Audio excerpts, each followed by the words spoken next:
Yes, yes. Okay, and then we're live. Yes. Let's see. Come on, Let's see. dear, what the hell? Just in time, right? It's 1 minute before 7, so we're like really German punctuality. Just like Deutsche Bahn with the train arrival on time, right? Actually not. Every fourth train last year came late for Deutsche Bahn, so shame on you, Deutsche Bahn. Yeah. So usually we have this German punctuality, but not today. Yeah, not last year as well. But we're not like Deutsche Bahn. We never have good excuses. We just start late and then we don't explain why. They always have good excuses like, oh, the weather. It was snowing today. We didn't expect that to happen. Lots of wind. Yeah, which month is that? Winter? Snow? What? It came so sudden. We were totally unprepared. Like it was a disaster. Like no one saw it coming. You know, it Never happens happened. every single time in any country which has snow, like Russia, for example. And then there's a snow and there's a collapse of Belarus as well. Really? Yeah. Oh, I yeah, thought the- that's just about Germany. Like so, everyone gets surprised by the snow all of a No, sudden no. every year again. all the services get surprised by that, not people. Especially the guys are responsible for heating, apartment heating. They're like, oh, unexpectedly in December, there's a -10 suddenly. We forgot Yes. to turn on the heating. Yeah, I would understand if it happens like, I don't know, Spain or Portugal. I assume they don't really have cold winters. But yeah, But Eastern honestly, Europe. like for heating, I never had problems in Germany. It's not like anyone forgot to The turn on amount you heating. pay for that is causes them to turn it on earlier, months in advance than you actually need it. No. So Oh, but what actually causes them to turn it on in time is because there's a law which says if 3 nights in a row the outside temperature is below 12 degrees plus, the heating has to be turned on. If not, you can sue your landlord. okay, need to try that. Okay, I Yeah. think we can finish with our small interlude about German efficiency and being on time. Welcome back to the world of Tithir, as the party known as the Power Rangers. They just came back to the capital of the Tithir. You can see it in the world map. Let me show you the exact correct location in a moment. Yep. After traveling from the city on the north called the High Lakes, they, with a couple of new friends, returned back to where it all kind of started. And last time they found themselves in unusual circumstances, which caused one of our party members be deeply involved with his own religiosity, let's call it this way. So if to be in more details for everyone who joined and to restore some broken memories, lost memories for the players, last time the party had several encounters as they have just returned to the city. Sas was trying to prove that he's a great navigator in unknown places. He ran up the walls and he also learned the best place to stay overnight. So the party tried to enter the Tumbling Drinker in the Piggate district, the worst district in town, the most criminal place in town. If they would have Apollo in their party, they would know, but yeah, they weren't able to enter. After that, they actually used the party members, the Fire Genasi Gaki, to find the inn for them. And they ended up in the place which really adores the performers, just like her. And the place is called the Arrow of Ice. Over there, the party had breakfast and learned some interesting news about what happened in the world since they were going, let's say, on a side quest all the way to the north. Do you want me to name those things learned, or you remember perfectly? Asking the players now. That would actually be great if you could name those. Okay, I'll just give a few hints. So there was a ceasefire announced There was a scandal with the Duvalier Indiana. Right. There is an announcement about unsafe traveling to the north, to the High Lakes, due to drow activity. There is a new version of the airship engine being created in Vilna. And the dwarves of the Kingdom of Volund have learned how to travel underwater using a device of a kind. And they're currently We're gonna write it down. and they That sounds like an currently have important- issues with the Tritons. And that's just something that you read from the capital's bulletin. After that, you visited the embassy, but Bayan was no longer there. You were met by Jackson, and you decided you were actually gonna stay in the embassy, so he made some preparations for you. And later on, you decided to visit the library of Enaekran. Am I correct? Yeah. Perfect. Now, give me a second, please.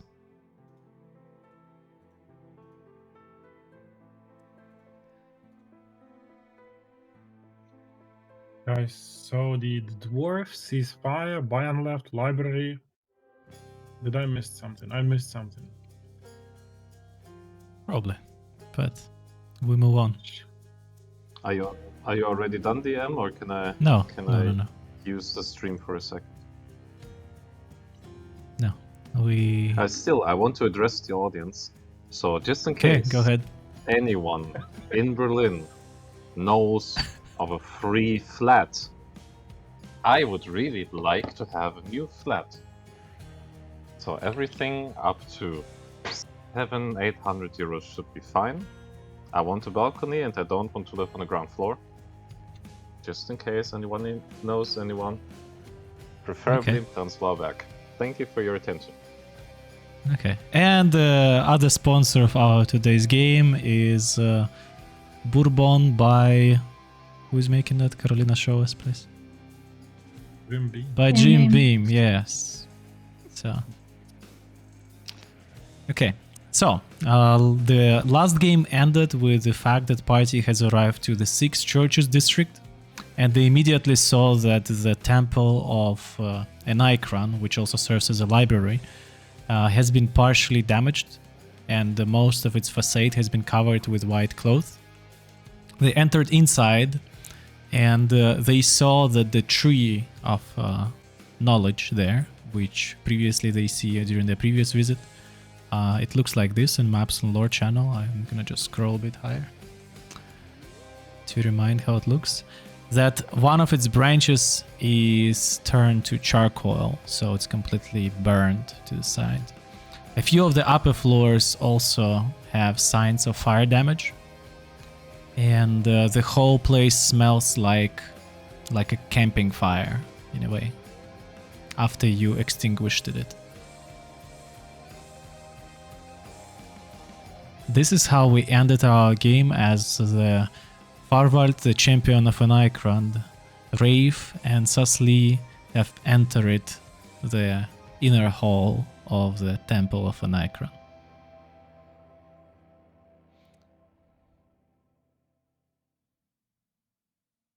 So I think the first reaction happening would be Farwald screaming out in disbelief and anger because of the scenery and storming towards the tree. Okay.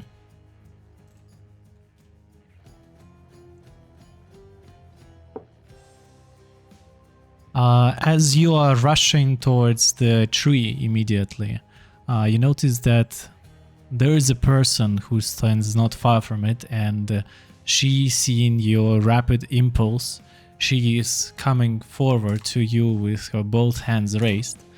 She looks like this. I'm posting in Maps and Lore.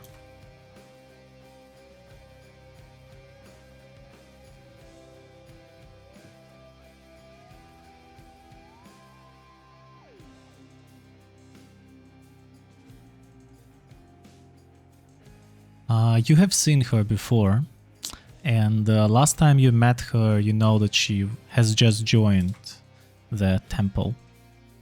That she was a new priestess, and she was basically one of the lower ranks personnel here. What? Lower Wasn't she ranks. like the high priestess? I thought so too. Yes. Did we meet the high priestess as well, or only lower ranked people? As you're Farvald rushing forward, Rave, you are observing that on the kind of not far from the tree where the let's call it a directorate, organizational corner with a lot of books and scrolls, there sits a woman dressed up in the following way. And this is a woman you have seen as well earlier, and this was the high priestess that you recognize.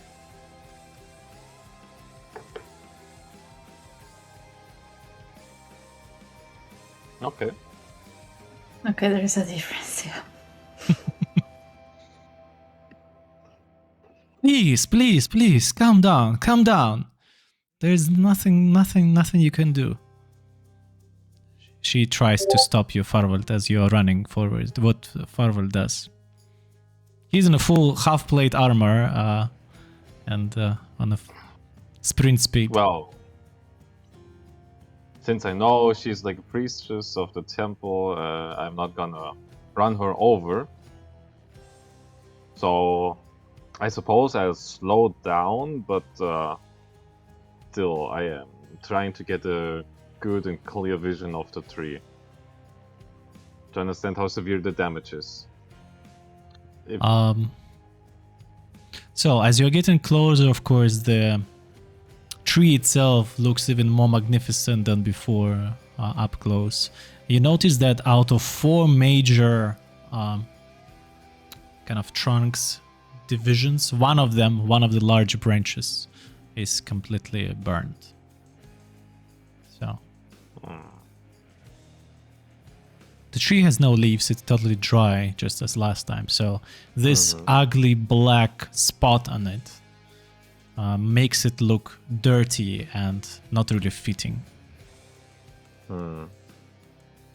Okay, so I address the closest priestess, which is the one in blue, I suppose. Like, what happened here? How could this happen? How could you not defend the tree?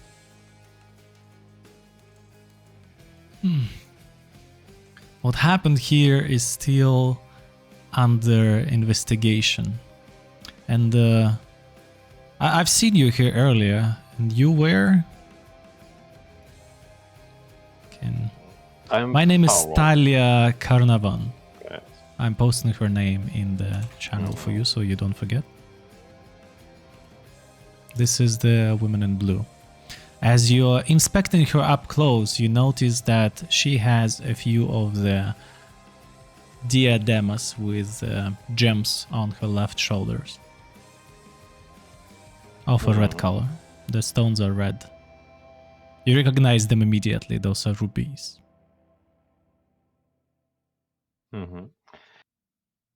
Talia, I remember you. We talked some months ago. I don't know if it was years. I'm a follower of Enaekran. I have spoken to him several times. You can roll for insight. This is the first time we're meeting her. It's not the same lady. It's the same. I think it's the same. So insight roll was 21. Last night.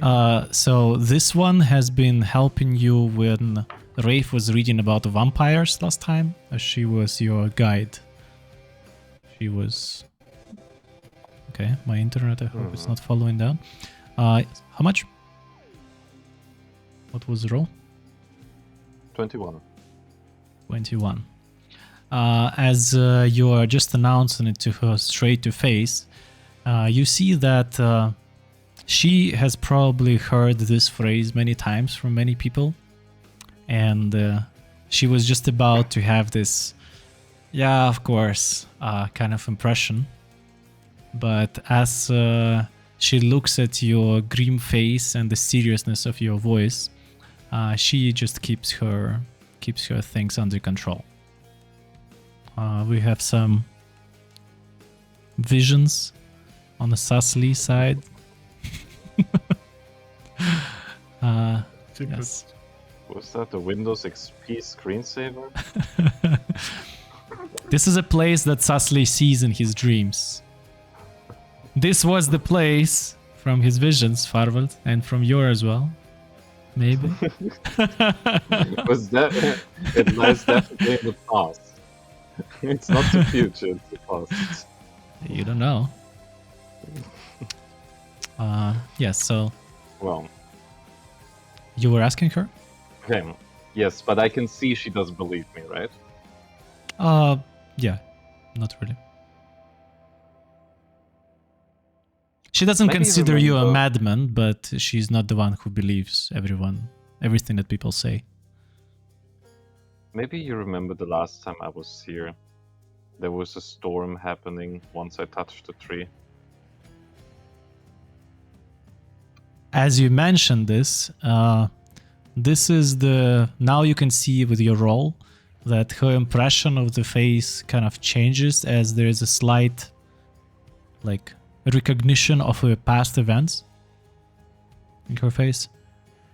Oh, so that was you that has touched the tree last time. Usually that is not allowed, and when somebody else is touching our relic, this is what happens. And she looks up, assessing the damage again. But okay. Maybe you can talk with my superior instead. That would be most And kind. she points you towards the direction of the administrative table. Okay. Well, I walk over. But even though I'm still kind of in a rush, I realize this is now a high priestess, and I don't rush up to her, but I walk like in, how to say, in the right tempo. Like remembering how to approach people in court who are of importance. So not walking too fast, not walking too slow, walking respectfully, but at the same time,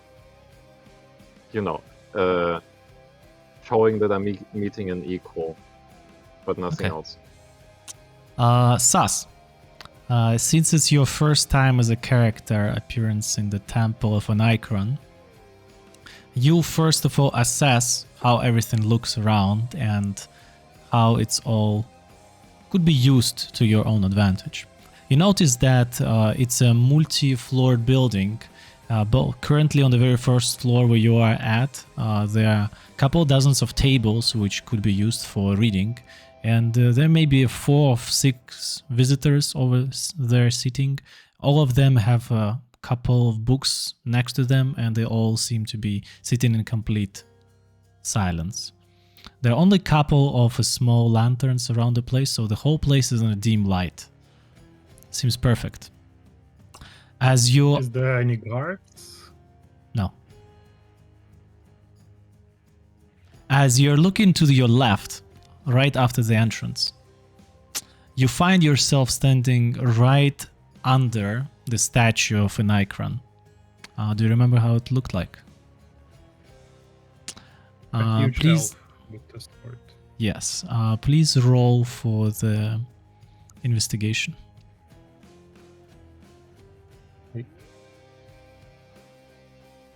My strongest one. I see a statue.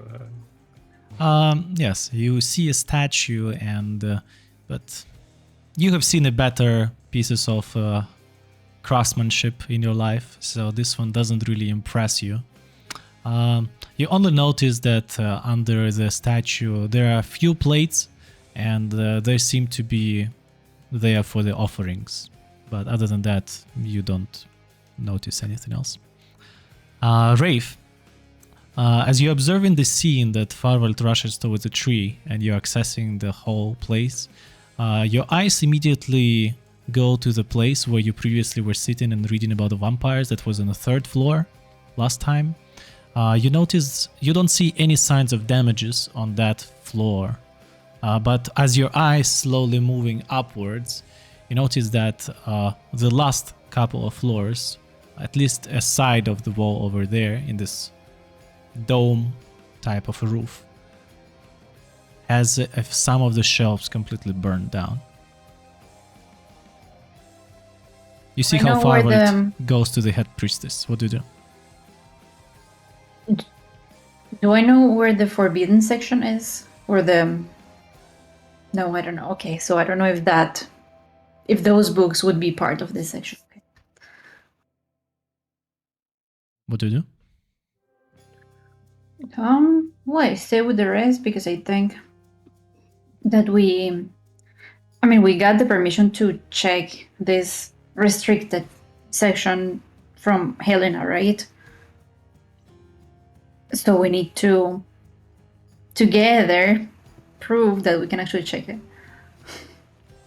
Yeah, you quickly reach to Farvald, who has just came to the table where the head priestess sits. Do you probably... Her name is Maela Redraven. I'm gonna post it for you in the Maps and Lore channel. This is something that you, Farvald, as a character, probably would remember. So, as she sees the whole scene of her subordinate giving you direction to her table, she stops writing a letter that she was in the middle of. She puts aside the quill and all other equipment she needed, and with perfectly straight back, she kind of looks at you patiently. Let me think. Right. So I use the same gesture I use when praying, like this, touching the left part of the breast. Then I make like a small bow, like not too much, but like a bit. As I said, like addressing an equal in court. You see that she is actually moving out from her chair. She stands up and she repeats the gesture in the same manner to you. Welcome to the sanctum of the Enaekran, the place where you can obtain the knowledge if you are worthy. How can I be of service?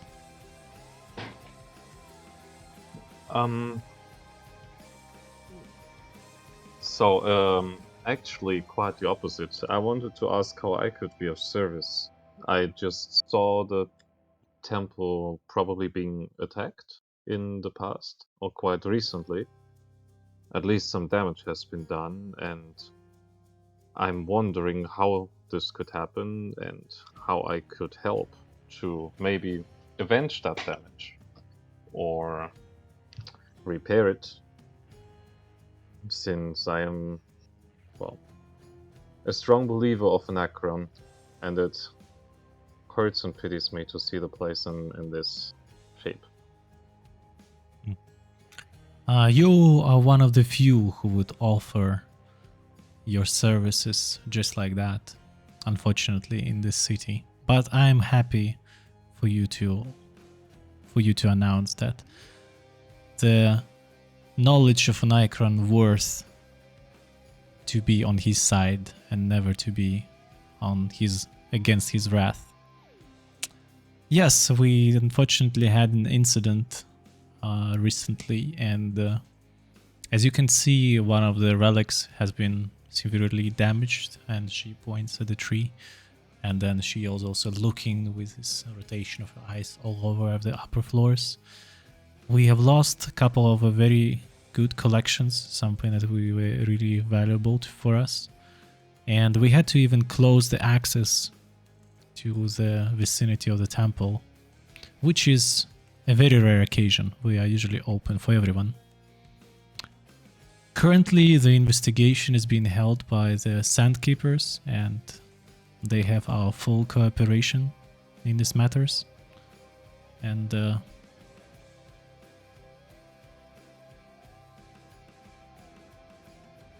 I understand.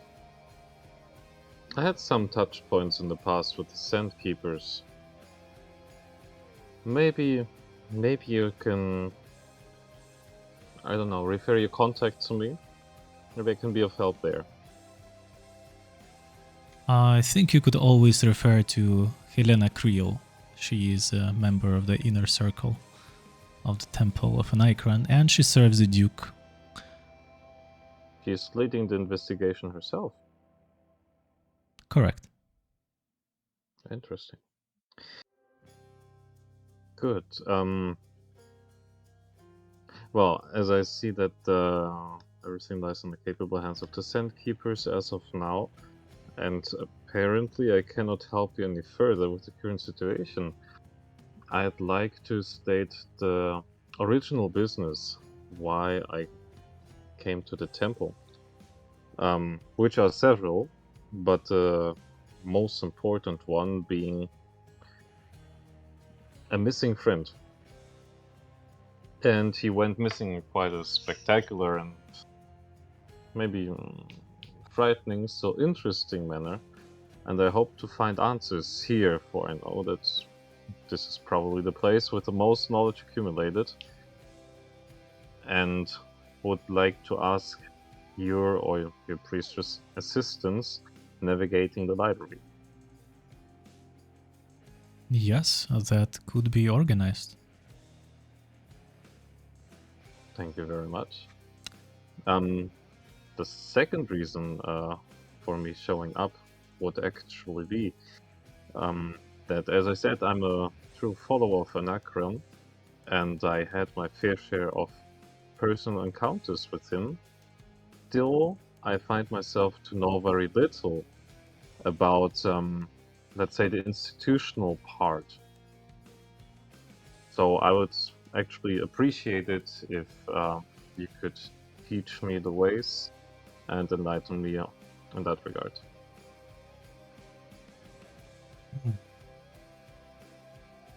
Okay, that's curious.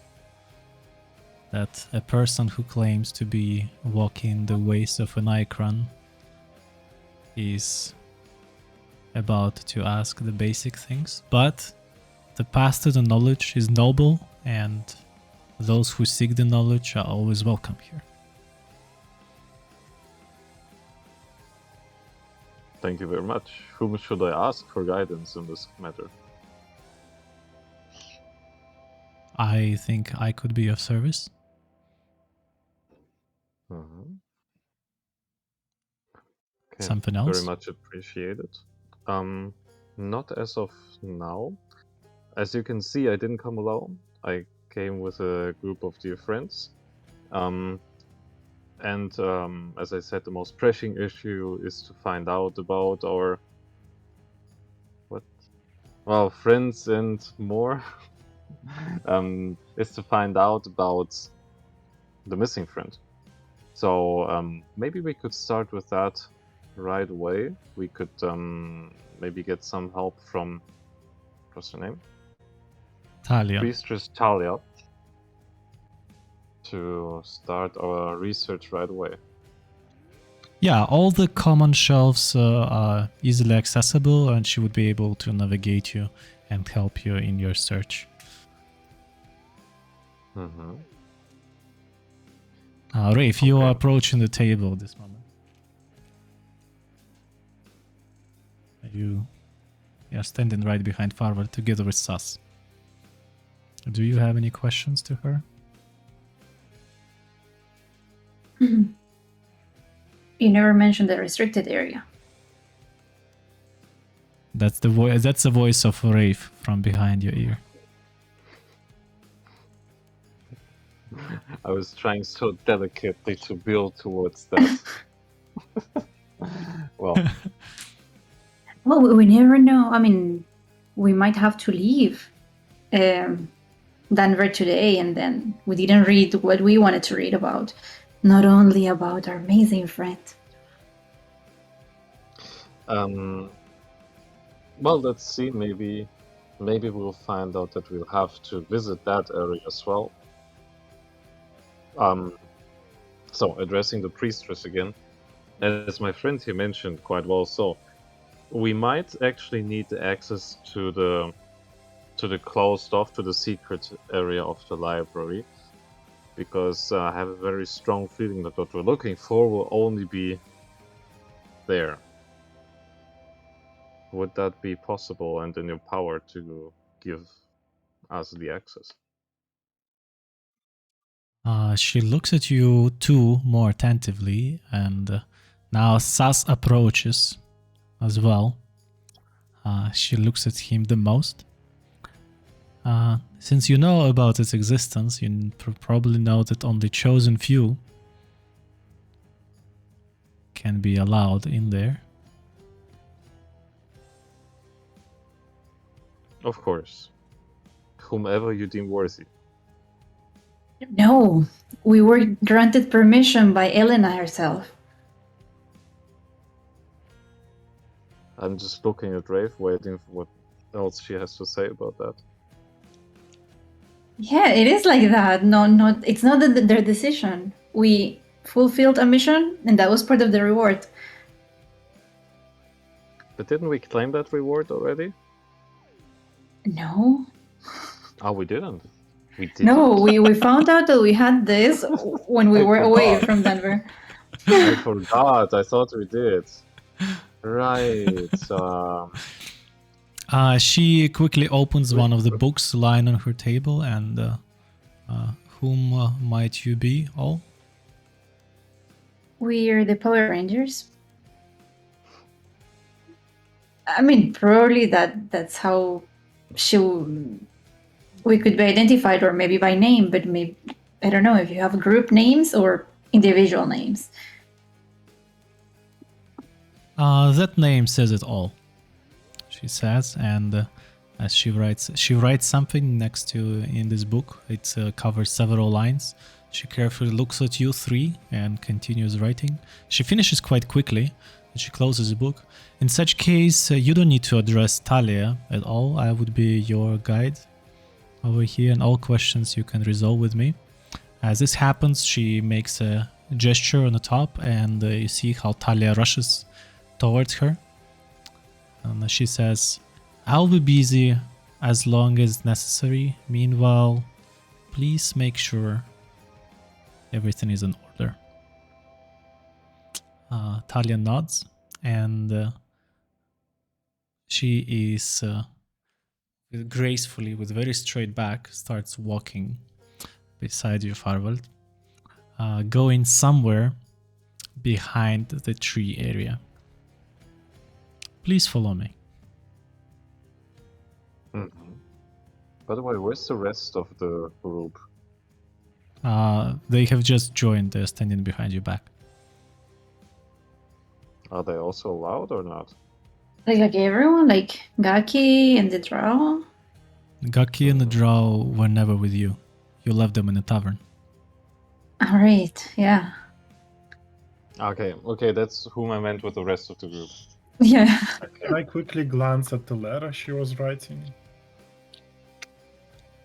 You can roll for investigation with disadvantage to try to... Wait, you wanna look at it while it's there on the table after she left it? Or you wanna look at it while she was writing it? I mean, we were standing there all the time. So I saw her writing a letter. I saw she put it away.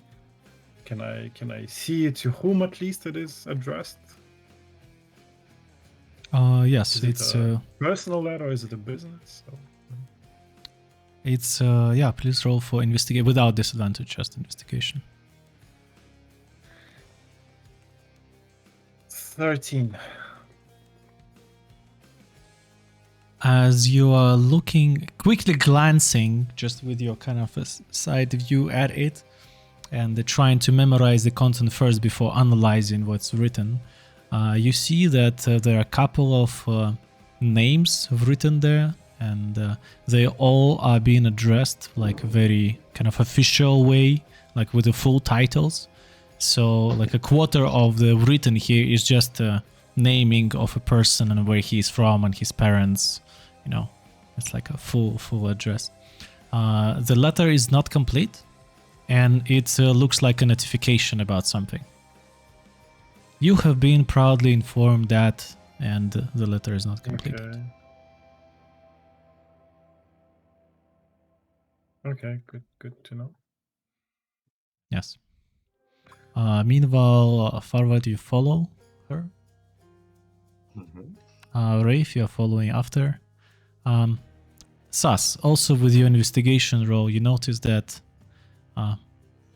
couple of heads of people who were sitting and reading books, they saw the scene of the whole conversation, and they saw how the head priestess just kind of invited you all over, and how Farvet and Wave followed. So they just kind of raised their heads and put them down. I mean, did they look dressed up like the others, or they look like random people from the street? Since you are fairly far from them, they look like commoners from the place you are at with your investigation roll.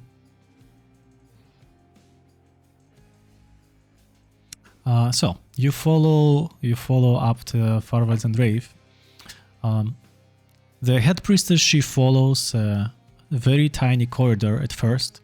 She makes a few turns left and right. There is not much of a light or natural source of light here, but she seems to be orienting there without any problems. Rave, it's also not a problem for you. Farvald, you feel that a guide here would be of help. Because it's so dark. It's way darker than dim light back in the common room, in the main room. But she at some moment, the priestess can see well. Like she navigates it easily. Yes. Interesting. As at some moment you even completely lose her from your visibility range, as she is so advanced and she knows the place and she walks too fast. And after some time you stumble right in front of her face after one of the corners as she stands, and she points with her right hand downstairs. You notice the spiral stairs which go down several floors.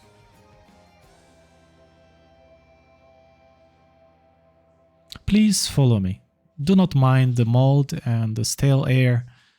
This place usually is not frequently visited. Mm-hmm. And we get some light. It's quite dark here. Oh, that. Oh. I thought you are totally fine. You didn't mention anything about that. Just a second. Fine. We're gonna be comfortable reading in the dark. And she claps on your hands, and tiny lanterns start appearing on every stairs going downstairs. It's not eliminating the full step of the stairs, but it's enough to realize that elevation changes. Yes. You follow after her a couple more floors down as she stands behind the just dark door. Currently there is no illumination. She walks inside. She puts her hand next to it, and after a brief moment there is this sound. You, Farvald, you're walking first. You are the only one who hears it, as a mechanism seems to be unlocking the door in several places. Mm-hmm. And then the door slides to the left. So she just put her hand somewhere on the wall, right? Yes. I want to remember where she put the hands.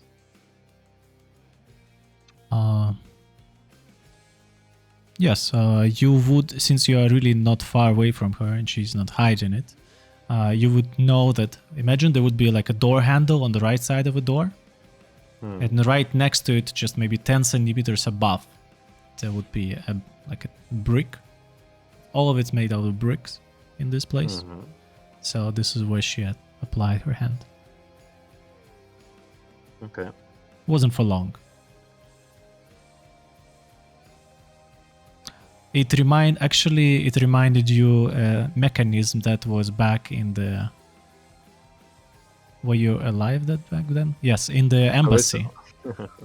Yes. The magic brick.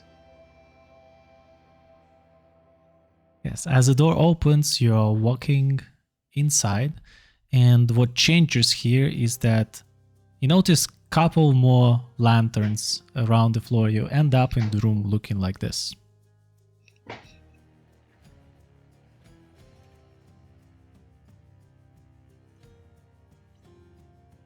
Here is in maps and lore.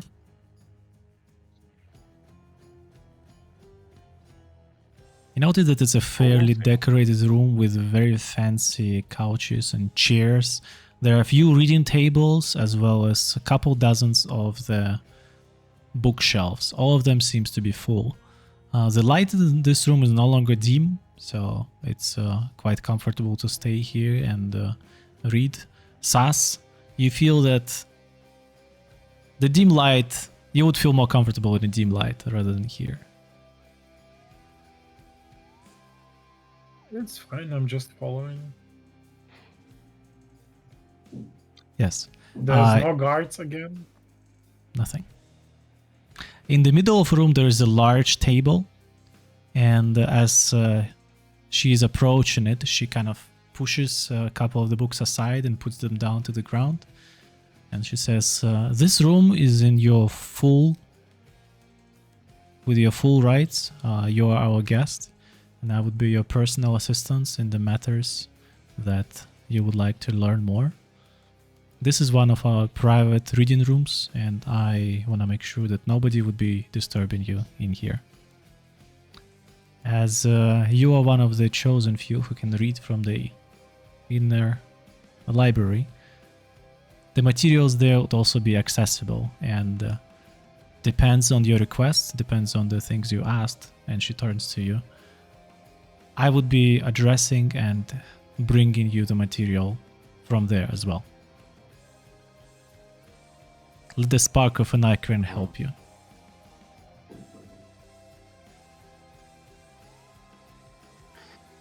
Does she leave the room or does she just stay there? So she is currently ready to start with your first request. So you mentioned you have a friend in need of finding. Am I right? Can you please describe me the circumstances and who was he? So I might. And why do you think this is the best place to find answers for it? Well, I think the keyword we're looking for would be the deck of many things. We would need to find out more about how it works, what it contains, and about how to deal with the consequences of each and every card. If they're revertible, unrevertible, if they are... Yes, basically everything regarding the deck of many things. That I thought this would be more complicated, but I am not envying to your friend if he actually got something from there which changed his fate forever. Okay. So yeah, please feel free to stay here. The drinks and some food, some snacks would be provided as she is leaving the room and you are left up to yourself. So Urban Gourmand, hello, thanks for joining. We have a couple of viewers joining up. Nice to have you here. Please feel free to chat and ask We're questions. gonna do it like one by one. As the party is just visiting the temple of knowledge and they're about to ask a lot of questions and maybe get some answers. So, as a DM, I would so you have a full room at your disposal. You have a person who would be assisting you. So it's only a matter of time and the questions that you are asking. So basically, we can do it as a matter of, let's say, downtime in a way.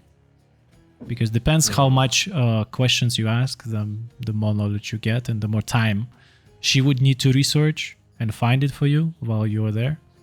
And the more time you would need to read on your own with the materials she provides.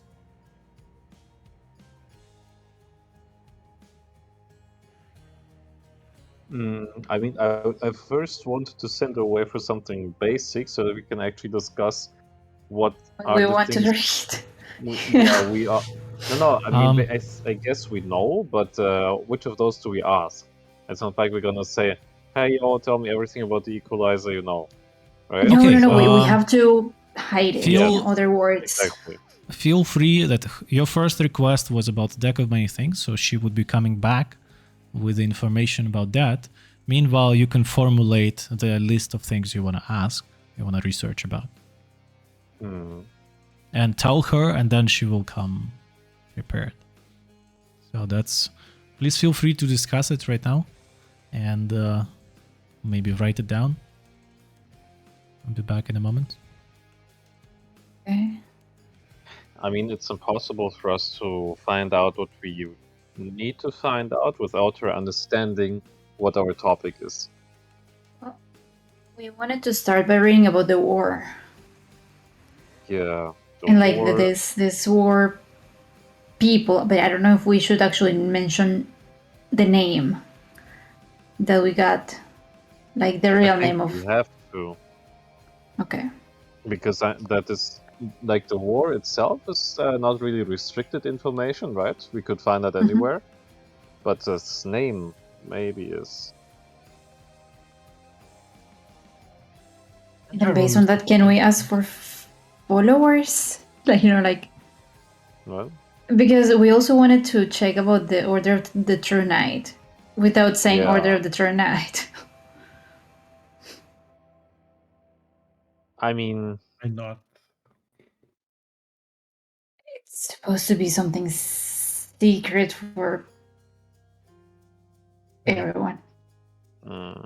They're a secret organization. I mean, I feel like there are questions we should not ask or there will be consequences. Because someone will find out eventually, or I don't know.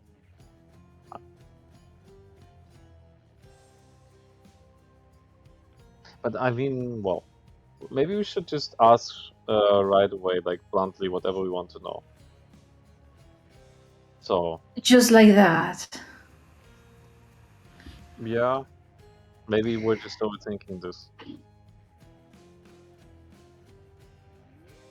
Okay. I mean, I guess she's a high priestess. She won't wait until we leave and start telling everyone, oh, these people asked about this. No, it doesn't look like she would. Well, we don't know who she's reporting to. I mean, she's definitely reporting to Helena. So Helena will know everything what we are going to research. Yeah, so but the Duke will she also knows know. everything anyway. Yeah, no, they know surprisingly few things, like we found out, right? Well, because...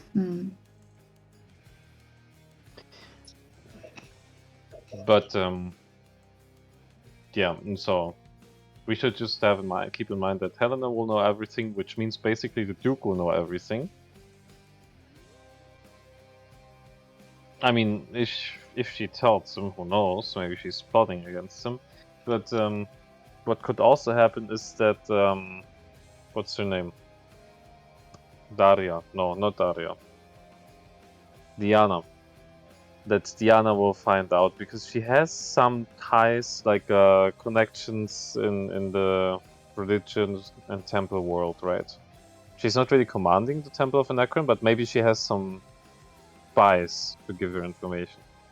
Yeah, but we don't really think that she's related to.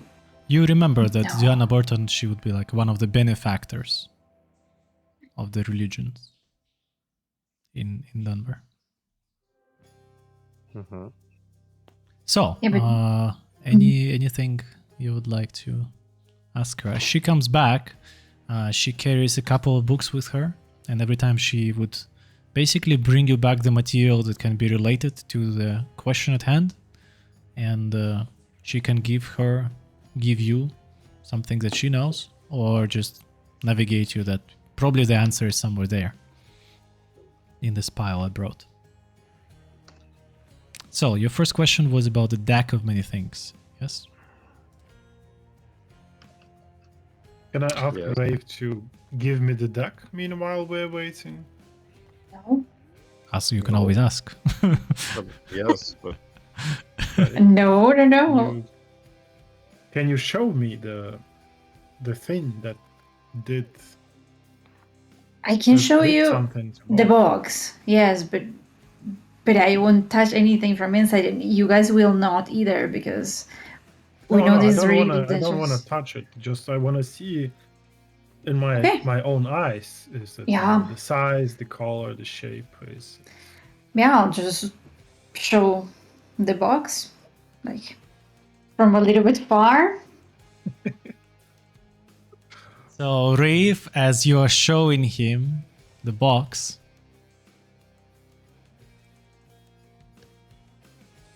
sus. Well, I do that and then I Oh. put it back. I put it back before because there's nothing to That's- see. It's there. It doesn't have any letters, so I'm closely watching yeah. what happens Okay, to so the relic from my and god. now, oh, so this is. And now from the priestess Enaekran, comes so- back, yes.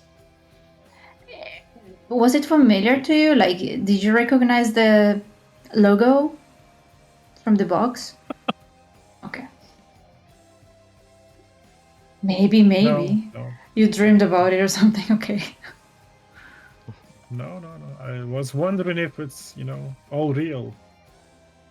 Yes, as Ah, But now I believe Maelia, you. Now I believe you. as Maelia Red Raven comes back to the room, she carries a couple of books, and she says that you could read them and maybe find some historical accounts of people who claim they have seen such an item. And if you want a condensed version, you can check here. I can tell you? Yes. So you know that such a powerful artifact is not appearing very often, usually once in a millennia, under very suspicious circumstances, which nobody was able to precisely predict or interfere with the moment. People who usually were in the effect of this artifact, they either became great or they became totally miserable. The artifact changes the fates dramatically. It's known that every single time the deck appears, its powers are different from the previous account.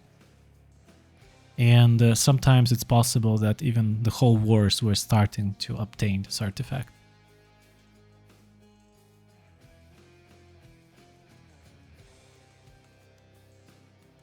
Then she briefly tells you that what the witnesses and people know about this artifact usage and base. And she tells you the information you already know. That in order to actually use the deck, you need to proclaim how many cards you want to draw from there. And they all come into effect one by one. And in the end, after the effect is used, the card gets back into the deck, so there is a chance of drawing the same card again. But the person, the living soul, the living being, after drawing a card once, would never be able to draw it from it again, second time. So it's a once in a lifetime opportunity to use it. Okay, like we know the basics, but what we were like really trying to solve was, what does every single card do? She says that every single time the deck appears, the effects are different. The only thing she can recall is some of the witnesses' accounts that they are collected based on some of the cards that were drawn in public. Hey, can I we know guess about those? Yeah. Yeah. One of the account claims that Edge of Stormire was one of those artifacts that has appeared in this world due to the effect of a card. So it's powerful enough to bring in, create, and bind to this world a powerful weapon. Okay. That's tempting. Anything it's- about disappearing people that used the cards? Often Go into a different dimension.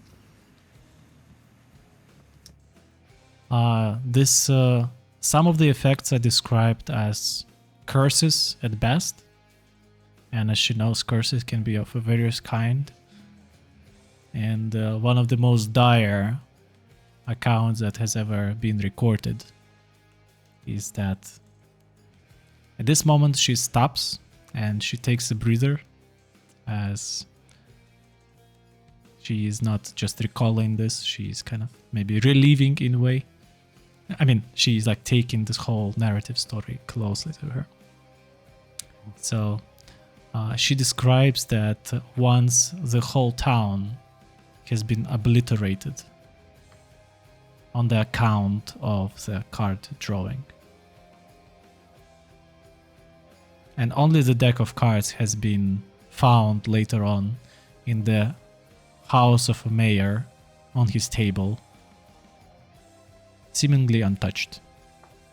Meanwhile, everything else around seems to be blazing fires, as if the whole inferno or the plane of fire has been raging here for a couple of seconds.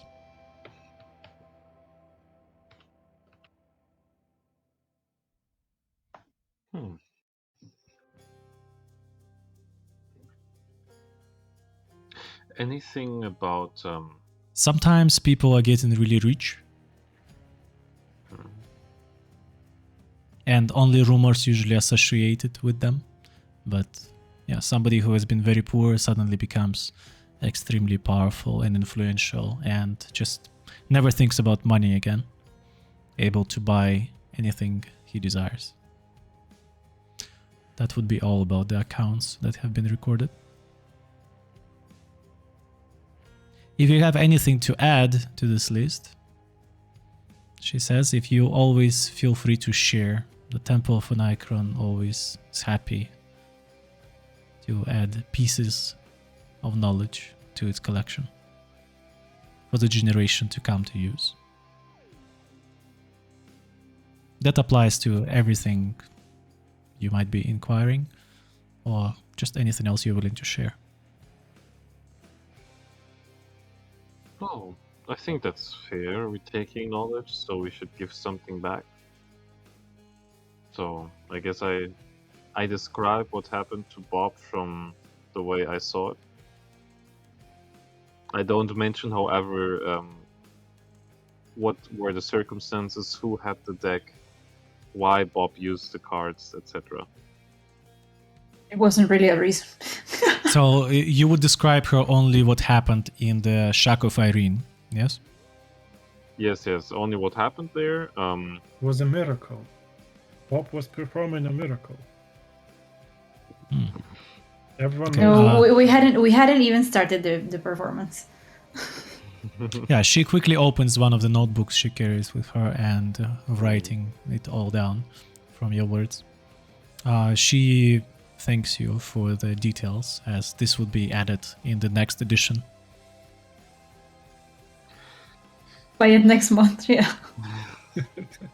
So, as apparently no one faced this or didn't leave a record about this, and I now described to you what happened to our friend, do you maybe have any clue what it might have been?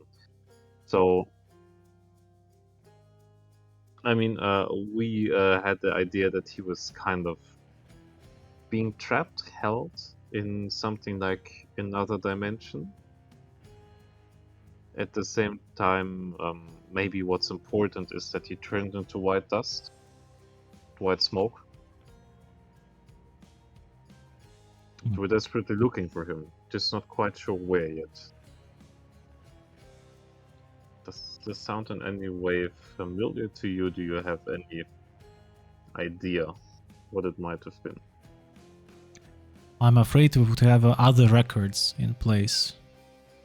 I maybe could navigate you, but looking at this, that looks like a curse, one of the curses to me, and it definitely doesn't look beneficial, neither to person, neither to you, and you were not able to contact person again. So, knowing that that artifact has been used, realistically there are dire small chances for the positive outcome.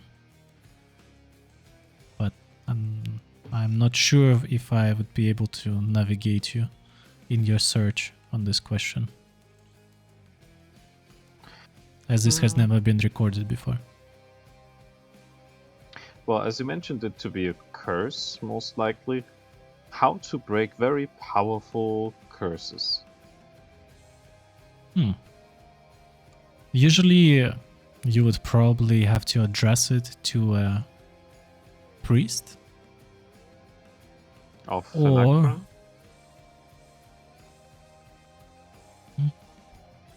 Enaekran? She thinks about it.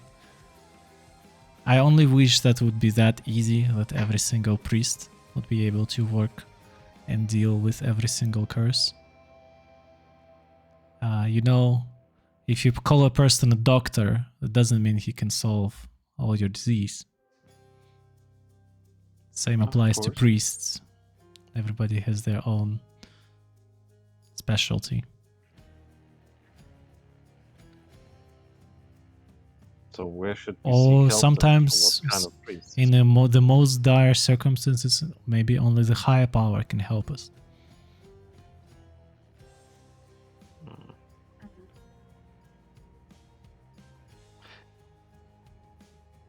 How to actually directly request help from Enaekran?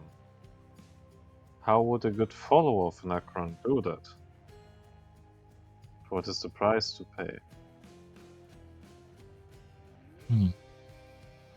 She looks around you and she looks at Sas and Rafe. Is this something you want to discuss in public?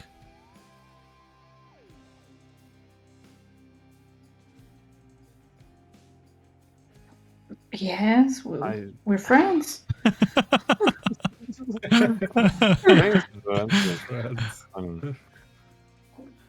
So, I would say I trust this group of people, but is this something very much related to Enaekran? Is this something that shouldn't be shared outside of the circle of close believers? We all believe in Enaekran here. What do you mean? We respect him, yeah, sure. Oh, come on. Come on. No. She looks at those Sas and Rafe, please roll performance. I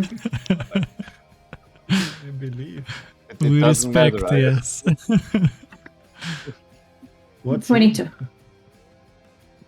Rafe is like just ready to be dressed up, just like as this Malaya, Yeah, the priest. and serve. Yes, and Sas, 14. you are questionable, but yeah, definitely Anyways, no matter how they perform, Fawel says, while they might respect Enaekran, they don't follow him. They can always change their minds. They certainly can. And maybe the knowledge they acquire today in the upcoming days here, maybe that will help them to find the true path to enlightenment. I very much hope so. But until then, Okay. So then what would be the next thing I could help you with? Okay. well, firstly, how to address Enaekran if a follower asks for a favor? Could you maybe disclose this detail to me? To all of us. You're not following Enaekran. We're respecting Enaekran. We're following you, who It's a are good following start. Enaekran. That's a good start, but doing the right things for the wrong cause is never how things should work. We might also want to address him, like to understand if... Hey, what if something happens to you? We need to then contact Enaekran. Yeah, exactly. And if we don't know how, then another lost friend, yeah. I heard you already died once, If only Rave could contact Enaekran back then. Yeah. It's for emergencies, I appreciate that, and I will consider Come on! and I will closely watch you in our further journeys to come. But until then, I'll safeguard Until then this what? knowledge. Come on, this is so... What do you have to hide here? I thought we It's didn't have about- secrets. It's about my faith and, everything. Yeah, we don't Like need to see you doing it. We just want to hear how it is. Yeah, if we know, maybe we're just not gonna work for us, As if you know how to pray to Quattro doesn't mean you can just do it. you know, she addresses you firmly. You know that the Enaekran is the deity of three things, right? Can you please name them? Mm-hmm. She's asking me Yeah. or the others? Yes, she's Towards asking you. Me personally. Yes. Shit.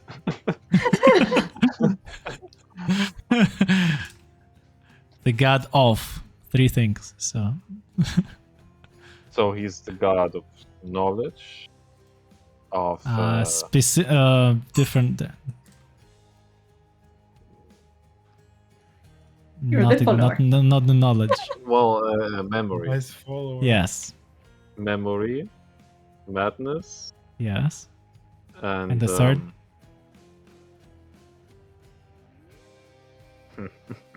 It was not. It was not that. Wait. This is me. Dusk. Farwell? I mean, Dusk. Farwell as Farwell knows. Farwell is Farwell, a I'm character knows. We're Yes. just playing here. So it's a god of memory, madness, and dusk. So as she is mentioning it to you, she says that if you want to address him, it's not like he is conversing with me often, rather not to disturb him with minor things, only emergencies, as you might say. But the timing of the day plays importance here. Mm-hmm. Mm-hmm. Okay. Did I answer your question? Yes, partially. What about the dimension of madness?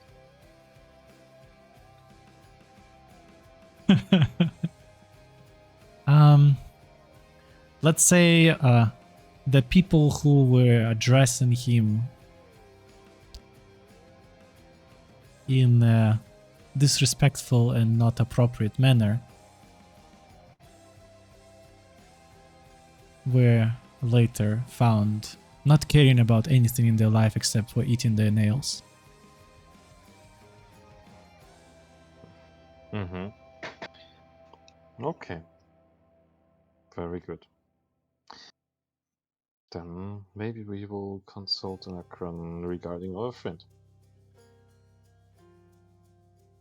So I think we compiled a huge list of additional topics. Okay, where can I Grave. see it? Grave, Did do you want write to it anywhere down? contribute to it? Yes, in general. Yeah. Okay. Anything else to add, guys? Yeah, I will have some. Hmm.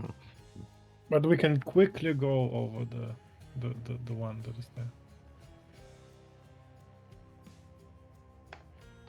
Quickly. Okay, but what do we start with? Maybe not by the order it's written down. We I think that order is interesting.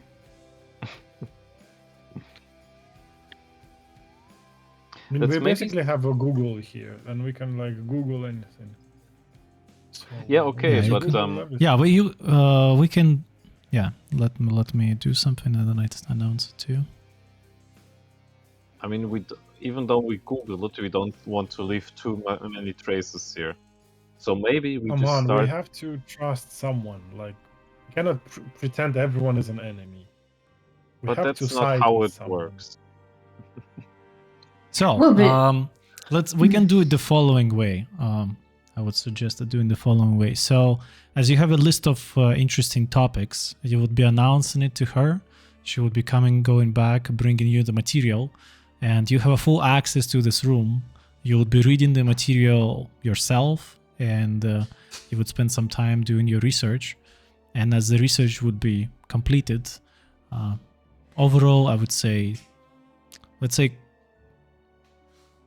half a day per topic. So My God, is there so much info? she Per can topic? provide a lot to you. So I'm just saying, and basically depends how many topics you research. This is how much time you spend in the temple overall. And we come back tomorrow.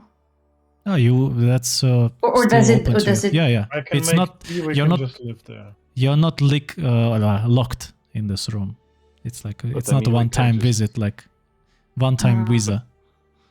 But we can stay here, right? I mean, we have food. They we don't have, close? I don't think so. Maybe they have No. non-service hours, but we can. Ah, still- okay. If they don't close, we can just stay here. Sure. Yeah, you can stay here. That way, we can also guard the temple if anyone should try to attack it. I like it. Yeah. I just hope that someone doesn't get too worried because we're not coming back. Ah, yeah. Okay, we should tell them. That would be fair. So please tell me your plans and we can proceed. We'll start reading about one topic, and then we're gonna go Mhm. and tell our friends, and then we're gonna come back and we're gonna keep on reading, I guess. I have an I'm idea gonna on stay how to here. I'm not start. gonna go. I have an idea. About So what? maybe we could about the order of how we address the topics. So maybe we start with the least provocative ones first, and then we walk our way up. Like the more, let's say, secretive or dangerous the topic seems, the later we'll ask about that, because maybe those questions we have will answer themselves in the early stages. And then we don't have to run any risks of anyone suspecting too much.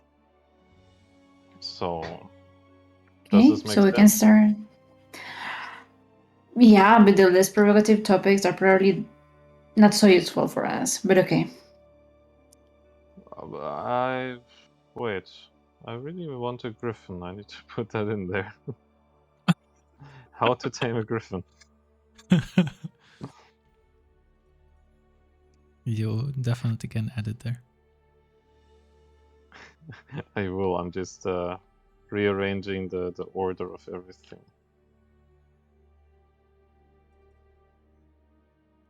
Okay, so as you're making the full list topic and as we're moving to the next section of the game, let's go to a short break and we come back and we have the time in the library. Okay. Oh, yeah. The list is Yeah. not completed. Yeah? Am I like?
Just show them your big So tattoos. we or are something, or we are back. circles. Tattoos. Oh yes. Right. I need to inquire them about my That- tattoos. So I mean, you're level 10 warlock. What else do they want? You're like a So super grandmaster. Of we're Enaekran. back to the temple of Enaekran, where players got the access to a library and inner circle of knowledge. So the whole scene is basically like an interlude. Imagine she's bringing you the books. You are all the time skipping them through, trying to find something to write down and kind of dissect the information what is needed. In many occasions, there is like a water or an unrelated account. So there is a lot of filtering you need to go through. And as the conversation and the time goes through, the room quickly changes its state into something like this. And she constantly brings you the books, just like in the Maps and Lore channel, you can see.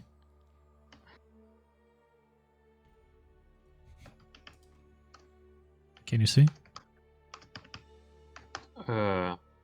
Like you mean Harry Potter? Like boom. That's... Yes. Yeah. She is new. Especially for Carolina. yeah, nice. And as she brings more and more things, the room gradually changes its state to something like this.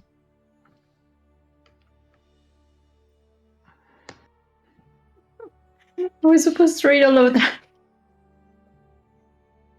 Yes, so let's start with the very first topic. Just tell it to me and I will be narrating. Did we add them in order? Yeah. Okay. let me Yeah, open I it. put them all in order. But I think like the 1, 2, 3, 4. Maybe the first 4 topics are like really easy. We didn't really even need the secret Yeah, they need library like. for those. She can Well, basically... I don't know about the Kosoth because Okay, that could have maybe been not. But secret. since she's like a high priestess, maybe she can answer those right away.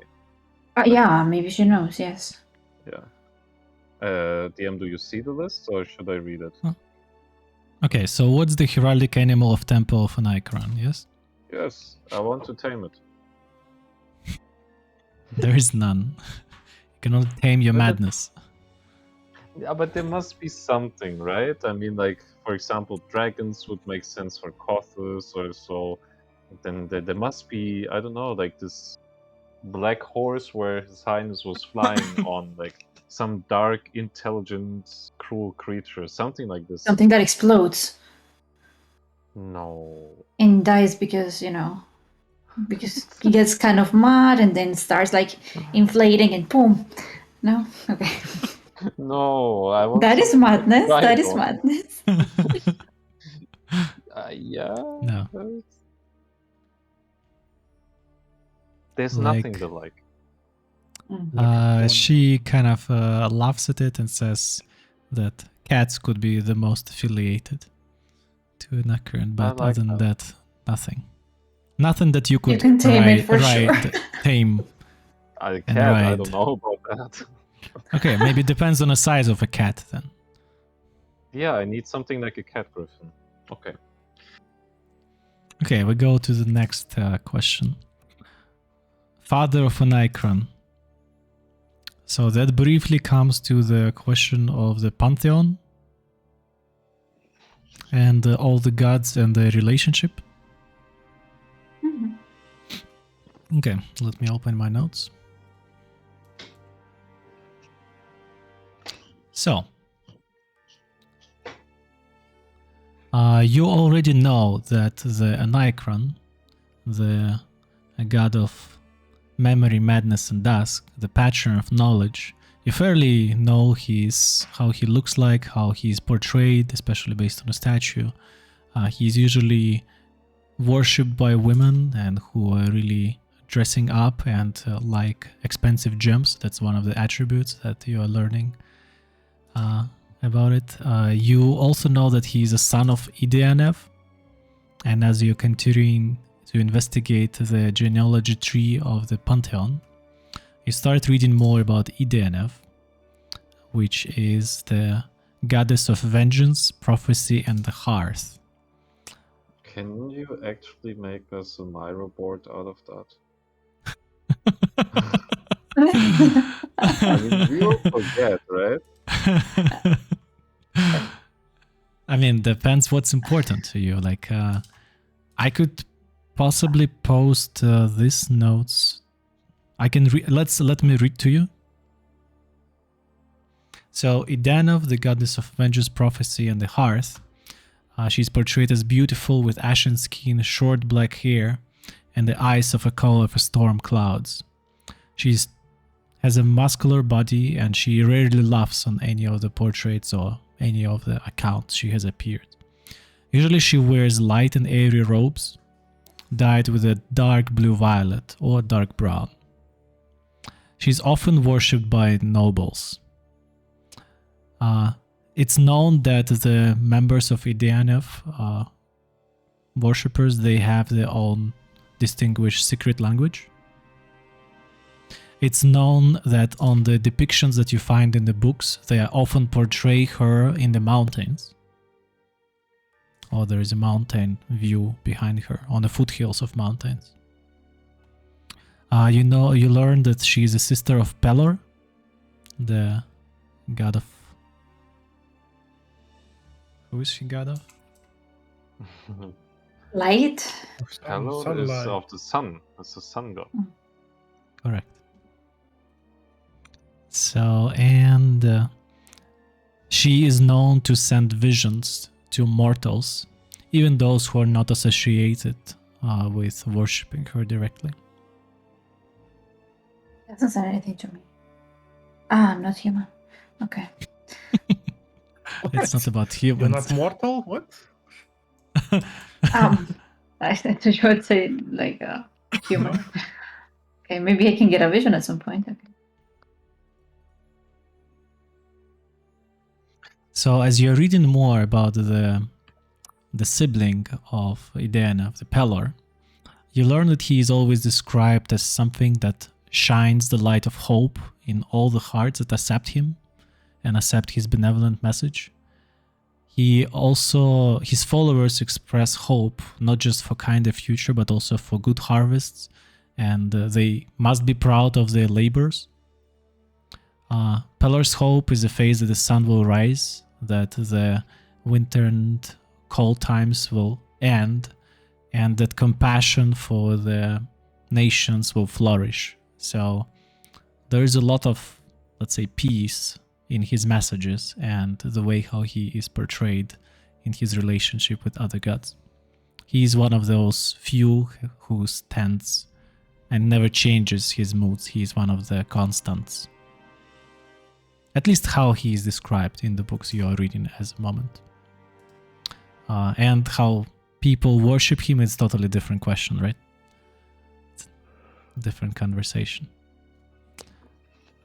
So as you are reading about other deities, you know that there is a goddess of Vile, the goddess of charisma, warriors, and souls. She is known for that she has a tan skill, curly dark red hair, and the eyes of a gleaming steel. She is very muscular, and she has this deadly smile on her face all the time. You find quite a lot of books depicting her and her followers and the battles of her with Edaenef, so they are not on the best terms with her. And sometimes she's known to place obstacles on the way of the warriors who go and who have a great destiny ahead of them as a matter of testing them.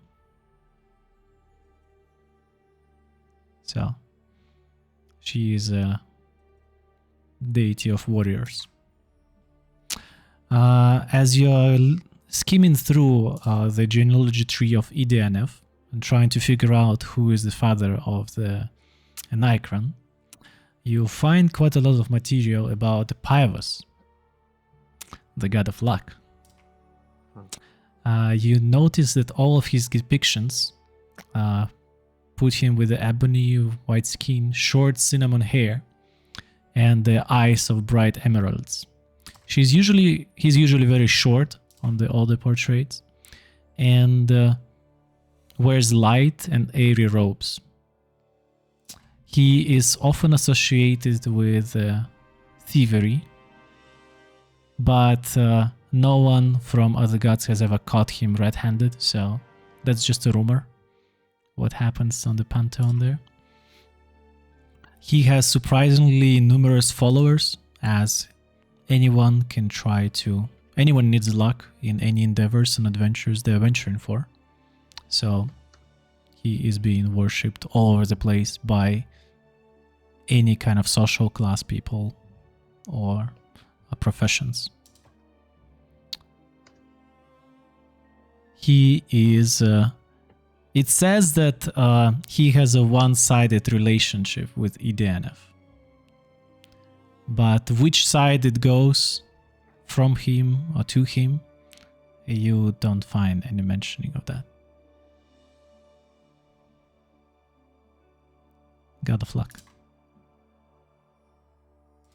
As you are continuing skimming through the pantheon of the gods, you'll find somebody that you haven't encountered yet and you haven't heard before.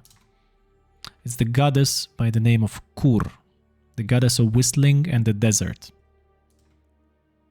She has an ashen skin, waist length, ripping dark red hair, and the eyes of the new forged copper. Very tall and slender, and always keeps her mouth shut. You never seen any of the mention of her talking.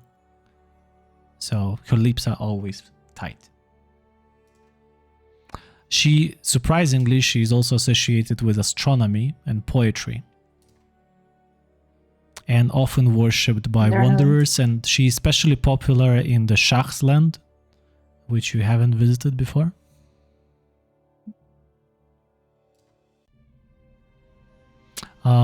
She has a lot of rites, at least created to worship her. Whether those make any sense or bring her pleasure is unknown, but there are a lot of rituals involved in worshipping her. At least that's what the southern people do in the Shachlands.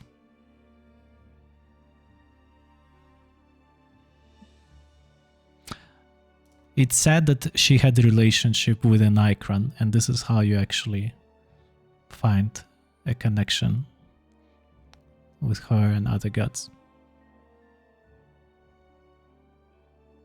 Can you repeat that part? At least from my side, like I couldn't listen. It is said that she has had a relationship with Enaekran. Uh-huh.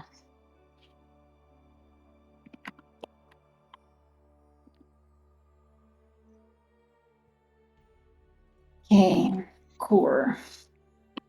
Yes, the other, one more goddess that you haven't met before is the Mut, the god of the, actually the god, not the goddess, the god of lovers, with a tan skin, long flowing russet hair, and the eyes of coal. This is primarily worshipped by the entertainers and those who like the pleasures of the body above the pleasures of the soul or redeeming themselves. So very, let's say, earthbound god. Very nice god, very nice. Yes. But there's no temple for him. Depends what you count the table. On the 6th church district. A body can be a temple, right? So. Need to find the temple of Mur. So, you read about Enaekran, Mut, Kur, Pivus, Enaekran, Pelor, and there are only two more left, which you previously haven't heard before because they're primarily worshipped in the kingdom of the dwarves.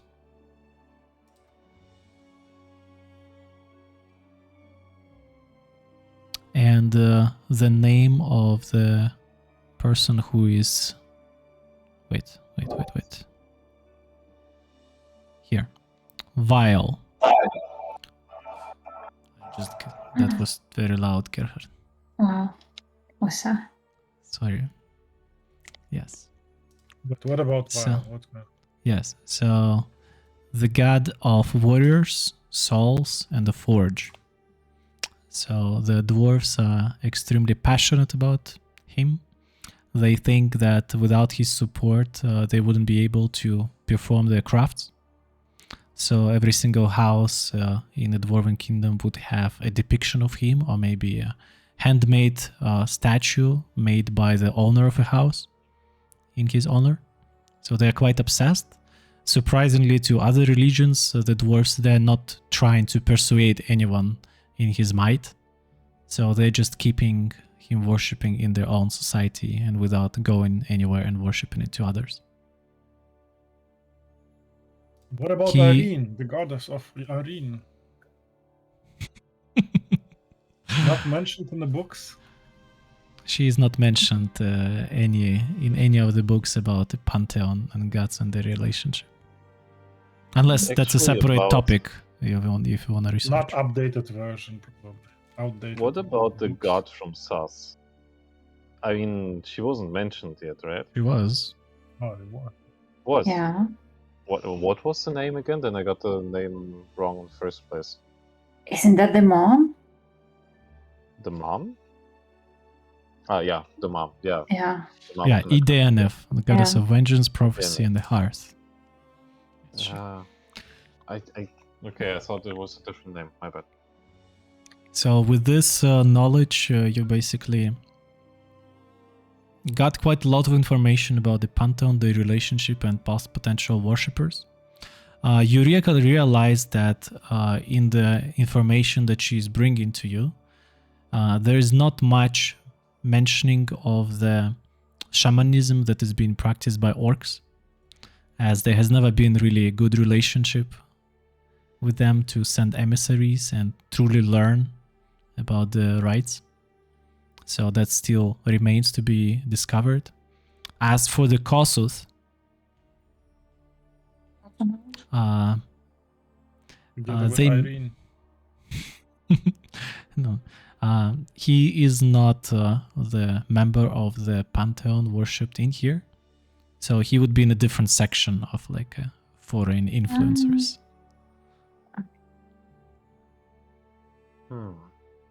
So there are other gods.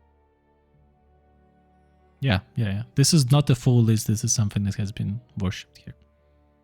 And as you're asking her more about the information on Kossuth, she thinks that this is not the place that she would visit often, and she only heard about rumors, and those people who actually worship it probably would be the best people to talk.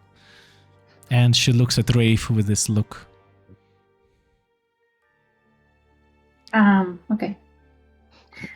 I just Ray wanted can to fetch know with if some knowledge into the I library. just wanted to know about if that. if there was any secret information about Kossuth and Enaekran, like if there was anything, if anything happened between them, like if there was friendship or if they were enemies. But if nothing's mentioned, then it's fine.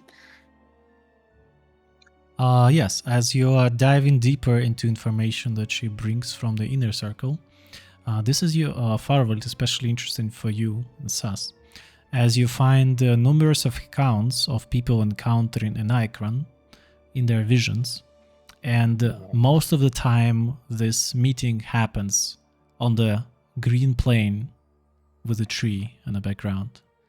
The one that you used from Windows XP picture. So this is how most likely it would look like. This is like his Zoom background video call. Yeah, kind of. Okay, And as people are describing the encounters, most often the Enaekran would appear to them in a different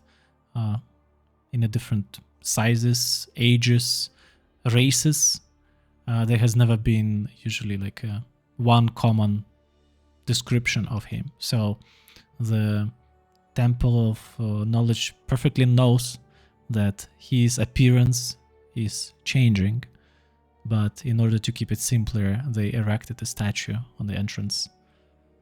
Just The most handsome appearance that happened so far. yeah, based on the descriptions. Coincidence. Hmm. I mean, it's the you know who runs the library, so of course they picked this appearance. Yeah, makes sense. Okay. Okay, then we can go next topic, yes? Mm-hmm. So what do we have next in the list?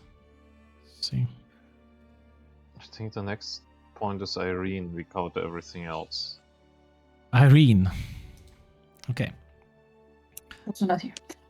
let me open. So, yeah, she disappears and she brings you back the accounts and the mentions of Irene. So, it's mentioned that she has never been of a...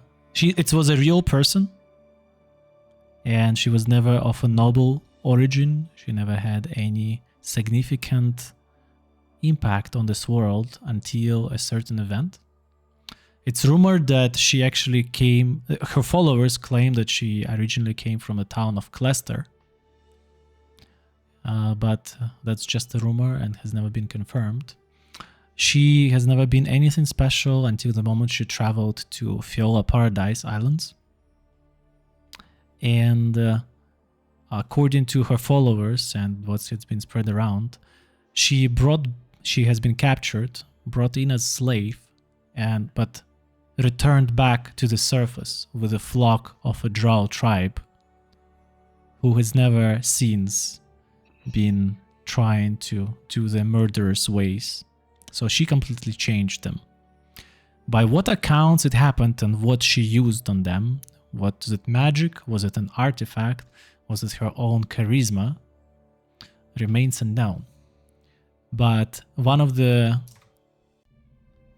you also learn that since the Phyllis Paradise Islands were the origin of this... First it was considered a cult, then tribe, then it grew more and more and more. And it became extremely popular along the beggars, people who live in slums, as they could always find a shelter there and free food.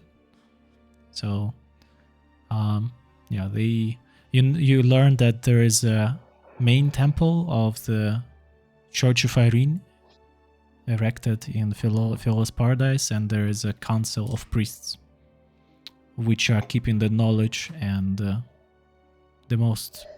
They're trying to navigate the whole church in their deeds across the lands. You know that the Church of Irene has been attempting to spread to the south, to the Shachlands, but most of the drow there has been killed on the spot, even though they were claiming to be of a good origin, to be missionaries. So the Church of Irene has been cut down completely in the Shachlands. At least officially.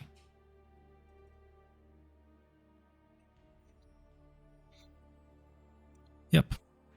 It took about 100 years for the whole cult to actually stop being terrifying for commoners and folks when they just appeared, because people learned over the history that seeing a drow is not a good sign.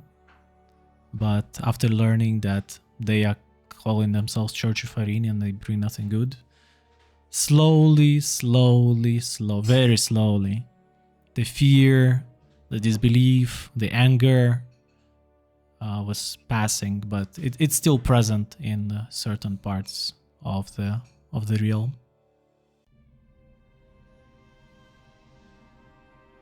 So yeah, that's about the origins of the Temple of Irene.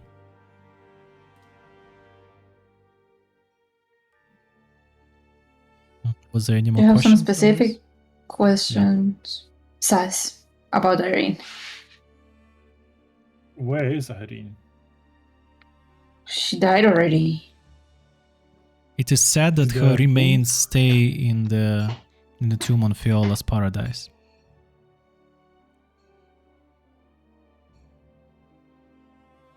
And that most was there any other wonders? that she has performed. That, associated with the temple or with the religion? Or she basically, that was the only wonder that she came back with the drows? Yes, that was significant enough to call it a miracle. And yeah, since then she is worshipped. And you also know that the head priests of every single point are specifically appointed by the council in the Fiola's paradise. So they're not a random drows. They are trained and then they are sent out to establish an outpost of faith. But so this whole Church of Irene concept, the institutional concept, was that an idea of Irene, or did she just amaze people and then others decided to build a church around her? Was she based on the writings you're finding, most of the dogmas which are currently being spread by Irene were something that she has written down.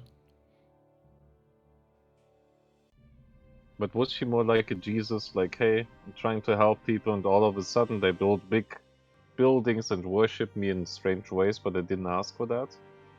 She was But how never was asking for 1,000 temples years or later? tombs or to be worshipped. Yeah, back there in her time, she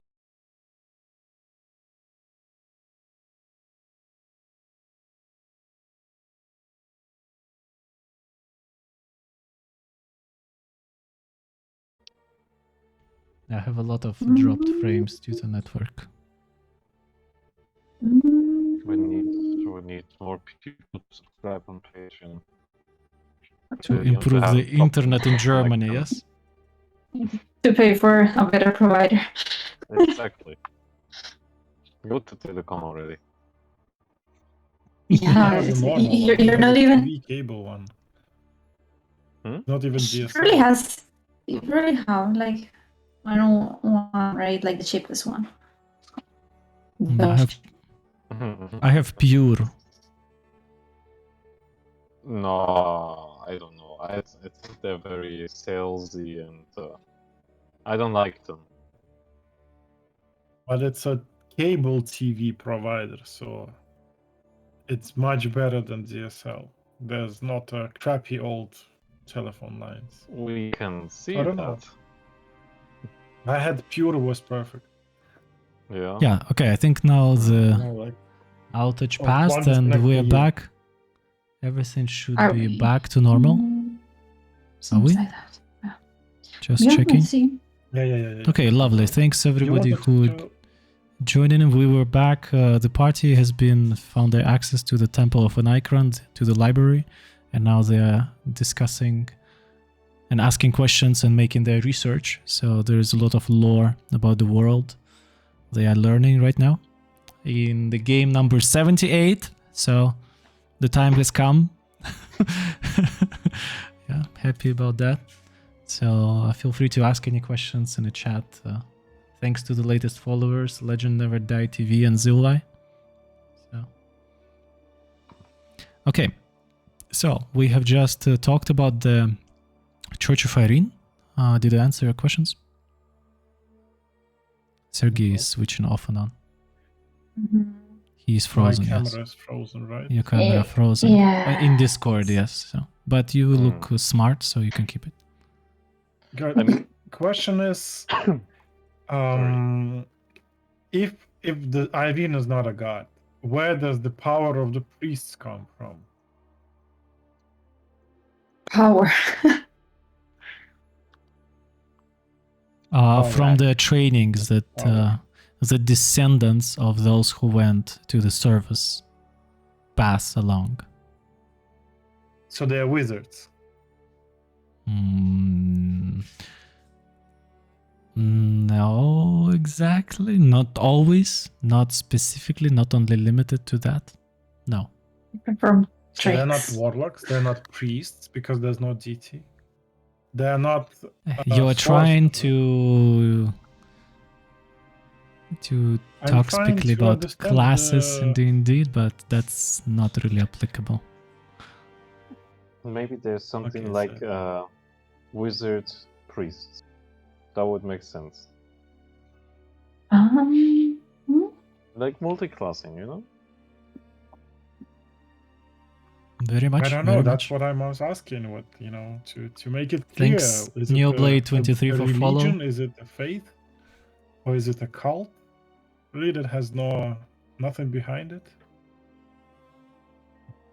So you know that the widespread of the cult was actually aimed a lot by the beggars and poor who found a great support in that institutions, and the local authorities decided that it's more beneficial for them to keep the cult in Denver, as well as in other locations.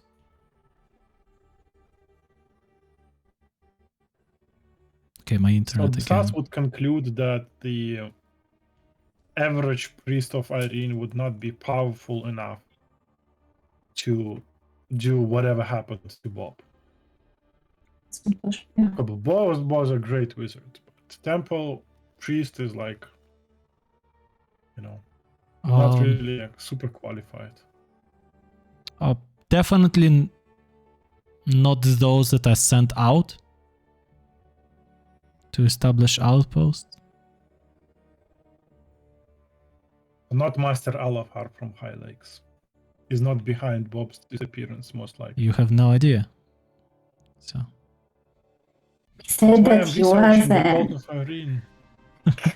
you such talked with him believe for 3 us when we seconds. say that Irene has nothing to do with that. Bob disappeared in the Temple of Irene. Maybe Yeah, he because went he to really liked Irene to be. himself. He Of course. ascended to Irene. No. I think he rather descended wherever that is. But, Yeah, descended to Irene Okay, also. maybe.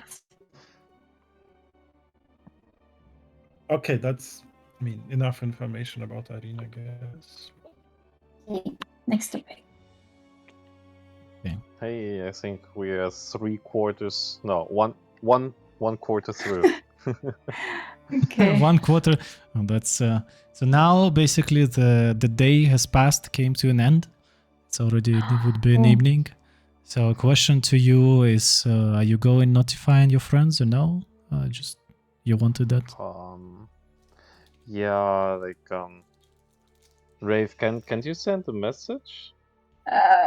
No, not so long. I mean, it's only 60 feet, I think. Damn. Then someone has to go back and tell them. Ugh. I can run back and forth. I can run really fast. Really? You remember where it is? Remember, he's God. great navigator.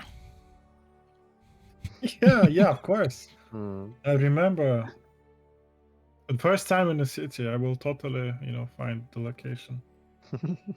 I mean, you have your North Star, and you can always see it. Oh Even my if God, there are like- skyscrapers. I don't know, but I can go.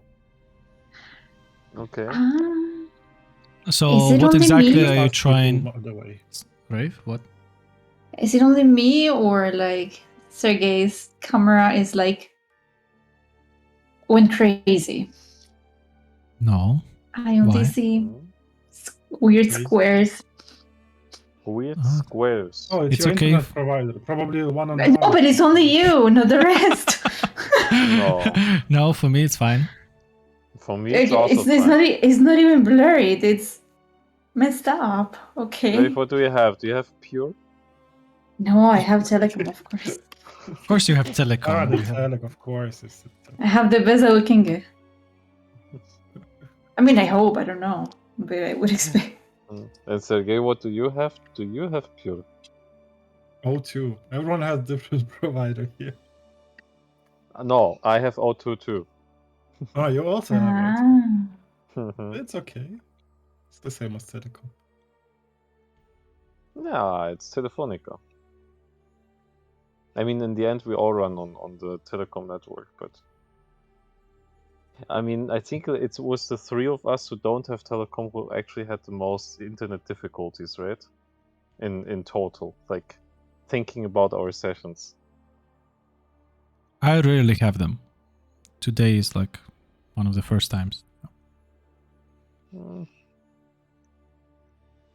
Okay, so are we done with Irene? sorry. Yes. Yes. Okay, then let's go next. How to find the God of Luck. But we wanted to What? tell our party members. Yes, as will go. Yeah. okay. Does Yeah, Sas I can go? go. Okay. Just thank like you So- 20 very minutes much, back and Sas. forth. So, Sas, with your first time navigation, it's definitely easier for you to come back to the Six Church District than to find the inn you actually where your friends stayed.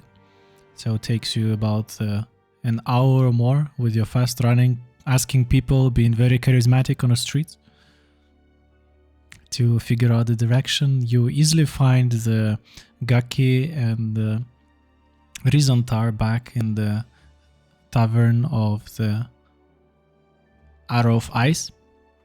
And wait a second.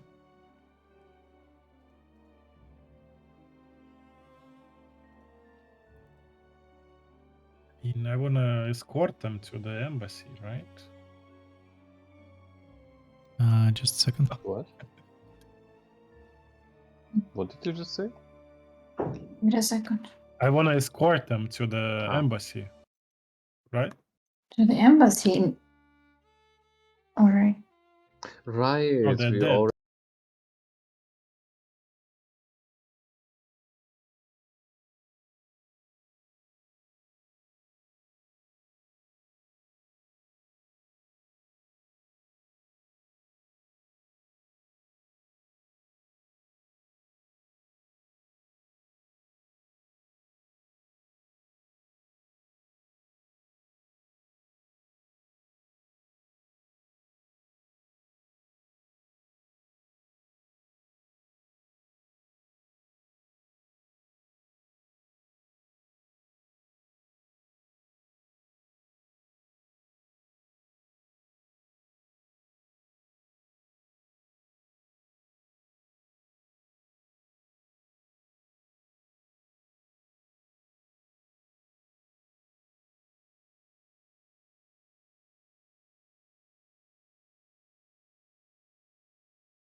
Nobody Exactly. would be able to overhear it unless they know it.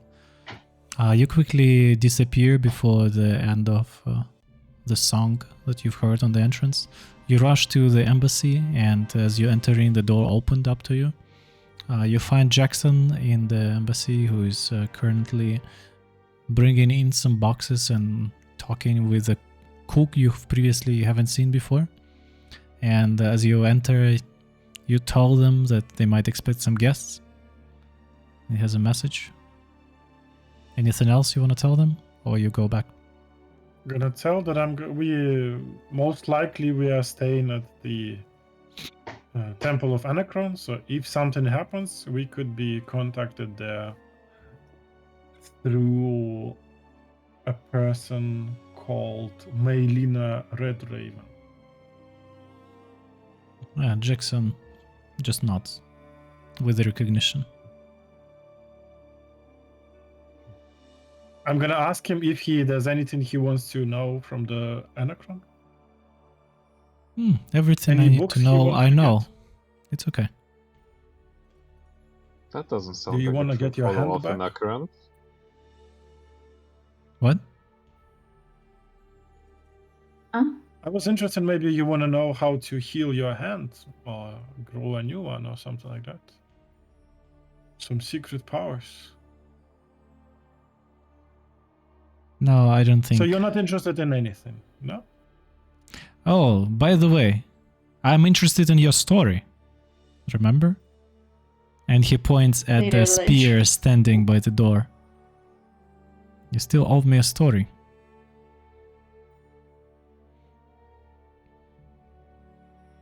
Yes. We will come back in a few days, and then we will discuss with you and with our guests everything that we found out and we researched about. Oh, I'm only interested in your story. My story is not very interesting, Jackson. Allow me It's full of to judge that. training and darkness, and That spear can yeah. relate to that. Spear is just a weapon. So it doesn't have a story, probably. You will be surprised.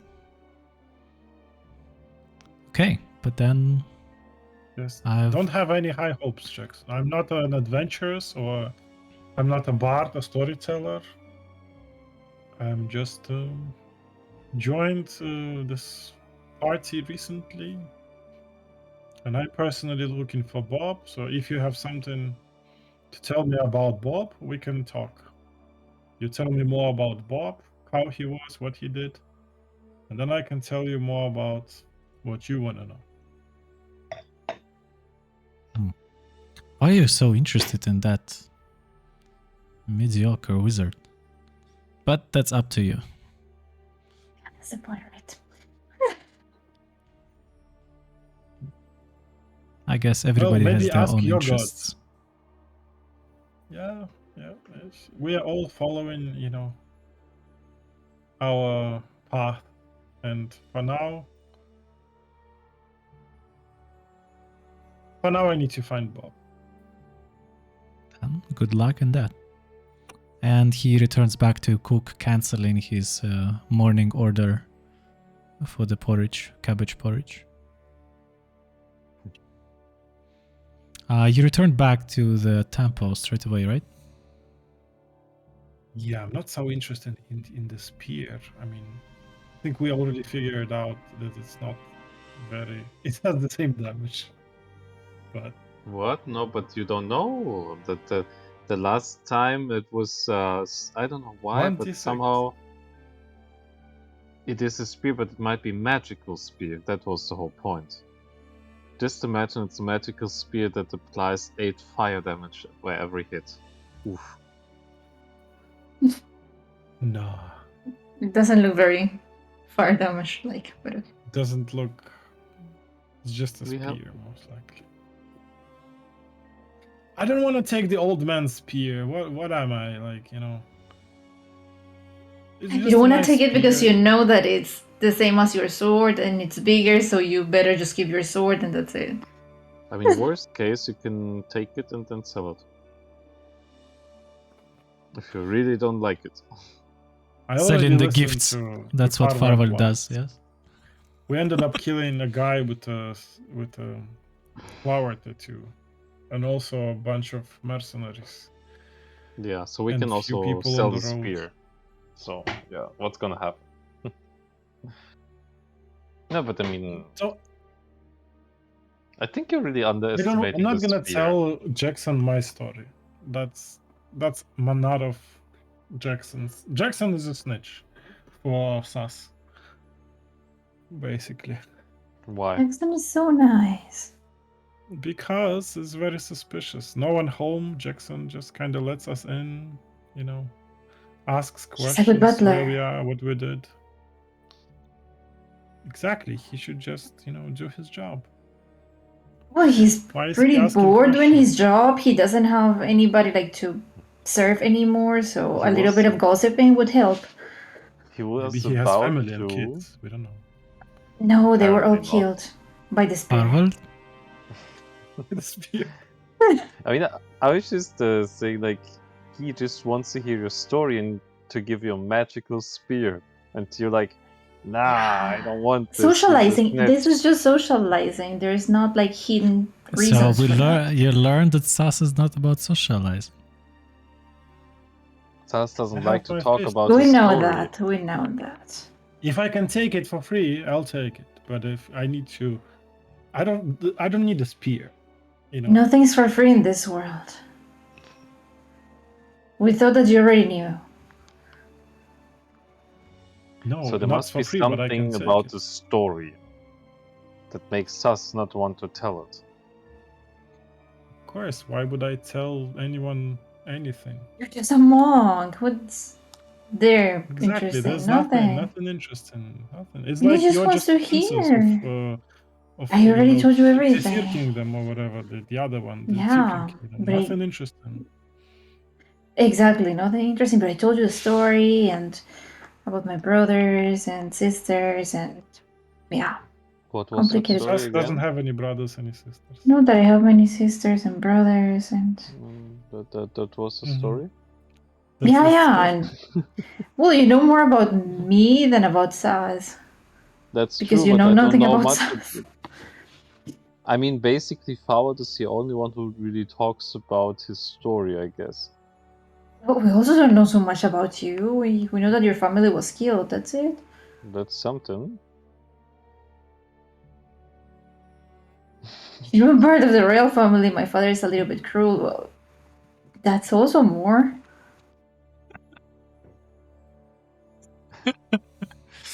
Yeah, okay, maybe we can do something like a PvP session at some point, but we're gonna make it different. We're gonna make it different. Like every time we have to release some certain information about our character, and the one to give more information wins. You know, like every time you give like a sentence, like I don't know, Rafe has a brother. Okay, Forward had So a we would family, and call so it on. EVE, information versus information.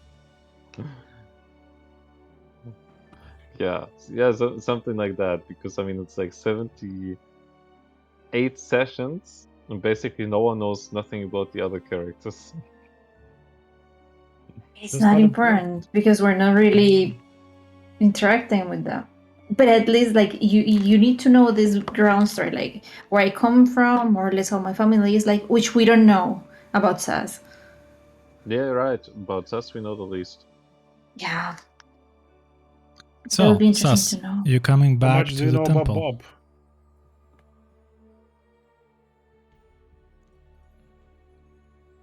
Probably also not much. Yeah, let's go back to the temple. I mean, we know something about Bob. Sponsored He by was. Dream Bean. I mean, we knew quite a fair shit about. Fair share about Bob. That's what I was trying to say. Some things. So, Are we back in the temple?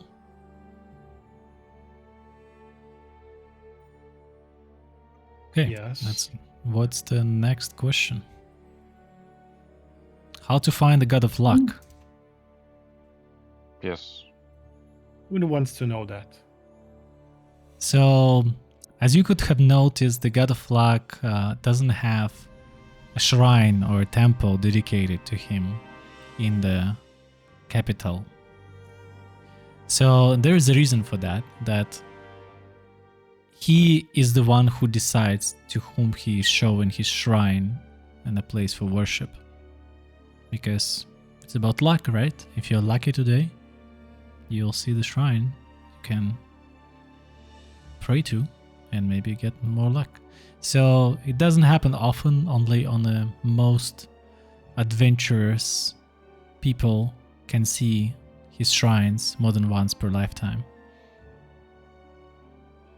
So it can appear at random location, random time of a day, and that would be accessible for one specific person there.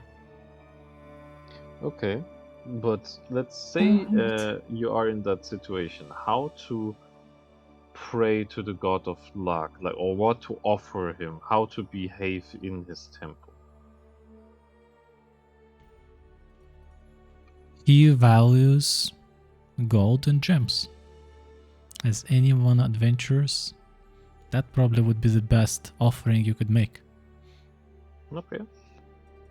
Everyone wants gold. Hey, No, weird Kothis. gods. Kothis Oh, wants well, something no, that's dear to you. that's another level. Yes. Okay, next question. Yep. Vampires, liches, and how to kill them. I think this is something Rafe can tell you everything about vampires because this is what you researched last time here. But we didn't research about liches, right? So vampires, what about- you know that definitely the sunlight and any magic that includes sunlight would be harmful for them. You also know that usually if you're trying... So, you remembered about the society and the hierarchy of vampires from your previous research, I hope? Yeah, partially. So there are like They're very vampire hierarchical, vampires. and Yeah. they are higher and lower vampires being created. And when the moment the lower vampire thinks he's strong enough to leave his master, he would be organizing his own family, if you can call it like that. So these creatures, they're not entirely welcomed in the majority of cities, but they are masters of the disguise and manage to keep undercover, not being discovered for generations. And yeah, usually if you are meeting a vampire and you realize this person is a vampire, that means you're already dead. Huh. So how many levels are there in the vampire hierarchy? Like 3? Ghouls, lesser vampires, and higher vampires? Yes. Okay. Okay. Do they worship just defined anyone? Like, Good question. No, they are completely self-centered creatures. They're not dedicating their life to anyone. no one really protects them, to say. They don't have any They god even among vampire. their own society, you cannot say that one vampire cares about the other one. So it's a very individualistic type But of what is the end creatures. goal then for vampires? Like, what's the point of them doing anything? Do they care about power, politics, money? Age, power, influence. Yes, they can be as corrupt as many of the humans. Do they have a soul? Probably not, right? I mean, they're dead or they're not dead? I don't like. They're dead. They have a soul, or then I don't know. I mean, they should be dead and they should not have a soul anymore. I think that too. They're like bodies without a soul, then. Right? No, No. they have a soul. I don't think they have a soul. They have a soul? So It was their they- soul, or is it a new soul that they get when they become vampires? That's a good question. Huh. How do you You're become a attacked. vampire? You have to be bitten, right, by a vampire. Yes. Or sometimes you can Who get was the cursed first to become a vampire? vampire. Ah, How what? did the super did you first say, Diane? vampire appear? Due to the wizard's experiments. What? So it's like that. It's So it's like that. No. No, they're not. No, this is wrong. They're not experimented by wizards. No. Vampires are way older. Humans They're, This and other world, creatures as well. Yes. there's something like fallen angels. They're like something like the opposite of Nope. yeah. No, they're not some Frankenstein creation. This is all wrong, DM. You got it all wrong. There's You That's reread another that world. part. That's another universe. That's you the might be wrong talking universe. not in here. Don't tell me they're So they are sparkling. native to this plane? They are native to this plane? They or are not came- limited to the existence to material plane only. No. You might meet them in Shadowfell and Feywild or in other realms. It is possible. Would there be only human vampire, or is there like a lizardman Nope. vampire, tiefling vampire? They are able to change their appearance race almost at will. What? The race, So they can be true. a tiefling? I didn't So if know. a It would have been vampire bites cool. a tiefling, there would be a It de- tiefling vampire. They would be using everything to their advantage, and if they find to change the appearance to be serving them, they could do that. But is it just the appearance? Like, if they turn into a tiefling, can they do now fire spells? No, right? Only the appearance. Yeah, Yeah, right. They correct. don't get resistance against fire. That would be OP. Yeah, right. If Then you're we all would thinking be about vampires. Rafe, you had your chance. I know. Yeah, Rafe once at the game number 4. She was afraid of sunlight at some moment. Then it was cured in the Temple of Irene. By the way. Oh, Where is So Irene? much fun. I didn't feel like a vampire, so it felt like wrong. It wasn't part of me. I needed to get rid of it. so next question. wait. Leeches. The leeches, are they related to vampires somehow? They're friends? Not- or they're not no, friends? not- Or they no. work for each other? No. I So think it's maybe been. I can recapitulate what we already know about leeches. Go ahead. So, as far as I know, well, leeches are undead, and they were once very powerful wizards that were striving for immortality, and they kind of achieved that. So they're very intelligent. They are mages. They command magic, and basically that's it. And they have red glowing eyes. Have we seen any? No, we haven't, but we researched Okay. that much. Well, maybe we have, but then we didn't notice.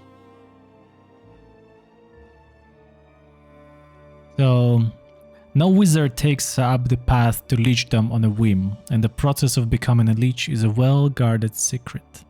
Wizards that seek leechdom must make bargains with fiends, evil gods, or other foul entities. And, however, those that control the power of leechdom always demand fealty in service for their knowledge. The leech is created by arcane ritual that traps the wizard's soul within a phylactery. Doing so binds the soul to the mortal world, preventing it from traveling to the outer planes after death. A phylactery is traditionally an amulet in the shape of a small box, but it can take a form of any item possessing an interior space, into which arcane sigils of naming, binding, immortality, and dark magic are scribed in silver. With its phylactery prepared, the future Lich drinks a potion of transformation. The wizard falls dead, then rises as Lich, as its soul is drawn in phylactery and forever remains there. You know that it's fairly hard to find the Lich because they make their best to hide their lair and the place of the operations. And if they ever leave their lair, that would be the best opportunity to strike them, because while they're within the vicinity of their own home, let's say, they are way more powerful that you can think of. When a Lich body is broken by accidental assault, the will and the mind of a Lich drains from it, leaving only a lifeless corpse behind. A new body would be reformed next to the Lich phylactery, coalescing out of a glowing smoke that issues from the device. So destroying the phylactery is the only reliable way of killing a Lich. But you need to destroy the phylactery, so it doesn't. It's not necessary to take the phylactery away from the Lich. Okay, so. Okay. Because technically a Lich is a phylactery. And the body is just operational device. Okay, so Mr. Wolf was not a Lich. Confirmed. I was also thinking about that. The Liches are known to collect a lot of spells and magic items because they have extremely long lifespan. Basically immortal, so nothing stops them then from acquiring riches and knowledge. But they are quite lone and they don't want to share it with anyone. Do they also have this sunlight problems? Like vampires? That is No. the weakness. That's the only weakness of Lich, as it's known, is the phylactery. Oh. Other than that, you don't know. It's unknown. Is there... Why are they so unknown? Are they really good at hiding? Okay. All of these years. Yes, and they are undead. They don't require air, food, drink, or sleep. You Just can clear. live inside Bag of Holding. Just chill there. Yeah. But then it would be fairly easy to kill them. You just spend 6,000 gold, buy a second bag, and boom. Yeah, That would if you be very find them inside the bag. No, you don't need to find them. You just need to merge the two bags. You really want to do that someday, right? It keeps on being an idea. Like it comes back. Is it? For 6,000, it's the cheapest way to kill anything. Just 12,000. Yeah, technically. You also read that if some of the Liches they often try to preserve their appearance as much as they can, and for that they need to make sacrifices. And those that to the phylactery, and those who don't do that soon turn into demi-lich. Demi-lich. What is demi-lich? Is that the better version or the worst version? It's No, more it's the undead worst version of a lich. Okay, what happens if a lich just doesn't care about doing sacrifices and he becomes more and more lich? What then? Then there is nothing else that remains that would remind anyone that he was a living being once before.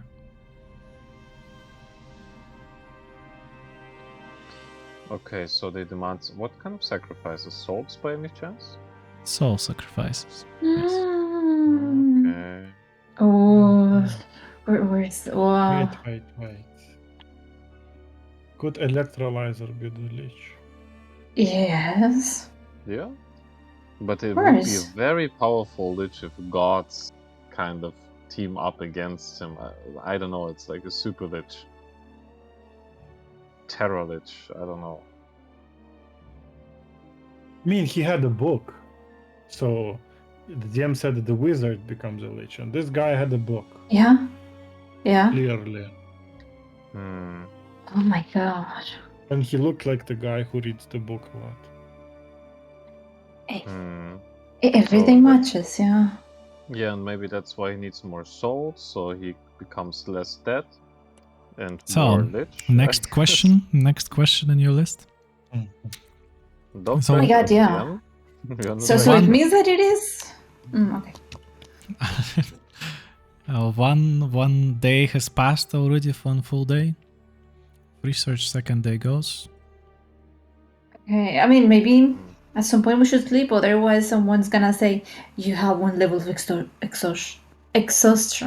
You have a But that fairly doesn't matter. comfortable room in there. Okay. So, So it's considered that we can rest there while reading. Okay. Cool. Yes. Good. Okay. So Yeah, you can next take point shifts. on our list. It feels like back in university. so what Yeah, is but the then we next really point? didn't rest. Mhm. Salamanders and Salamanders cult. Mm-hmm. So let me open my notes. So as you read about salamanders, you know that they are native to the elemental plane of fire, and intense heat washes off their bodies with a yellow eye glow like candles in the deep set hollows of their hawkish faces. They adore power, and they have like a very top-down hierarchy, because most of the time they are under command of Ifrits and Ifritis, who are very totalitarian in their rule. So whenever they are organizing their own societies, they just follow, they don't know anything better. So they're native to a plane of fire. They emanate intense heat when they are next to other objects. So elemental plane of fire is basically a sea of fire in a way, with its own cities, villages, and everything else on other creatures who have immunity to fire, able to live there. Can I get there? It is possible to travel between planes, and it's possible to get to a plane of fire, yes. But you're not immune. But without being immune to fire, you I wouldn't know, last only long there. resistance. Yeah. Yes. So in the Salamander cult, as you are asking these questions to the head priestess, she is telling you that there were a couple of seemingly unrelated fires in the cities, and one of them unfortunately happened in here. And as the people were asking witnesses around what happened and why, some mentioned seeing salamanders or creatures related to them in the crowd, but so far, even though the Sandkeepers are working on it, there have been no report from them specifically that there is some organized group using salamanders. However, it was already too late to stop the rumors about it. So the Sandkeepers and the Temple of Enaekran decided to use it to their advantage, claiming that there's a cult in a town, posting the posters and asking people to cooperate if they see any of those creatures around. They know that the salamanders are not native to the material plane, so they wouldn't be found here just like that. The only information that so far the investigation has brought is that the salamanders were seen in the Six Churches district nearby the temples. That some claim that one single account says that they were seen in the Ashway district, and a couple of drunken sailors claim that there were a couple in the docks quarter. Other than that, yeah, the priestess doesn't have any more information on this matter. She hasn't seen, haven't heard anyone using this name, Cult of Salamander. It's absolutely something that came from rumors, and they just don't want to use it.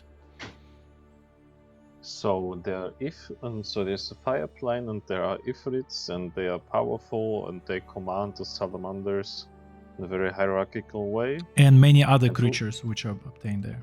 Yeah, Ifritis would be Okay. like kind of high on the ladder of power there. So Ifritis, they're something like fire genies, right? Yes. Imagine Heroes of Might and Magic if you played ever. No. No? Let me send a picture to you. I played Final Fantasy IX, and there was an Ifrit, so I have a fair idea.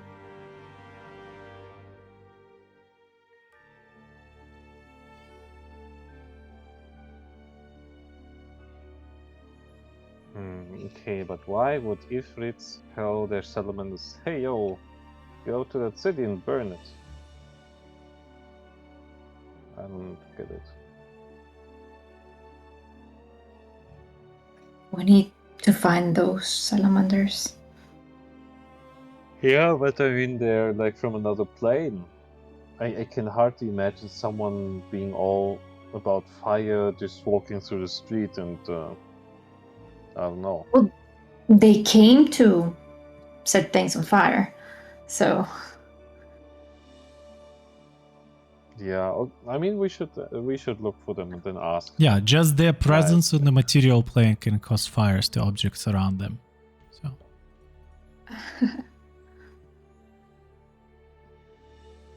But then they walk through the city and people are like, "Oh, cool. I don't care." I mean, no city guard says anything, and I mean, it's like it walked. They're just a couple of the random witnesses' voices saying that they saw something like this. Okay. hmm. Well,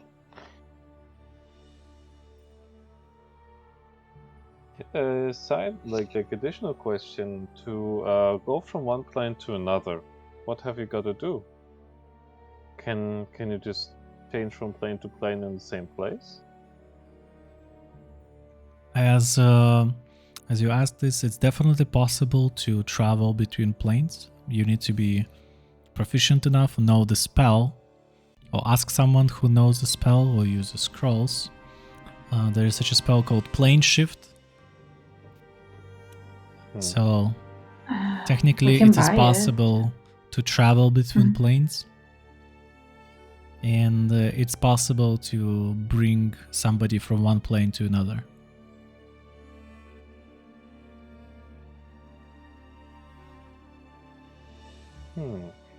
Okay. How to track someone who's on a different plane?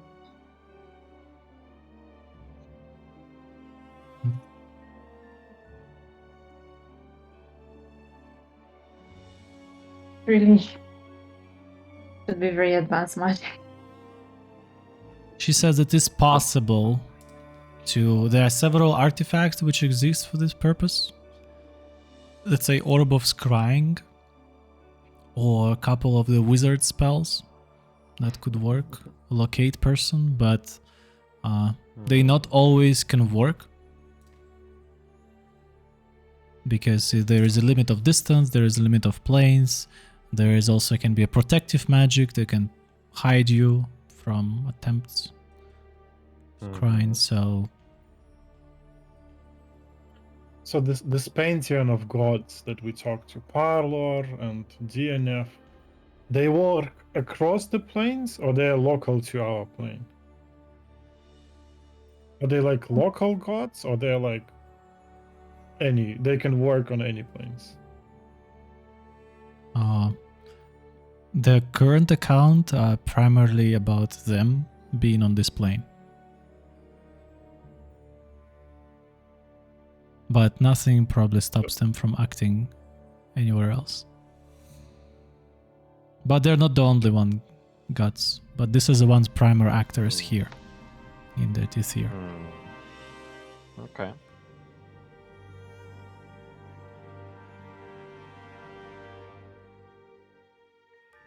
Okay, next question.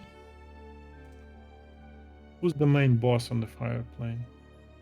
Is it the Koso, maybe? Does Koso live in the fire plane? I don't know. They said there's a strict hierarchy. Maybe it's just some kind of fire dragons. Fire dragon's nice.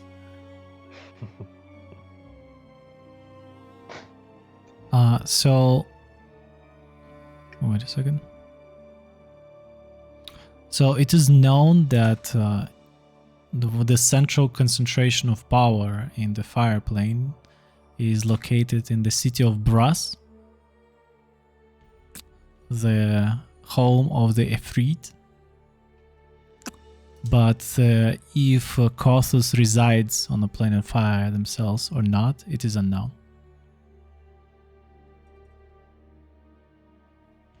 So not So much which- information. It's not like he has a post address. What about Enaekran though? I mean, if it is fairly easy to connect to the element of fire, to the plane of fire, what to connect Enaekran to? Does he have like a favorite plane or an element?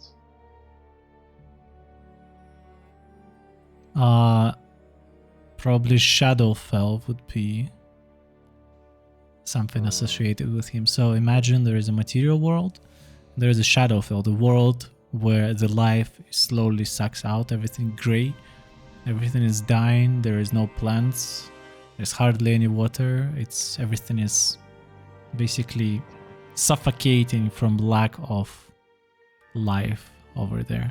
It's still inhabitable, but it's full of dusk and full of madness. There is not really sun.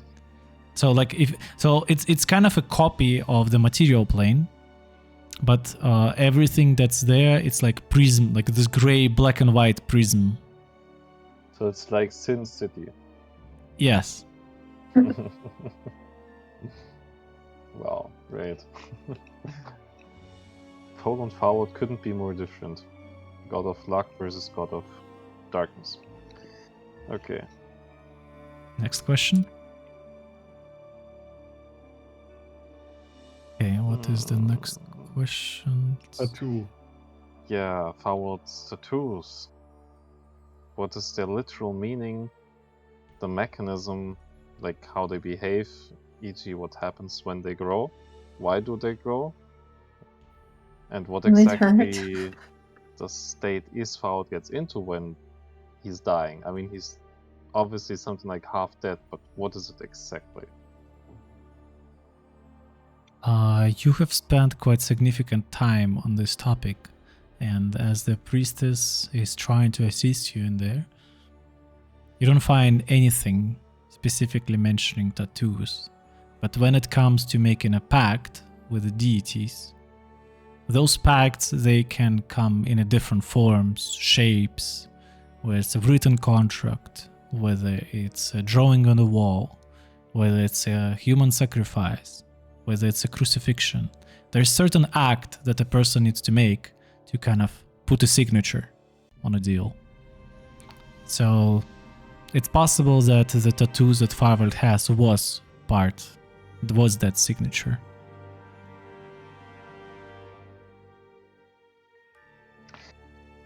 I asked her if I showed her the tattoos, would she be able to read them?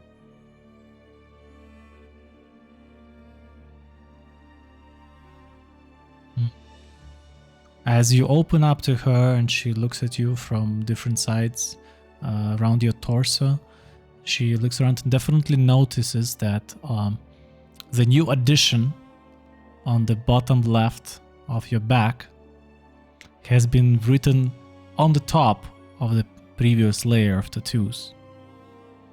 And she says it seems to be kind of made out of similar material, similar ink pattern, but it definitely breaks the underlaying layer. And as if it's a stamp, as if it's something that's maybe more important But she cannot read the tattoo itself. And No, couldn't it's tell me doesn't- what language it is. It doesn't make sense if it's a language or a drawing. Okay. And when I describe my state to her, would she know what I'm talking about? Can you remind all of us? What do you remember about your state? Okay. So, when Farwold technically should die, should be dead, then, like all of a sudden, like he would elevate into, like upwards and be like elevated by an invisible power and kind of come back into life. But at the same time not, because he wouldn't have any pulse. So his heart wouldn't be beating, he doesn't have any blood flowing through his veins. He is kind of less impressed or impacted by cut wounds. His skin complexion gets darker, and he feels less emotions.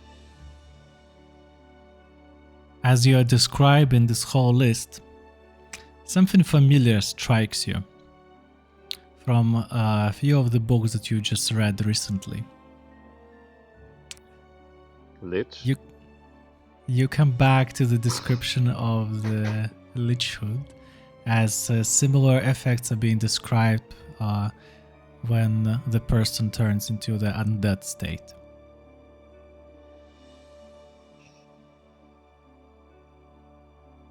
So it's not exactly about being a lich, but it's part of the features. It's about being undead that you're describing to her. And turning into true undead. Which means in this state I have to do sacrifices, but to whom? To myself? To my tattoo? To Enaekran? Okay, let's see next time.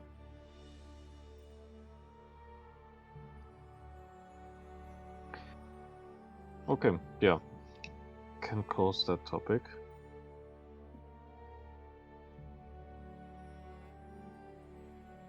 Okay, next question. Next question would be again the war. Like basically what happened, in which order, who was involved, what were the motives, but I mean, we know the basics technically, right? So we want the spicy details. We don't even know the basics. I mean, we can, well, what do we know? There was the war? War of the Spring. We don't even know who against who. Wasn't it like humans and dwarves and elves against the orcs?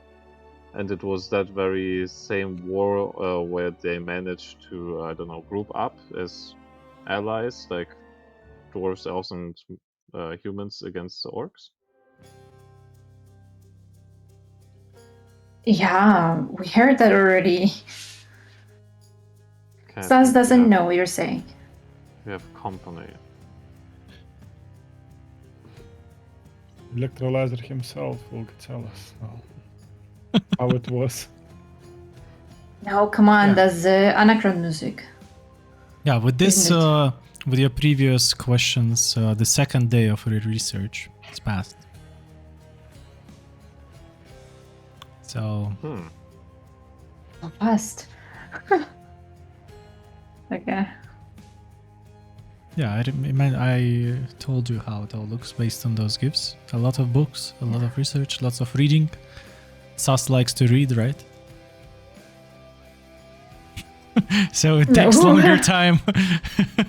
Yes. So. Mostly looking for Bob information. Yeah. Nothing so far. Looking for the name of the Bob in the book, yes. If not, put aside. Basically. Any mentions of anything regarding Comet and Bob. I mean, that's not part of the list, so we're going in the list. Okay. Well, that's something about comets at the end. On the third day, you're getting into the topic of the war of the spring. Let me Someone open my make notes. Yes, yes. DM So- earlier Avoid said he was markers. gonna share notes about the gods, right? Is Yes. DM going to do that? Yes, but, Eventually. Already the gave us. names of them? And their relation and their definition. Like Their your notes, characteristics. basically. Who worships them and why and how. Yeah, ideally, I can maybe add this information on World Anvil. This is where the whole thing, instead of Discord. So That would be yeah, very it's a helpful. lot of work, but maybe I can do that. Yeah. Okay. Don't you have It's to just a few copy-paste it? guys. The You what? just need to copy. You have everything. You can just copy paste. Yeah, you have all descriptions. Just There Put is a them lot together. of linkage you need to make in the even making the map that you could see. It's not that simple as you could imagine. I mean, as a map, it's more complicated. But if it's just a text, could be just copy paste now. Okay. A War of the Spring. It's a massive period of turmoil in the history of Tithir, which happened about 900 years ago, where alliances were forged and broken on a daily basis. It lasted about 50 years, causing a great deal of destruction and distrust among races living in Tithir for generations. It has started with the internal dispute of dwarves, but it eventually spread all over the continent as different factions tried to explore the opportunity of conflict. Free for all war, only survivor could be claimed victorious, some would say. If you think about participants, you find the following list. The city-states of humans, the elves from Erinel, the orcs from Frontier. The origin of the conflict was involved with the dwarves, tieflings, tritons, and the last people who joined and wanted to seize something were people desert from a desert, which later on formed into Shah's kingdom, but it wasn't even the unified nation before that time.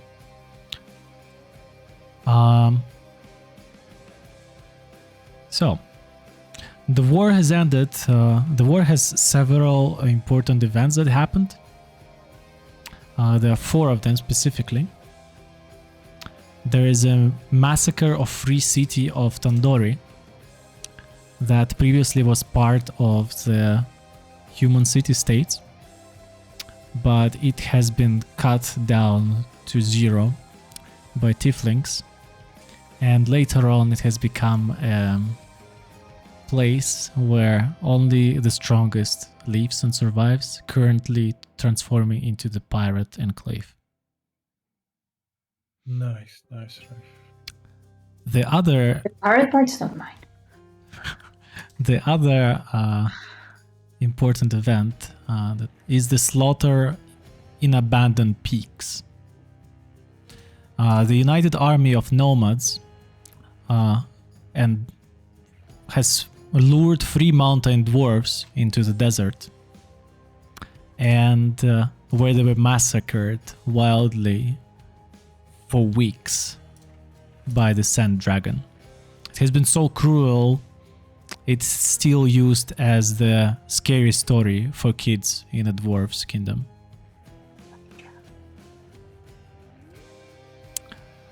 Then happened also one of the memorial important events was the Battle of Pure Heart 935 years ago. This is a moment where you recognize a familiar name which describes the events of it.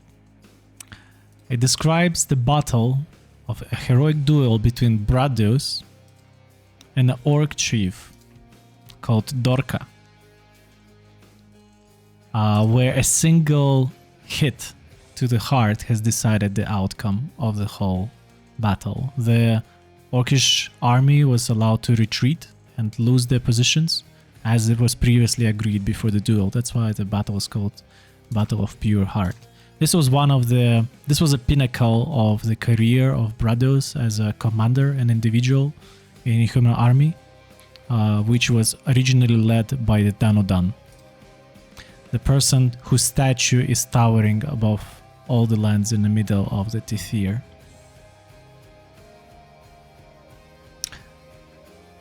Yes, then there was also a battle of Olympus Fortress. The last forces that were opposing Danodan were hiding in this fortress, and it was razed to the ground by Brados, even though it wasn't in his character. The full story, if you want to know more about Brados, that would be a separate request. Hey, add it. Yeah, we have it. Okay. No, we know So- it. We don't need it. We don't need. We didn't know anything, and now you know. No, Oh my God. we don't know anything. We want to know. Yeah. One minus half a day ago. Doesn't matter. So the war has ended once the leader of human faction, Danodan, made an alliance with Arenal elves and dwarves of Voland, forcing others into the ceasefire, which after a couple of years has been proclaimed into peace. The Danodan reigned the land over 80 years, slowly returning to the pre-war prosperity. His heirs reigned over 100 years until, due to accident, there was no heir left to his family. And since then, the human enclave has been choosing the family which would be ruling. And the current Duke Mithrao is a descendant of several generations. So his family was chosen back then, and he's still the representative of his family on the throne. But it's not a permanent, let's say, position. It still can be up to the debate, up to the change. So once you go into the details about the war effects and how it was held, you're reading the following information. It would be impossible for Danodan to forge an alliance and make such a big army without assistance and help from the side. It's rumored that among his assistants was a mage who came across the sea, who wielded an insane magical powers while never really showing his face.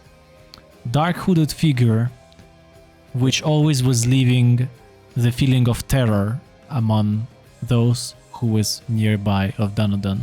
He was never liked, somebody who kept his distance from others. The mage was feared and hated, and this is the first time you see the name of Grassus Vado in there.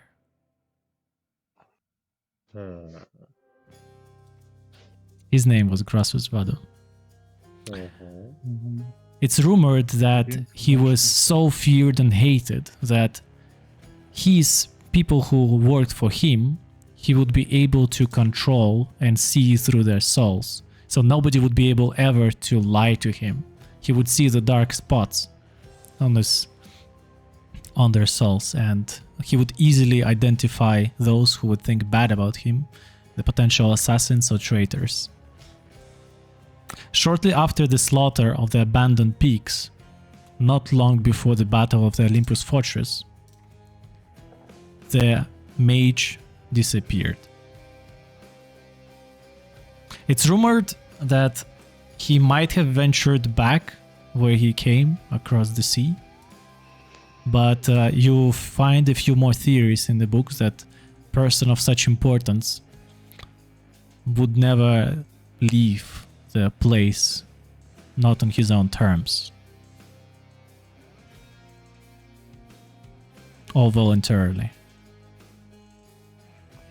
As you're trying to read more into the reign of Danodan after the war, you don't find a single mentioning of neither Grassus Vado nor of any other assistants that were on the side of the Danodan. Their names have been crossed out. Their deeds and their help has been undermined and removed. Only Danudan's name remained as the sole victor of those times.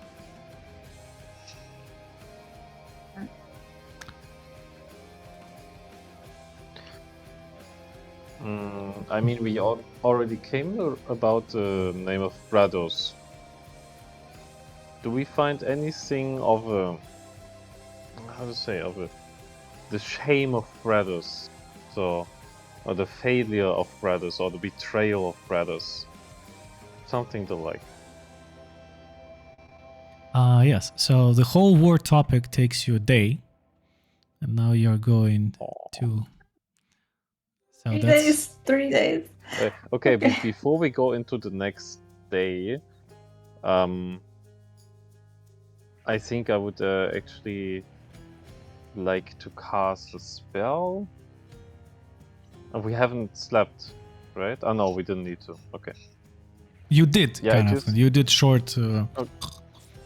Well, so much reading. Of course, we had to sleep. We fell asleep while reading. Yeah. I mean, I just want to check in if Gaki is alright, because it's already 3rd day, right? So I'm casting a spell called Scrying.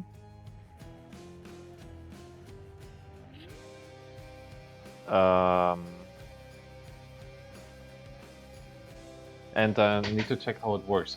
So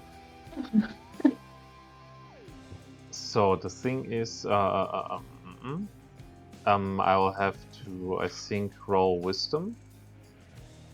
And if I succeed against the saving throw of the creature I want to look at, then I can actually, see them. I can observe them, just see what they do, where they at, everything. So it doesn't have like a minimum distance, but it has modifiers for the saving roll.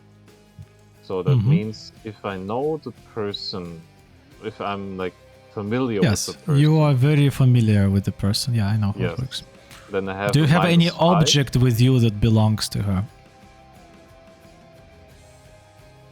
No, she didn't make me a present yet. So.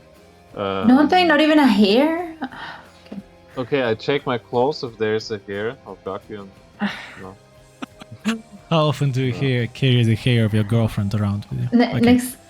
Next time. Realistically collect often, something. but Yes. no, not in this case. Not in this case. Did she give me anything this time? Okay, No. so Didn't she since give you, we're like a flute or something? so forward, No. since we're coming in the stage of the game to higher level spells, remember that spells have something important as part of their casting. Yes. Casting time of 10 minutes. I mean, you know what I mean, yes? You mean the component? Yes. Oh my god, Okay. 1000 GP. Now, if I need to have a focus which is worth that much. Correct. So what are you using as your focus? I can conjure my packed hex weapon, which should be beyond any worth. But yes, I can use it as a casting focus. That's Yeah, what you walls can. can do. Is it worth 1000? I mean, I made a pact over my life with that, of course. Like, this is, you cannot buy that. Have you seen the stats of those weapons? So if I would nobody say can yes. buy it, it's useless for others, yes? They cannot take it away from you. Oh, really? Cannot Are you trade gonna it. rule that it has? Are you gonna rule that it has no value? No, I would rule that it has some value, and I think for the rule of cool, as you're doing it now, first time, it would definitely you can do the spell. We can do it now, but for other occasions, you would need to find some object which is significant to cast it, to use a focus. Okay, so please cast the spell, and Gaki, she will have her own saving throw. I did. So the saving throw should be -5 because I'm familiar with her. That should be 11. No. How does it work? It says save modifier -5. It's probably for Gaki, -5. Whatever Gaki does is -5. Okay, that makes sense. And since I don't have a likeness or I have nothing of her, that's everything. Yeah, she fails. I mean, she could also voluntarily fail. Doesn't She voluntarily could. fail. Doesn't want to be observed. What's going on? Really? Horizontalis.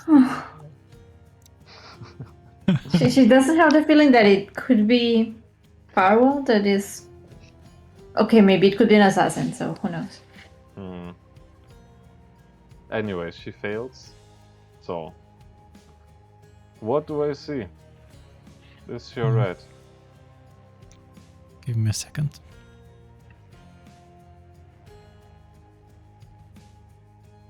So,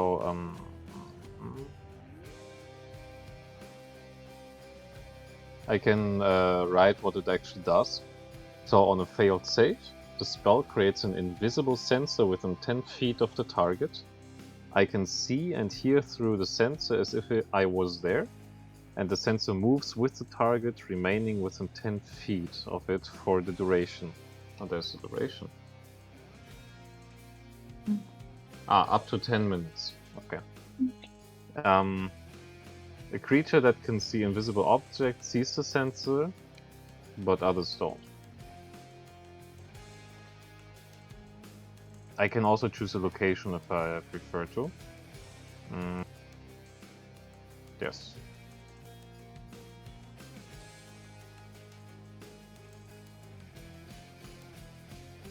Okay.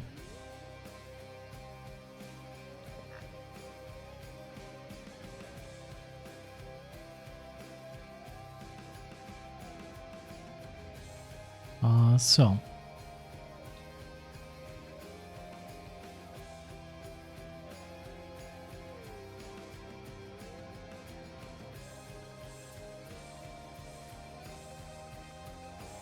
Okay, here.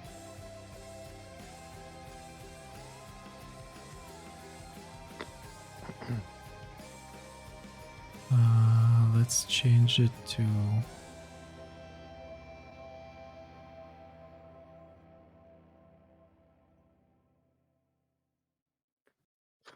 Is it in maps and lore? Oh What's that? my god. That guy looks mean though. He looks... Is that betrayal? I don't know. Uh-huh. We'll see. Oh. She was a spy. Well, not a spy, an easy girl. So, you currently observe her that it's a dark time of the day, it's the end of the day. You observe her walking outside the street, turning around the corner and carefully looking around left and right. Then she is making a whistle, and the hooded person comes towards her from a seemingly unclimbable hall. He comes closer to her, and you can see the other person looking like this. It's a halfling, and they seem to have a conversation at first. She's waving at him with hands, and he seems to be standing firm and all the time nodding his hand sideways. And in the end, you can see that they are exchanging something. She gives him money. He's a drug addict. Really? Oh my god. And he gives back something to her in a small brown bag. Oh my god, that's totally... Yeah. So I mean I have this this is sphere, right? So I can control it. It moves with the object, but I can change the perspective. And when Yeah, I do it's so, a to 10 see- minutes. This is the conversation you're observing. So I want to That's- focus on the object she's been given. Do I see anything? Do I recognize it? Is it somehow familiar? Do I have any clue? So she opens that object once. She makes a sniff out of it, just like first, and then she closes it immediately and looks around and she puts it back to Oh my to god. one of her side bags.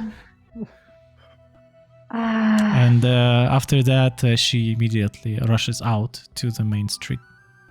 The other guys, do you your post eye is still there, so your eye can still notice how the person, he kind of weights the coins, checks them, hits them from one hand to another in the air, catches it quickly, and with a nice smiling grimace, walks back to the same spot he came from. I try to remember the very spot where I saw him come from. This is none of the places you have seen. As you have seen the surrounding, this is none of the places you recognize. Sure, but I want to memorize place in case I walk past or so. Like, Sure. It's not his fault, it's her fault.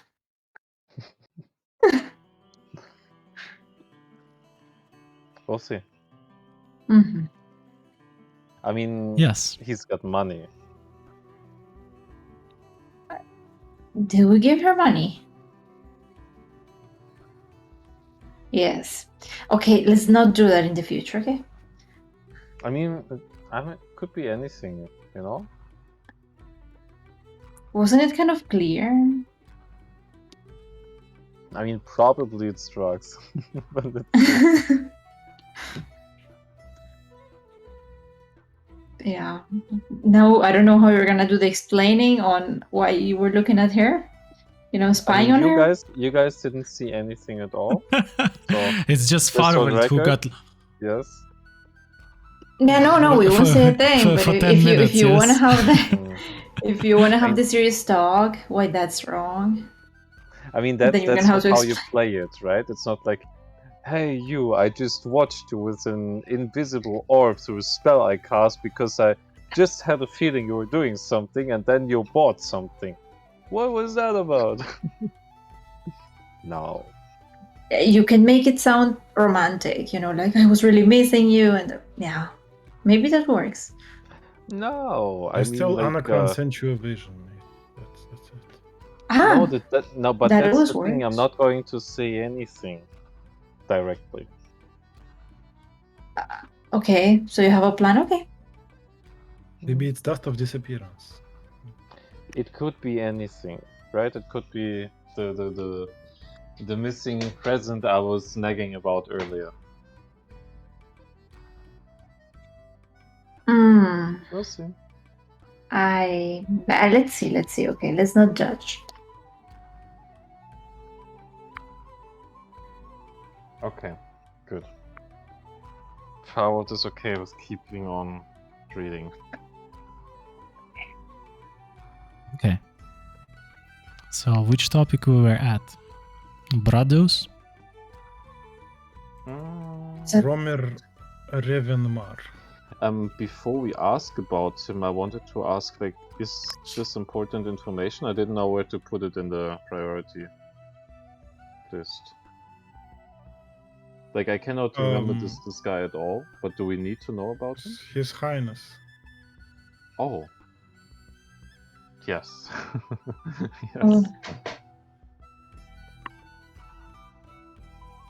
So, Yeah. whom His Highness. first?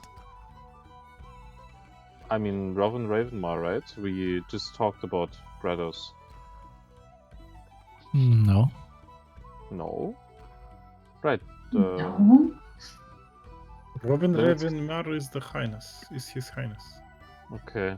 Then let's keep going with Brados for now because we kind of okay. touched the topic earlier, and then let's come back to Roman.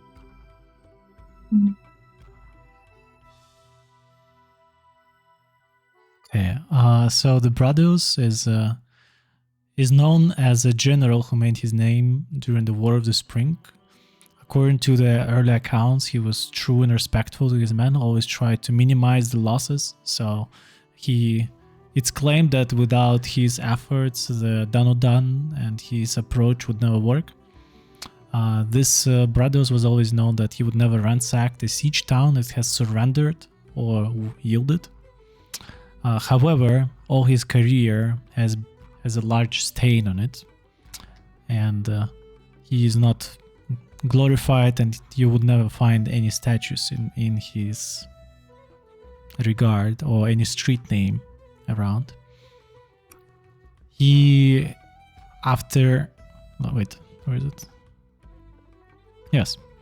So as they surrounded people currently fortified in the Olympus fortress, the garrison said that they're surrendering, and they have sent the surrendering gifts to the commander.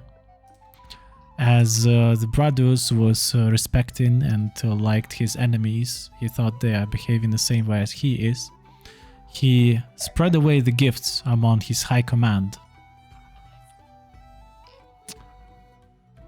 As he did so, on the very next day, most of his high command, as well as their special units, were under effect of Honic plague. The later investigation showed those objects were cursed, and this was a trickery from the side of the defenders. As Bradus learned that it has been cursed, and he got so mad that despite that the enemy has actually surrendered and opened the gates, he has ordered his troop to raise the city and kill every single one of person over there. As he wasn't interested in the investigation or trial, he was just mad. After the massacre was over, there was no one left who would be opposing Danodan, literally, in the lands of Tithir. But having such a large stain on his consciousness, Bradus has left the army and has never been seen since then.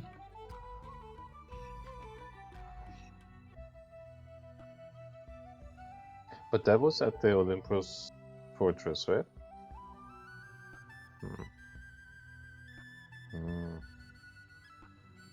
So we should. That never was the go last there. event. That was the last event that basically signified the end of a civil conflict on the lands of on the human enclave. Okay, we should never get there, or we lose a very powerful magical item, I think.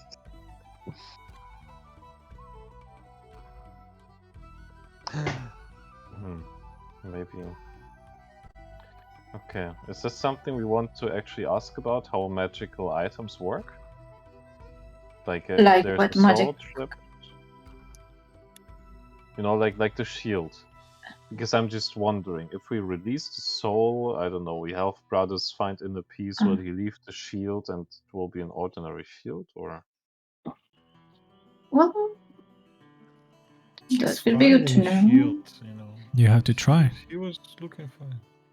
No, I mean, but if we do that and then the shield is useless, then it's really sad. Then we just keep it there. But if we can just release it because it might be annoying, it would be nice. Yeah.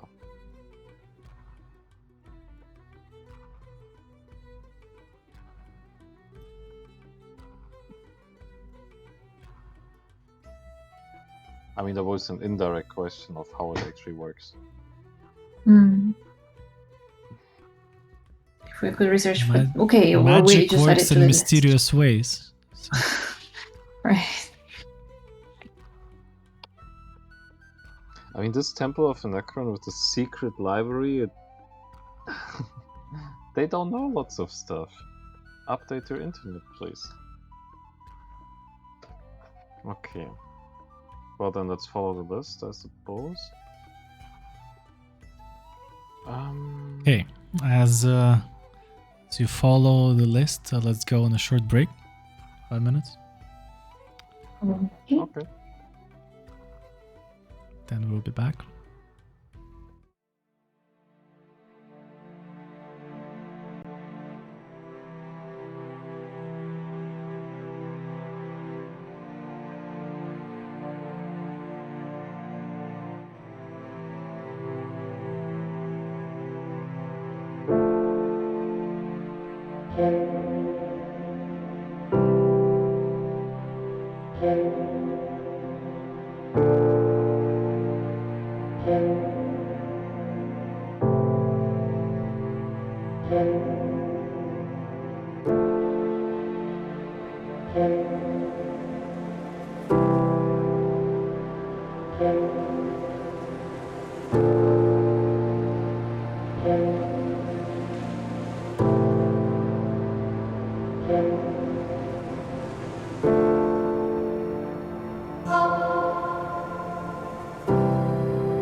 Okay, we are back from break. As the party is spending 3 or over 3 days in the library, trying to We're find not back. the... We're still on pause. Damn. No, we're not on pause anymore. See, we're on pause. We're not. No. We're not. We're not.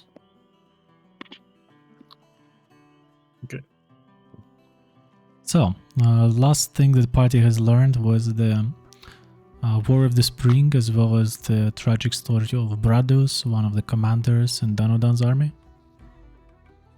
What's the next question?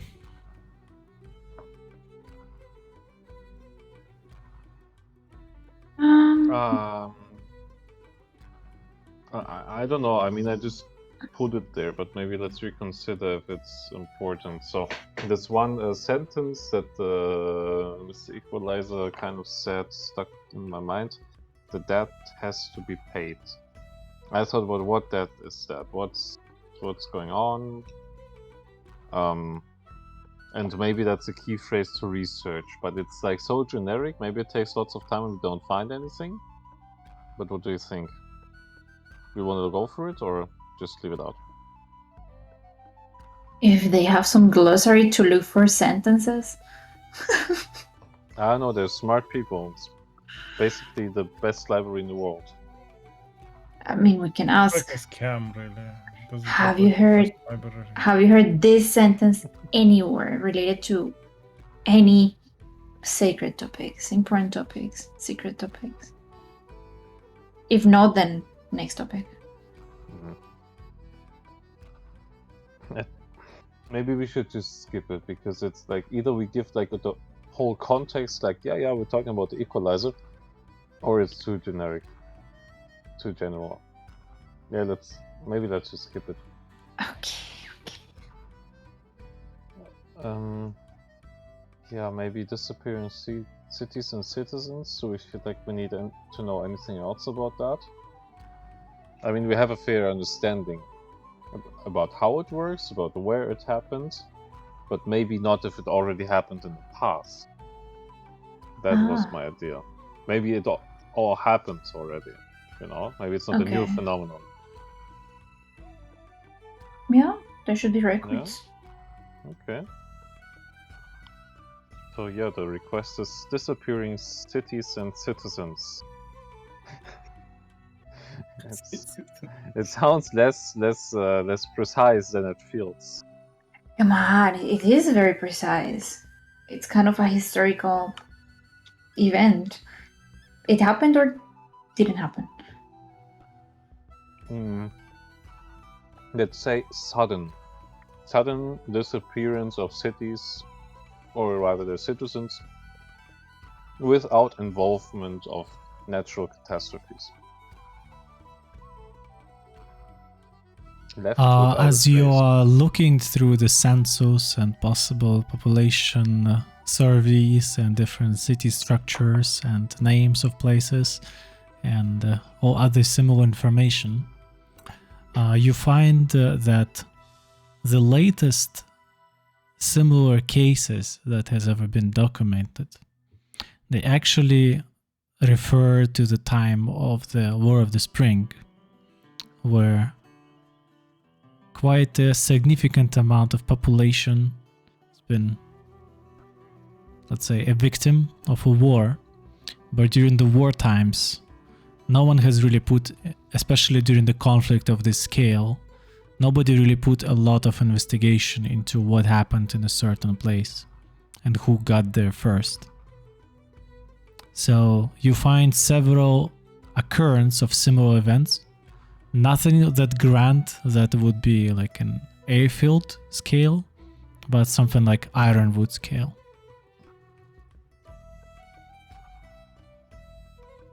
After that, there has been nothing for approximately 900 years until now. Okay, so just connecting the dots here. So there was this war, and there was this guy who has this statue named after him, and he united Danudan, exactly, he united like the elves and the good guys against the bad guys. And he did so with the help of a powerful mage who came across the sea, which was Grasus Vadu. And then at some point, Grasus Vadu apparently turned into the equalizer and said that debt has to be paid. So maybe it is Danu who had to pay a debt, or someone of those people had to pay a debt to him in order for his services, for his magical help. No one did.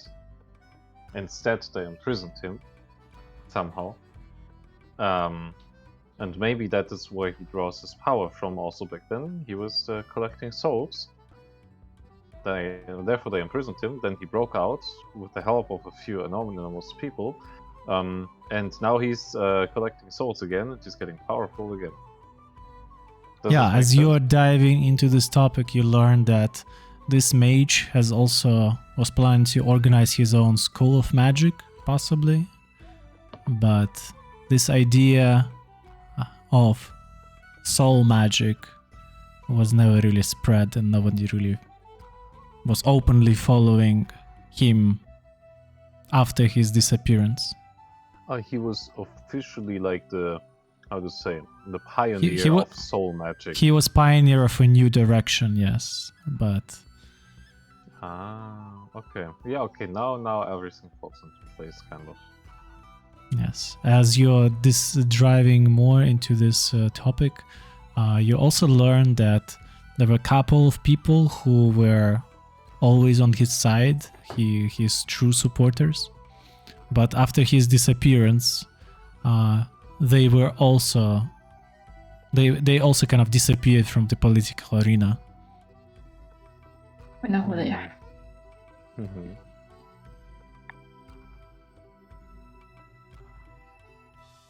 Who are they? What do we know? The Order of the True Knight I mean, has to be them. The followers of partially, the.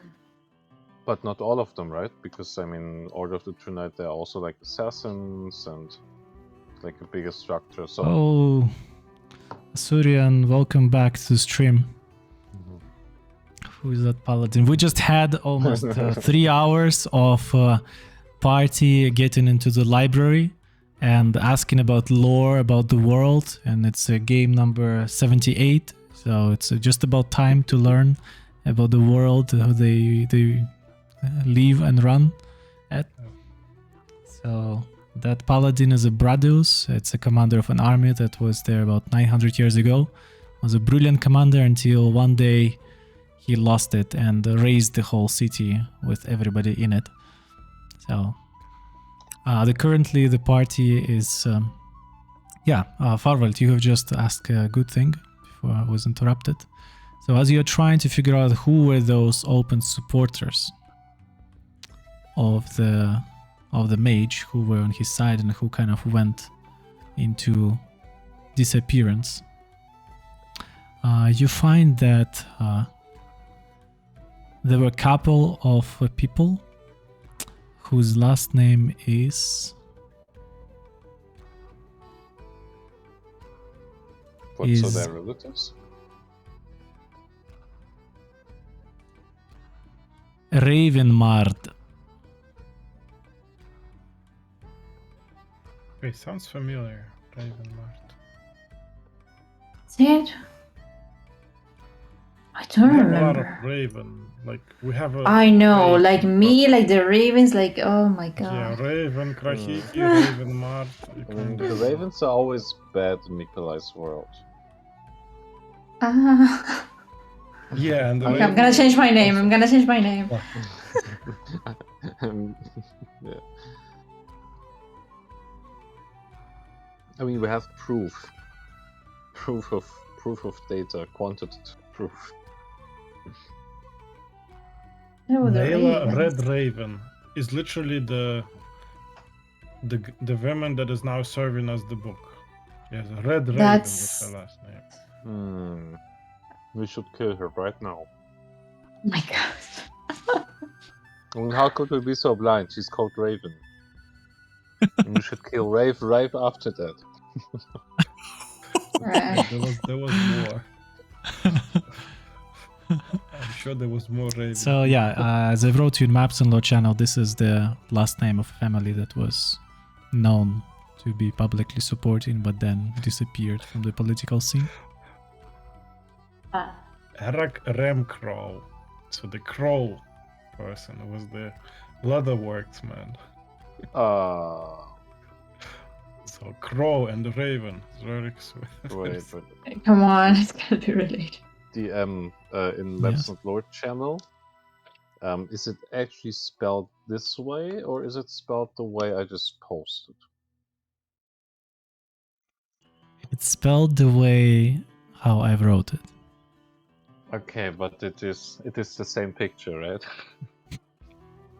They are the same picture. What do you mean? The office. What? Do we know this? They are the Do we same know them? picture.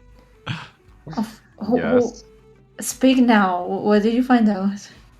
Speak now, commoner. Come on, no, I mean, you know, you found a secret. You understood something. You remember something. We didn't. Yeah. Okay. So I mean, Sergey actually put this name in the list, and I was like, "Who is that guy?" Because I didn't remember, but it's actually the true name of His Highness. Oh. So the family of His Highness were big supporters of Grassus Vadu. So, and they were soul good magicians, point. apparently. So yeah, now our suspicion becomes kind of solid. Yeah, we have a real reason to kill him now. Yeah, I mean, everything makes sense now. I mean, the last, what was it, let's say 40 sessions, instead of just going to the Highness and asking him, everything else we did to come to this point made total sense.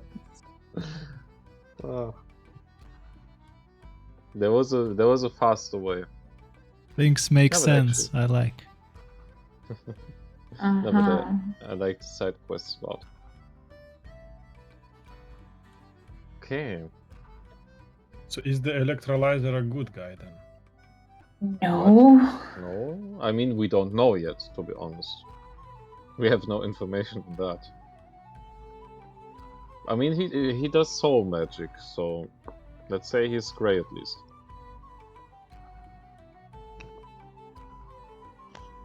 I mean, Is he a maybe great we wizard? can research about soul magic. Not as great as Bob. I mean, you have a point exactly about soul extraction, aka soul magic. Ah, it's the next slide. Yes. Next slide.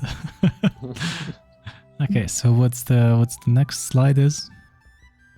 Tell me. Soul extraction magic. Theory, application, and use cases, as well as the case studies. One-on-one how to do it. So you are finding the basic 101.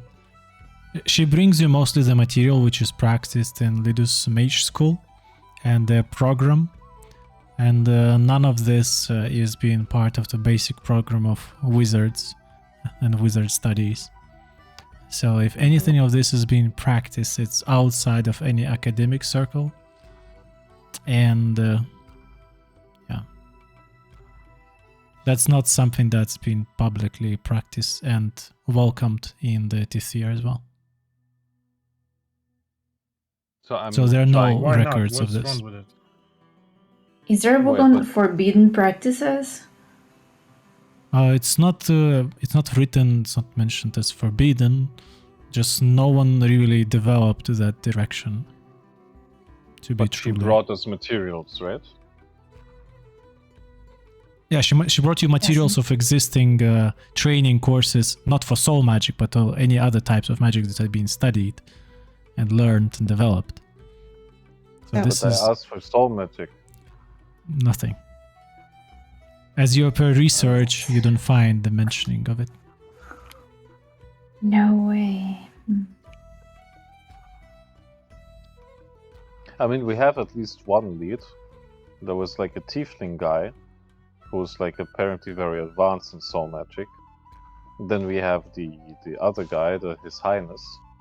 And the other guy, we killed him, that was Brask. So, but there must be more. Possibly. So about the family, and what was the name? Revenmarts. Can we find anything more in detail about them? Like, where do they come from? How many currently living members do they have? Especially for a guy named Roman Revenmart. She looks at you and says, "You know, we're not a spying agency here. So that's already kind of a private person information.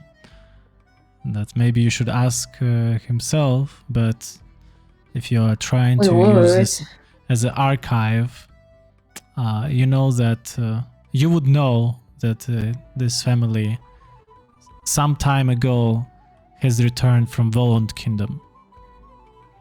So it wasn't a permanent residence over here. Maybe it was, but then it returned and settled back into Tyr.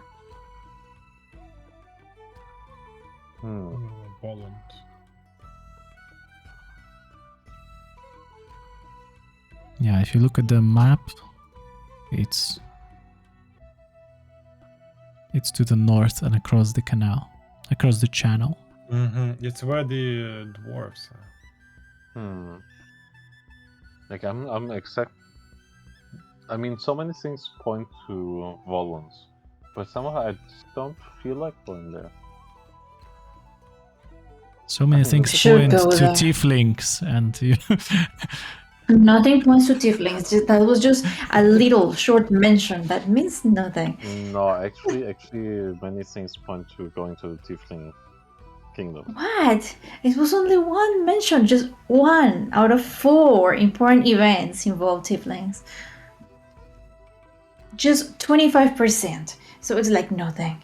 No, but we have several leads. You know, there are disappearing cities, which you might actually be interested in because you're like, hey, I was in Human Kingdom and their cities disappeared too, and I Yeah, kind but what of can I saved do? half of a city at some point. I could help my own kingdom with disappearing cities. So that's one aspect. Second aspect is we have the soul magician there. The third aspect is we actually know that there is there are like some equalizer caves in Tiefling Kingdom. So these are 3 very solid points to go to the Tiefling Kingdom. The monastery was near the Tiefling Kingdom. The one that had the last electrolyzer cave.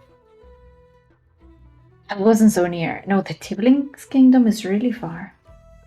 It's not even the map. It's really far. Mayday It's partially Monastery, on the map. literally on the border. Is it? Kingdom of Tithir. But it's not in the map. if you look at the map, here's the everything to the in the clouds. Here's the Tiefling territory on the right. See, it's in the clouds. No, we cannot reach it. And the monastery is really nearby.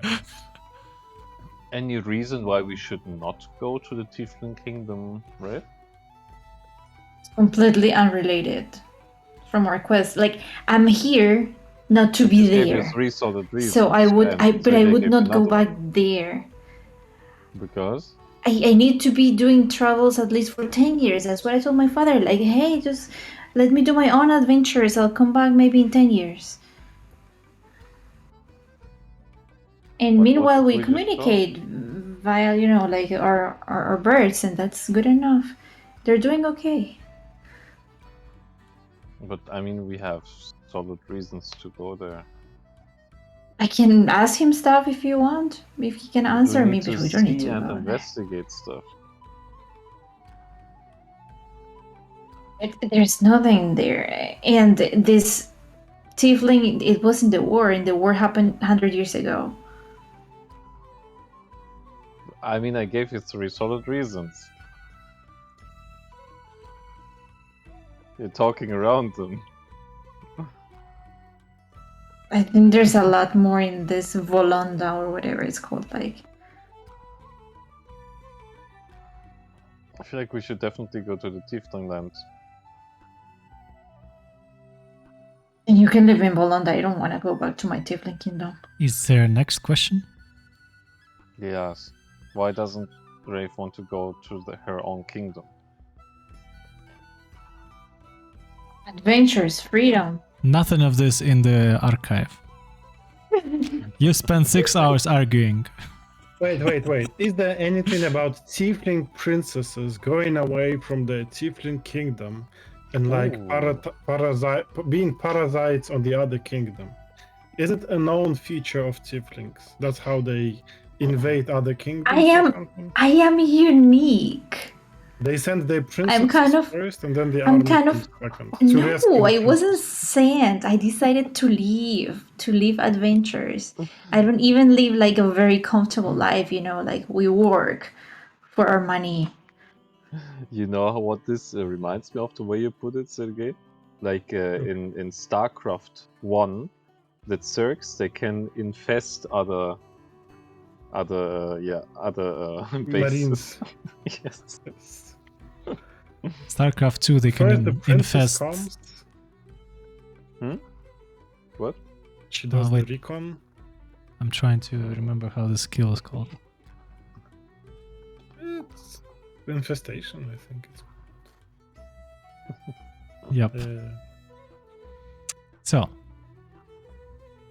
as you're trying to research the ways of tieflings and how they do their politics, you mostly learn that people try to be very cautious when they're trying to make deals with tieflings, as they're not only cunning, but can be brutal and very effective in their goals they're trying to achieve. Whoa. That especially applies to the royal family. Oh my god, you had to say that, right? Okay. That's a common knowledge. My only goal is living adventures outside of my kingdom. That's There it. comes the cunning.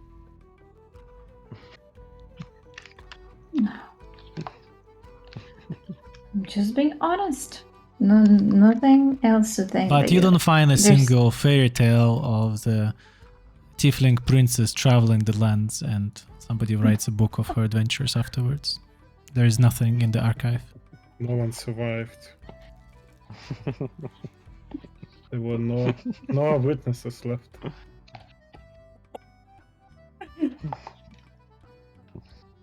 Okay, but I mean, we just might have to just go, that way. It was the last known location. I don't know. Oh, Boss house doesn't know. No, I don't know. I'm just looking for Bob. exactly. Alright. We're looking for Bob. We haven't found anything yet. Yeah.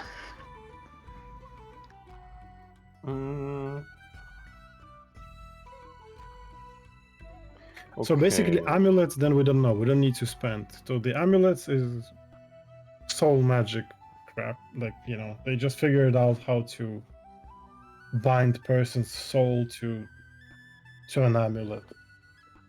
And if the person is, does something against the orders, he dies. Yeah, I mean that's basically how let's say a person feature of Grassus Vadu, right? That's what he did back then, that's what he does now. Maybe we don't need to know more about it. Probably we're not gonna find it in the books anyway, so. But in general, maybe we can research the order. Yeah, the I Order mean- and Avengers Council, yeah.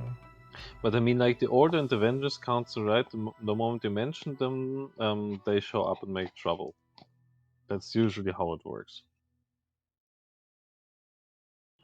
Do we want trouble? Even Helena didn't know anything about them.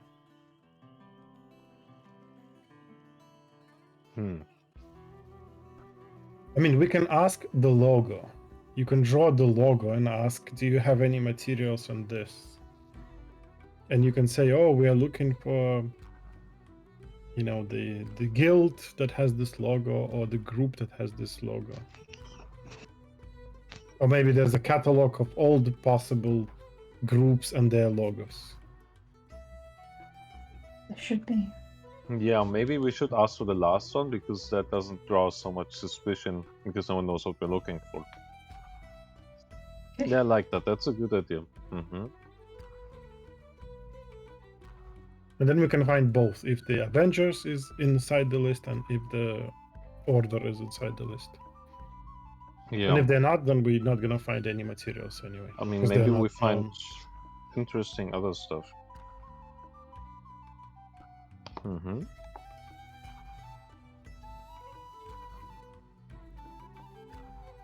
We can also pay attention to a logo of a flower tattoo on the face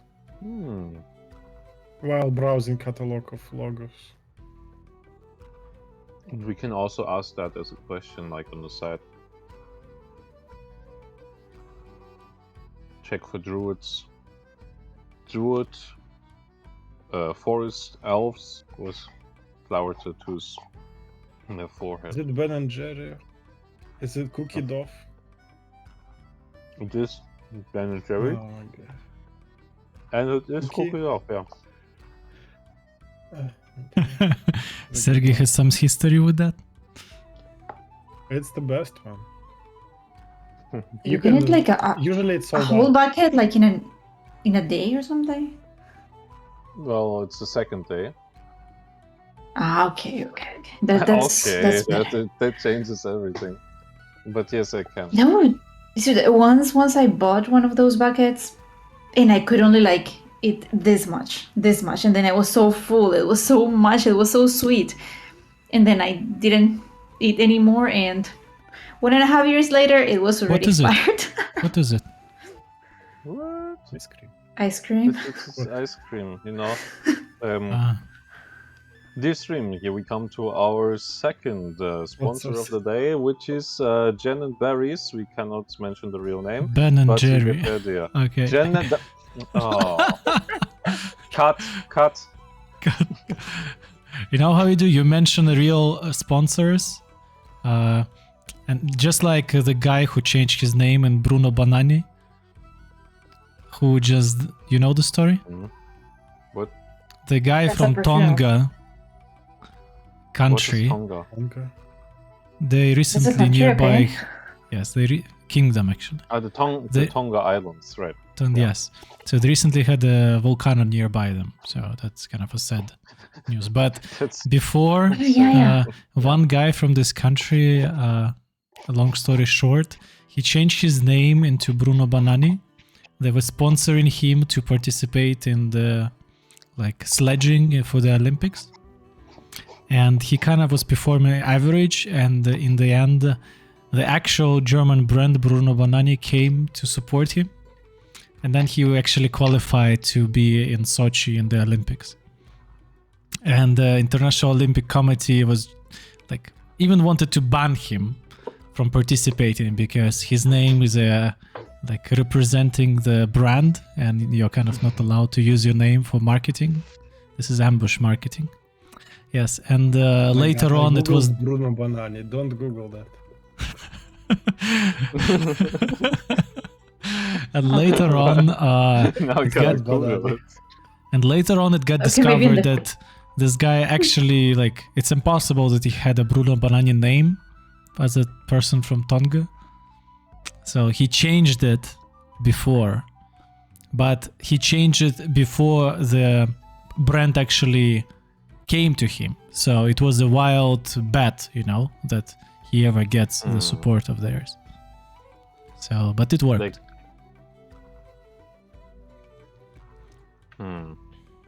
Okay. Coming back to our Bruno Banani. But wait a second, I just googled Bruno Banani and I didn't see anything out of the ordinary. Maybe it's because they also have underwear. I didn't see this is anything underwear. weird.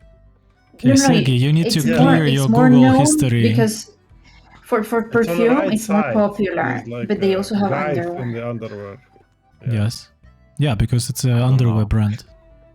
Google No, is it's not actually a showing me perfume guys brand. No, it's Google is underwear. not showing me any guys in underwear. Perfume, I buy it every few months. On the right side, it has an image section with you can buy it. Bruno Banani, German fashion company with headquarters in Chemnitz. Wow. Check the images. And the main thing you're gonna see is that the boxes of perfume is the main result.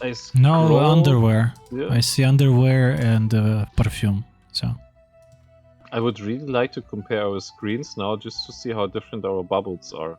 Sergey, what are you looking at? Yeah. Okay.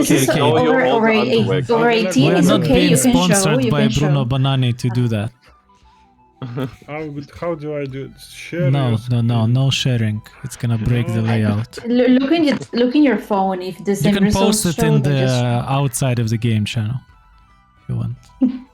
Right, you can just screenshot it. Yeah. Okay. So this escalated quickly.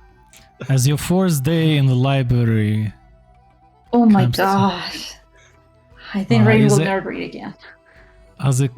Rafe, you feel quite exhausted. Please, all of you, roll Constitution. I knew it. Okay. Constitution saving throw. Constitution. 23. Why? We were chilling and just reading books. I guess it's a lot of... went insane because we read too much information? A lot of intellectual efforts Yes, that's why we have to. Why Sas? don't we have to roll for intelligence? 21. Sas, you're fine. That's you didn't have any mental strain. You were looking for the single word Bob, and it was never there. Rafe, you remember the time of your studies back then, and this is nothing that surprising for you. However, you, Farvald, felt that the mission you're currently on put some pressure on you, so you were really intense in your search and your questions. Therefore, yes, we see there will be an effect on you, but it's not immediate. But you failed the check. So Force Day comes to an end. What are you asking next? Look at At the end, we're reaching the last topics. We're reaching the Who's last Bruno topics. Banani, huh? Yes. it's gonna be That's the dominating topic, right? I mean, You wanted to look at the logo tips, yes? Logo. Yeah, we Yes, wanted yes, a exactly. catalog of logo, so we wanted to see if we see the Avengers Council or Order of the True Knight or the flower tattoo from Vani Vini. Okay. Not really. Hmm.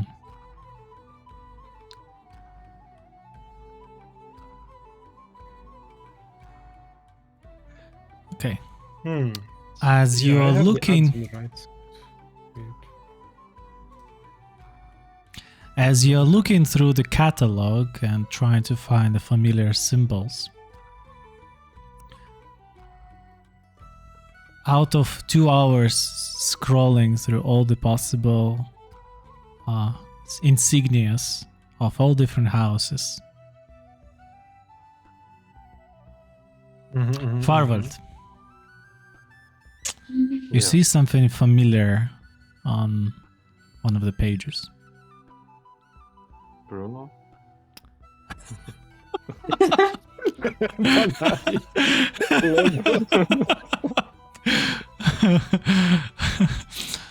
Okay.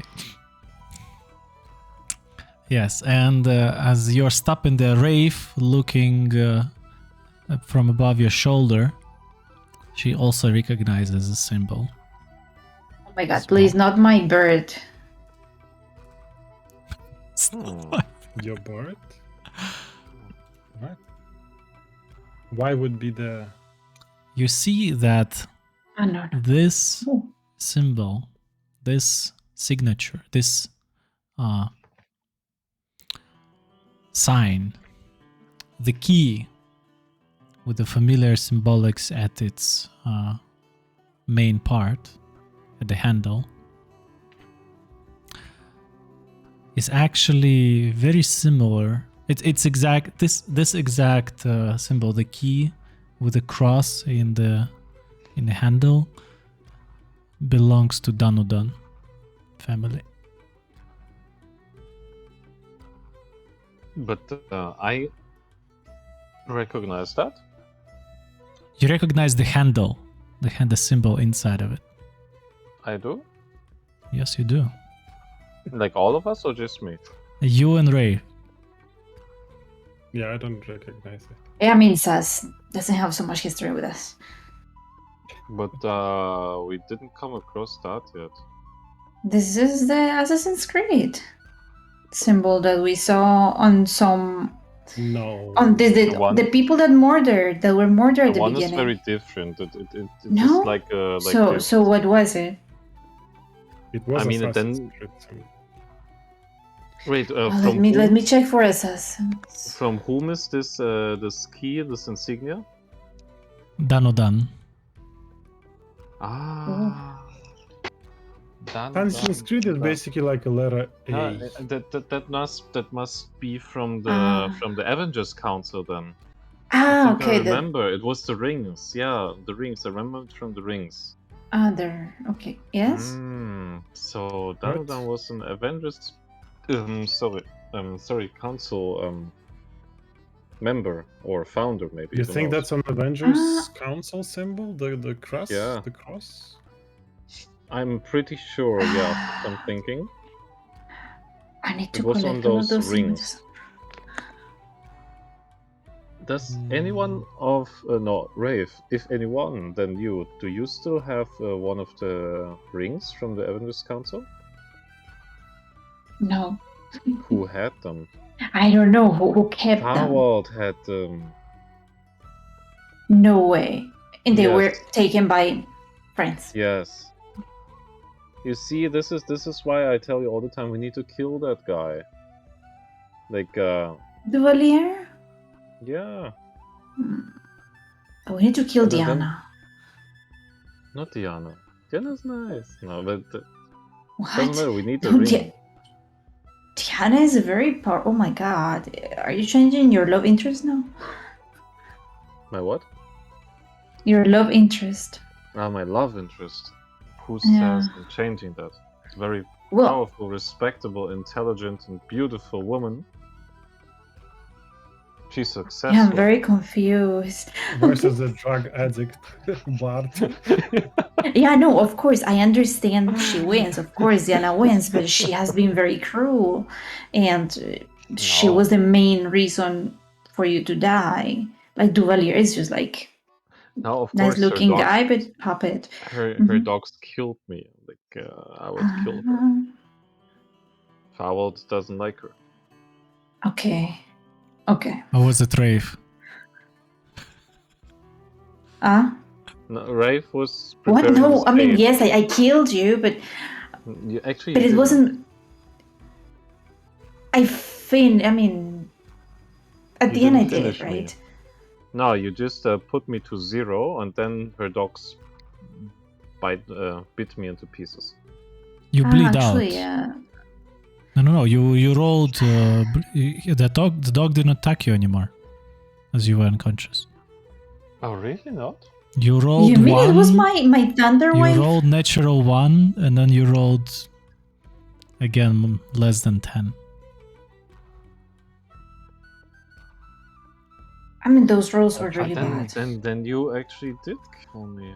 I mean, that's Oh why my we God, were okay, let's- joking all this time that Rafe killed Yes, like I mean, it's been such a long time, and then Yeah, let's not think I don't about it. know. It's the you. Yeah, past.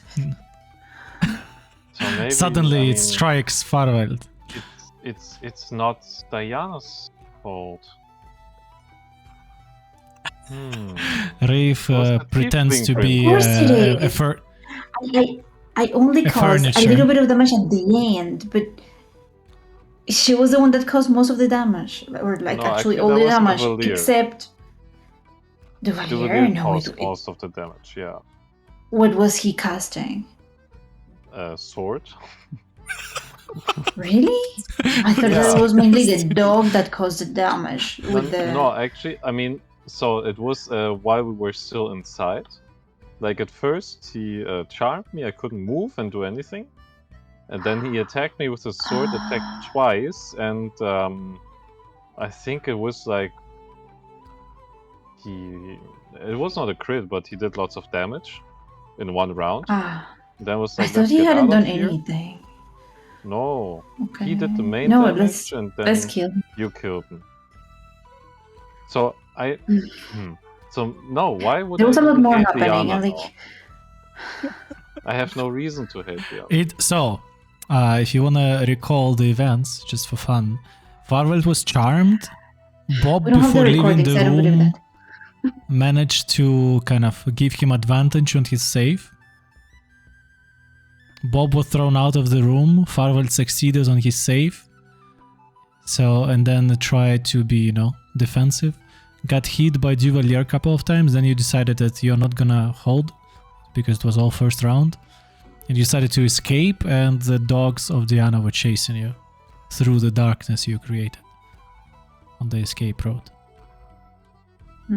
Right. I had darkness back then. Great. Who created the darkness? No, I created the darkness. Were you? Yes, I didn't do did. anything. So, coming back, Come as you on. are currently looking at the insignia's book. The head priest, she is looking at you. Is there anything of particular interest you found? Are you looking for anything special? No, nothing so far. Rarely anyone nowadays is interested in the old genealogy trees and old symbolics. Well, usually I don't say it like that, but our friend here, and I point over to Rafe, as you can see, she's not from around here. So she kind of wants to learn a bit about the lands, and yes. That's very noble of her. Temple of the Secret Library. Temple of Enaekran. Yeah, maybe you could even have an internship here. She's interested in this kind of stuff. What do you do? Did you hear that, Rafe? They're still looking for an intern. How about it? Intern?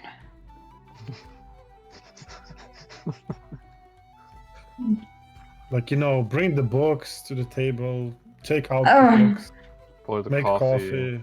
Yeah. Make Well, xerox copy oh of the my- books. And, No. you get No. 3 gold per month. What? Yeah, and I need to It's follow a lot unpaid. of people's instructions. So- It pays Huh? by itself. Good for the CV.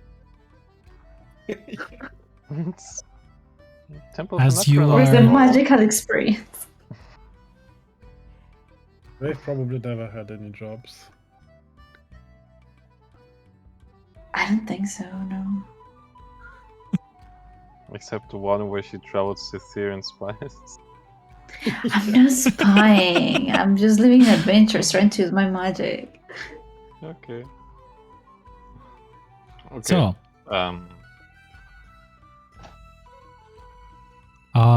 as you are, you finished your check of the books with the old insignias, geology trees.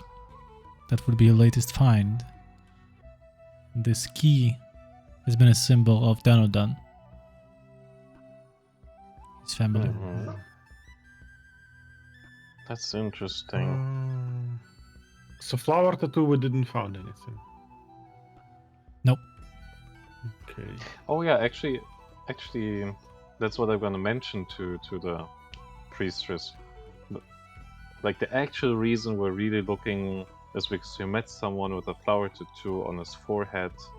We were curious what it might mean.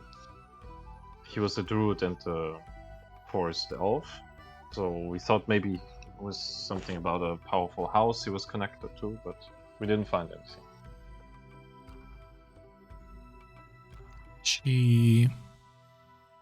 It was a druid, you say? Yes. Second.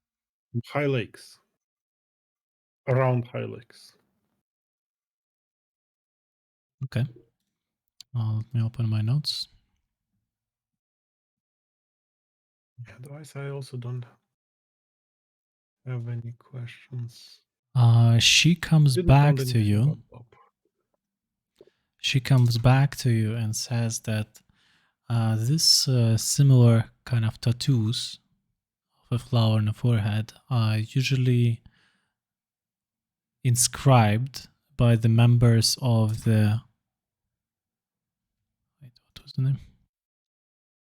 By the members of the Circle of Wildfire. New group. Okay.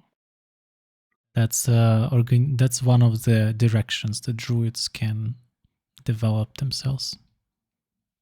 Okay. A circle of wildfire. So is this like a group with any particular motive or interest, or are they following a certain agenda, or?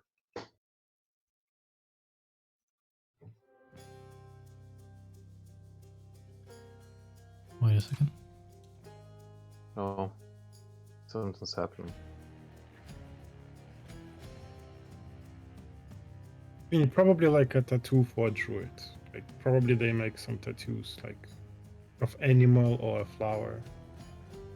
Just probably has meaning among druids only. Maybe when they get to a certain rank, they get a tattoo. So, as you are diving deeper into this question, you learn that the druids who are members of a circle of wildfire, they understand the necessity of destruction, such as how forest fire promotes growth. Those druids, they tend to have destructive tendencies, which through the flames help the flora and fauna around them to grow. That's interesting. I think he was a rather cool guy. Just killed him Yeah, like he that. didn't seem weird. Yeah. Okay. The last point we want to check out is Danudan himself, because to be honest, we know that now that he's an important thing, but we don't know anything about him, right? Well, we heard about the war. I mean, he united all the people, and basically everyone who helped him was not ever mentioned again, so probably they killed them, which pretty much sounds like Avengers Council. Once you find out about them, they kill you.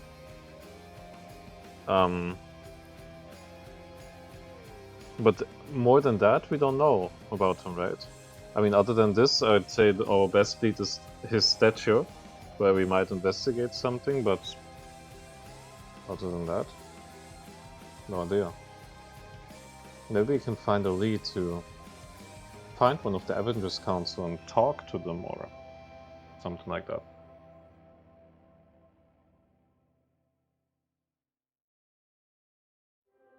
Okay. Well, then let's go for the last point. Who was Danudan?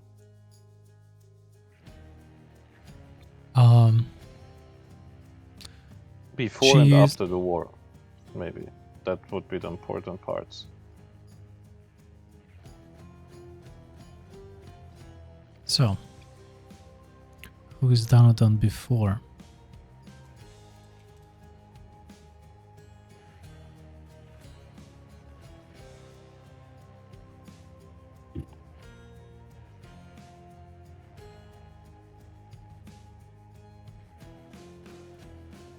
So, it is said that the Danudan, before trying to unite the forces of the humans in the Tithir Kingdom, he actually was traveling and spent most of his time alone, according to the current records, in the south.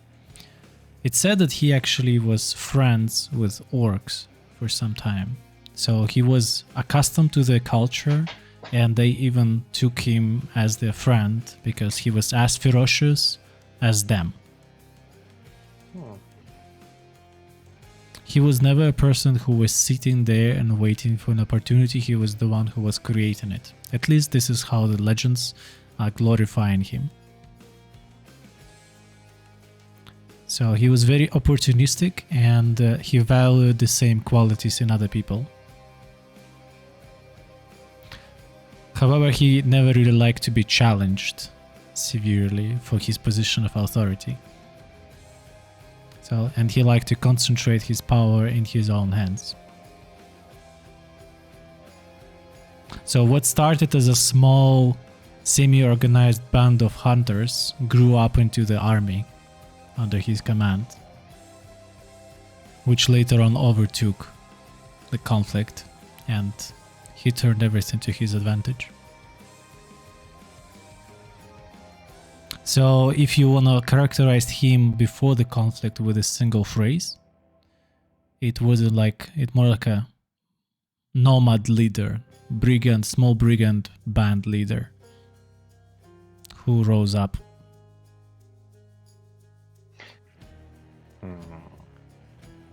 Okay. And once the conflict was won, What happened to Danudan? Did he become king of Tithir or what? Yes, he was the head ruler of the state for about 80 years.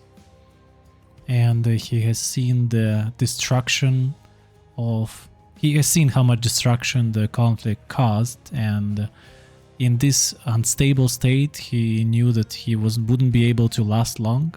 So he put all his efforts into making it as stable and as prosperous as before the conflict, knowing that the fed people would rarely have an opinion or desire to rise against. But you said only for 8 years after the war. Yes, And then he died, or? yes, he died of old age. Oh, okay. Wait, how many years? 8. 80. No? 80. 80. Yeah. So wait. He was a I understood. long-lasting ruler right after the war. But he was human? He was a human, correct. But he ruled for 80 years in peace. Correct. Before that, he fought the war. Before that, correct. And before that, he probably matured at some point. So that guy was over 100 years old. Probably 110, 115 or so. Correct. It's a bit suspicious. Was just a normal human. Nothing You can else. hardly call anyone normal from those times. That's what they say. Mhm.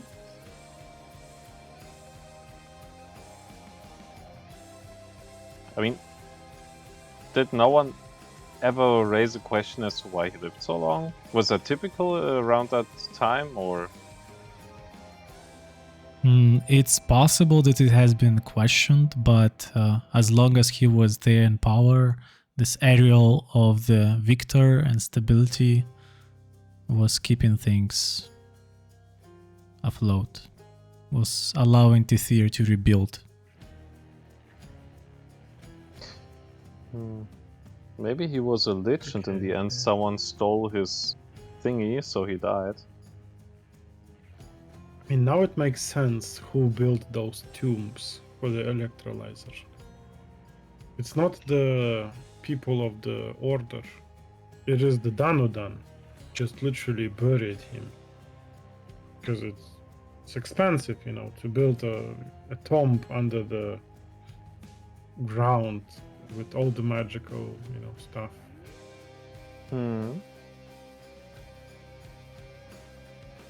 But who was helping him?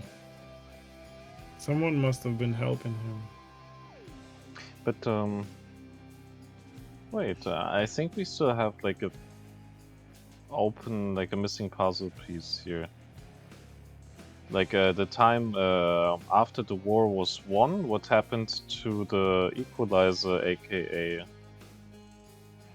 So, Grasus Vado? So the final event, so the war was over once all the sides were forced into ceasefire. Before that moment, once the Tithir itself was uniting, the last event was a battle for the Olympus Fortress. And right before the battle for Olympus Fortress, this is where the mage has disappeared. So he wasn't there until the very end of a conflict. He basically got lost in the finishing line of the war. Okay. And who was defending the Olympus Fortress? There was The remaining troops that were against the Danudan. It was a struggle of power among Tithir armies, among Tithir civil conflict participants. But before that, I mean, they were fighting the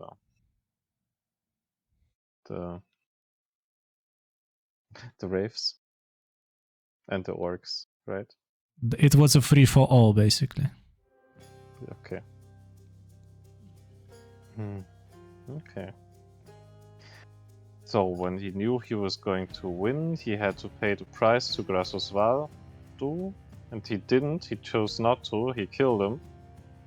And then he made sure that this guy doesn't come back because he was a lich. But his plan didn't quite work. Okay.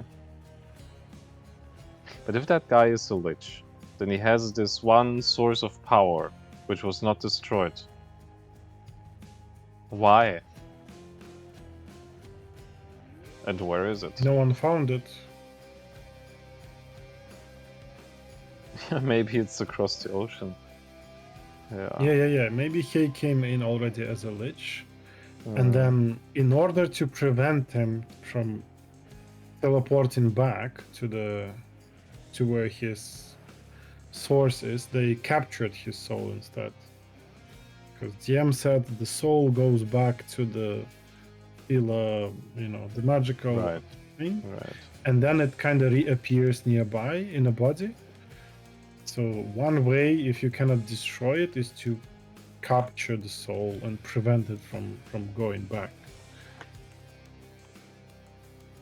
But then who could have done this? Because Danodan was basically like a general guy. He wasn't really a mage. They needed some support from someone to build all of Good those point. crystals and everything. Good point. I mean, there was this whole the Avengers Council, right? So, I mean, those guys, they Avengers were, Council. yeah. They're just Danodan people. That's it. They're not very proficient with. They just kill everyone. That's it. I mean, the druid guy had the drawings of the crystals. Yes. But I mean, Maybe they just- must be able to command magic. So maybe there were some more or less proficient people, but there's no documents about the soul magic. So maybe the Gradus Vadu built it for himself or for someone else, this whole tombs with crystals. It sounds too advanced for Danudan to. That's right.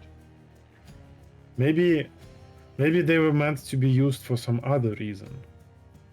Like maybe there needs to be like huge sacrifices at those places. And then they just collect energy into the crystals.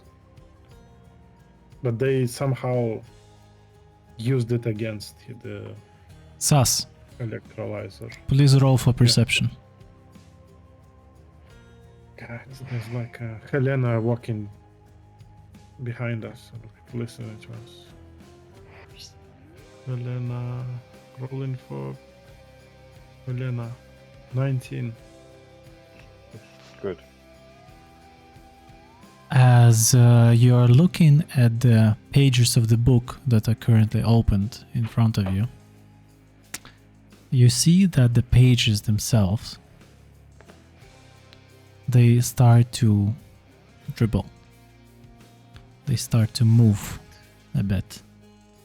And as you put your hands aside and you're trying to observe it, you notice that the book that was lying on the table itself moves a bit.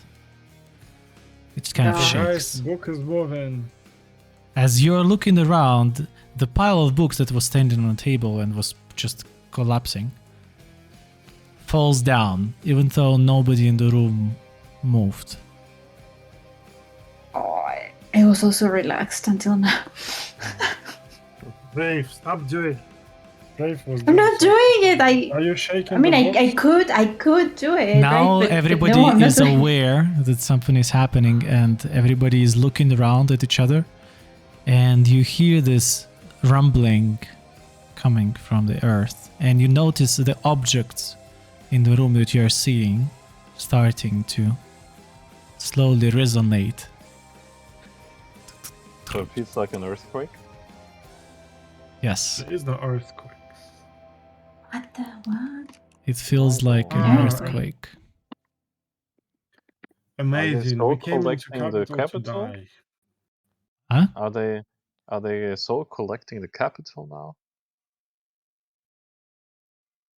Well, And we let's stay haven't then in the stopped. basement. Let's stay here in the basement until The it stops. excitement in your face, that you stay You here. all can see that the priestess who is standing nearby, she has a very surprised look.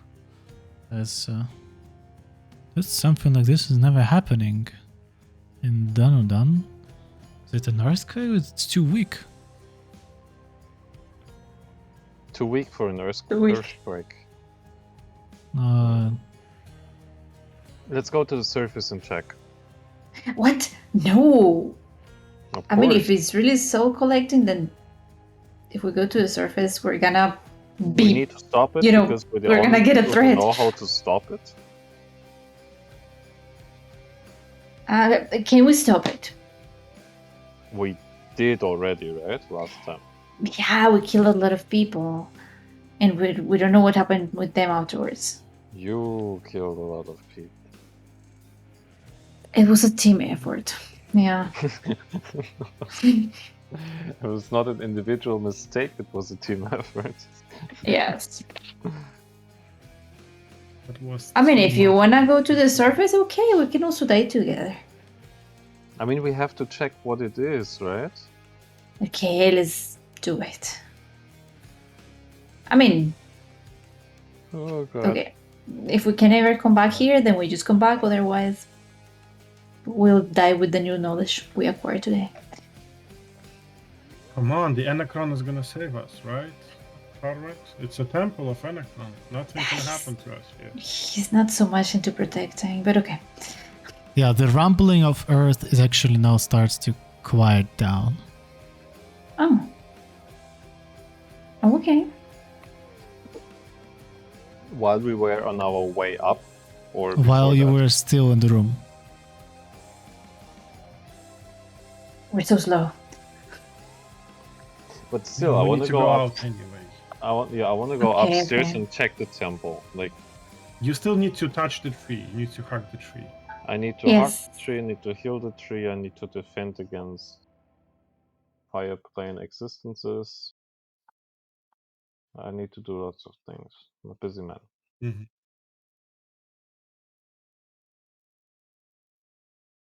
Yeah, we don't have any more topics, I think.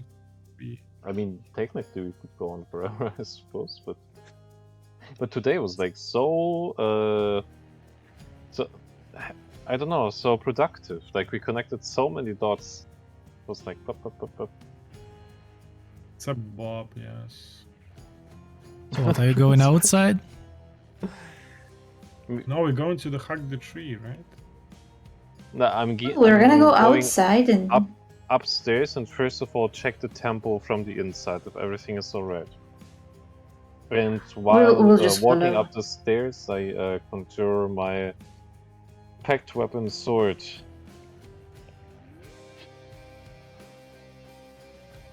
Okay. Wait,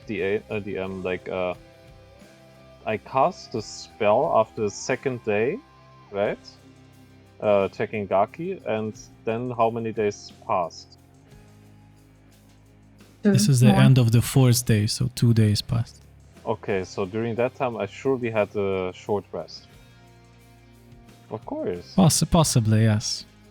I had. But So I but had we are full now in the Zombies now. moment of you running up, so that's for the different time. As you're running up the stairs from the room for guests that you've been basically living for the past 4 days, you're running up and ending up in the main hall. You notice that currently quite a lot of shelves have a missing books which are currently lying on the ground. And Tyler, she put in a lot of effort trying to collect them and put them back into shelves.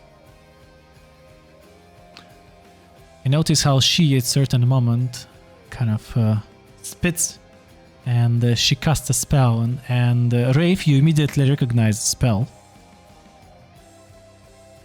As she tries to put the books back in a place without touching them. Just telekinesis. Yep. Oh my god. A very powerful spell for something so Yeah. Important. It's really important. It's knowledge As right she and couple more women on the upper floor trying to do similar thing to organize the order. You're running back. You see a person entering the temple. there. Oh my god.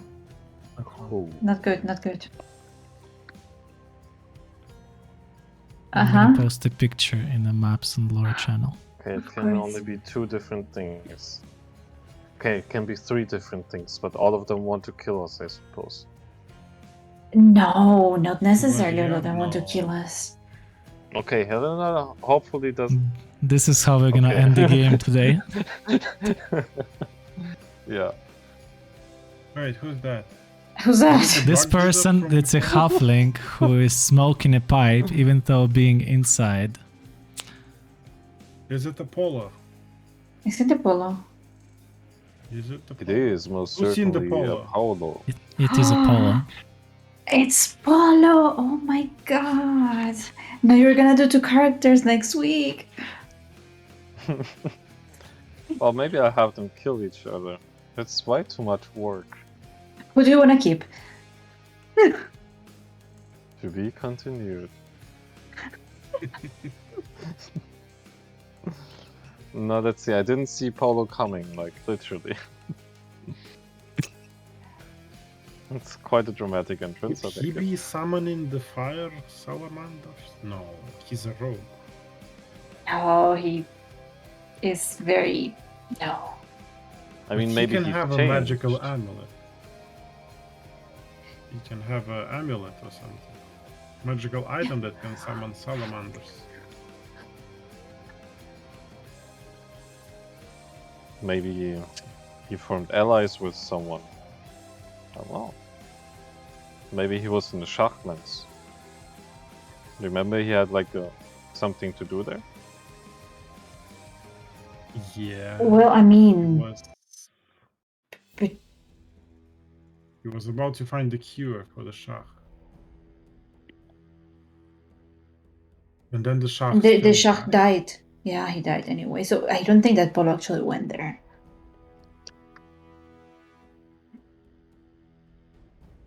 I mean, Paulo probably made a deal with someone who can put a seal on your nose and you cannot refuse the deal, like a like a dragon thing. Yeah, we can finally find out Maybe if he Polo really has had something with Diana.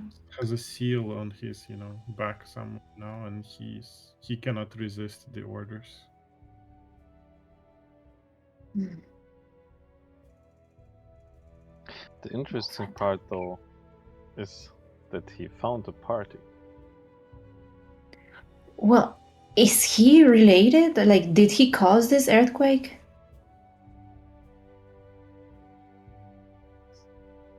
Because it cannot be that it happened and then he arrives. It's like, no, timing cannot be so perfect. Oh, I don't know. Hmm. But There is an apparently he earthquake knew spell. where to find you, so that's something for the start. I mean, we can hide and just look at him. I think it's too late, right? What do you mean it's too late? We are like just literally going out from a super secret passage inside the temple, and he is walking in the front door. Cannot We've see been- You're by the tree. You're not the secret. Yeah, We're we've been there with behind the other people working. Okay. So basically, we're standing on a silver plate, and he walks in and has like perfect view. Yes. And I don't think he walks into this temple like by accident. Mm-mm. Why would he? Doesn't have anything to do with this god, so he Exactly, found not that we us, know of. or he was sent to us.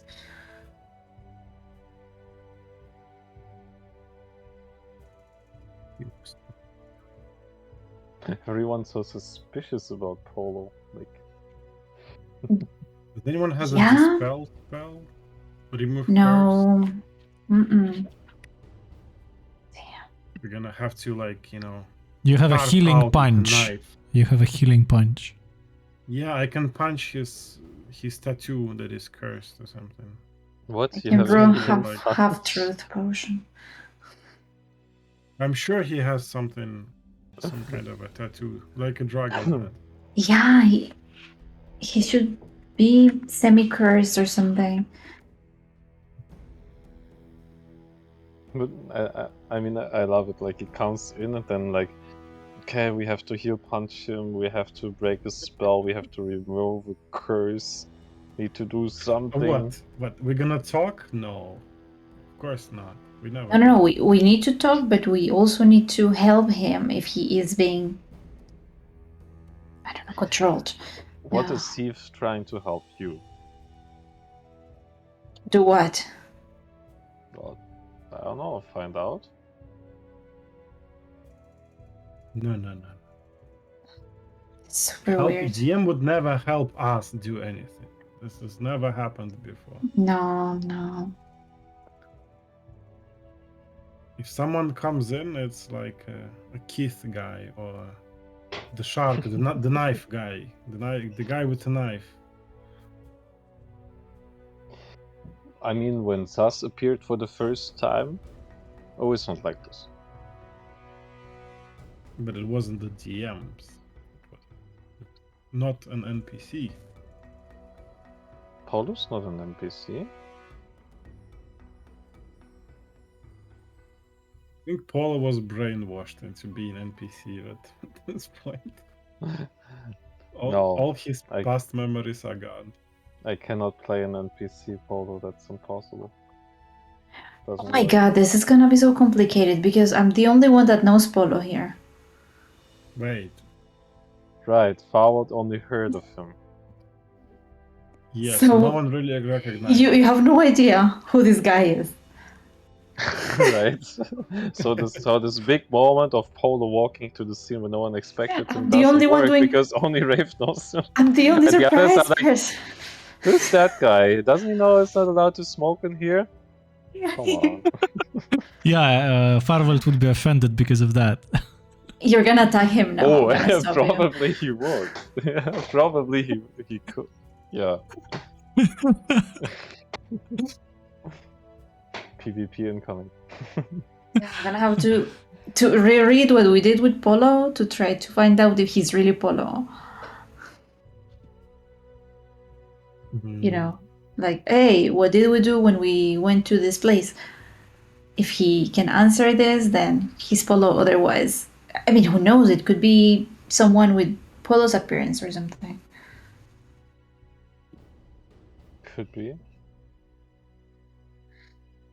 Ah, a long time ago. Oh my god. I mean, if we fight, then there's no problem. We can beat. What? Right? No, we won't fight. So DM Well, wouldn't unless send them on suicide mission, 1 versus 3. we Why would need to DM send a Polo guy? But who says that Polo's alone? Oh my god. I mean, to hear his you story. remember when last time you tried, or we tried? Now it gets difficult for me to speak. To always maintain the right perspective. Last time we tried to get into his district, what happened? Boom, windows opened, like 10 crossbows pointed at you. Who says he's alone now? It's not his district. It's just the district of the non-girlfriend. If he does something illegal, he immediately Carolina, goes on public. that was the best. She remembers it by non-girlfriend. Non-girlfriend. Yeah. No emotional But connection we never there, yes. figured out, was it non-girlfriend or girlfriend? We never No. knew in the end. We No, left no, them I mean, for like half an hour Polo- after the whole Polo- sale. No, it wasn't really What? like a very close relationship, but it was the first like girls interaction. So it felt nice to call it that way. What about the troll from a village? And bint marriage. No, I mean with Polo. With Paula. Yes. Yeah, the other one went quite good. Maybe we should visit them at some point. They should have kids now. Children, yeah. Yeah. After what? After months? I don't know. What are they again? I don't know what's their, They're dwarfs. Dwarfs? what's their pregnancy time? I have no idea. I suppose it's Not a longer month. than humans. They should be shorter because they're smaller. But I mean, generally No. speaking, like in fantasy worlds, like dwarves, they get older than humans, and therefore everything for them takes longer. So also pregnancy time, I suppose. Okay. I mean, the element is stone. They're like one with the earth. They're slow. Okay, so now I we'll, think we'll go back in 2 years. Yeah, I think I will be stopping the stream for today, as the party had a lot of intellectual activity today, unlike any other session we had before. So they they spent a lot of all of the time, a lot of days in the library, learned quite a lot of material they have to discuss now, and yeah, they've met somebody who looks like their lost party member, Paula, whom the last time Rafe and previously Bob saw during the assault on Duvalier and Sun's ship, and who never made it out. So what happens next with this encounter, we will see next time. Thanks for joining us, and see you next week in the world of Tithir.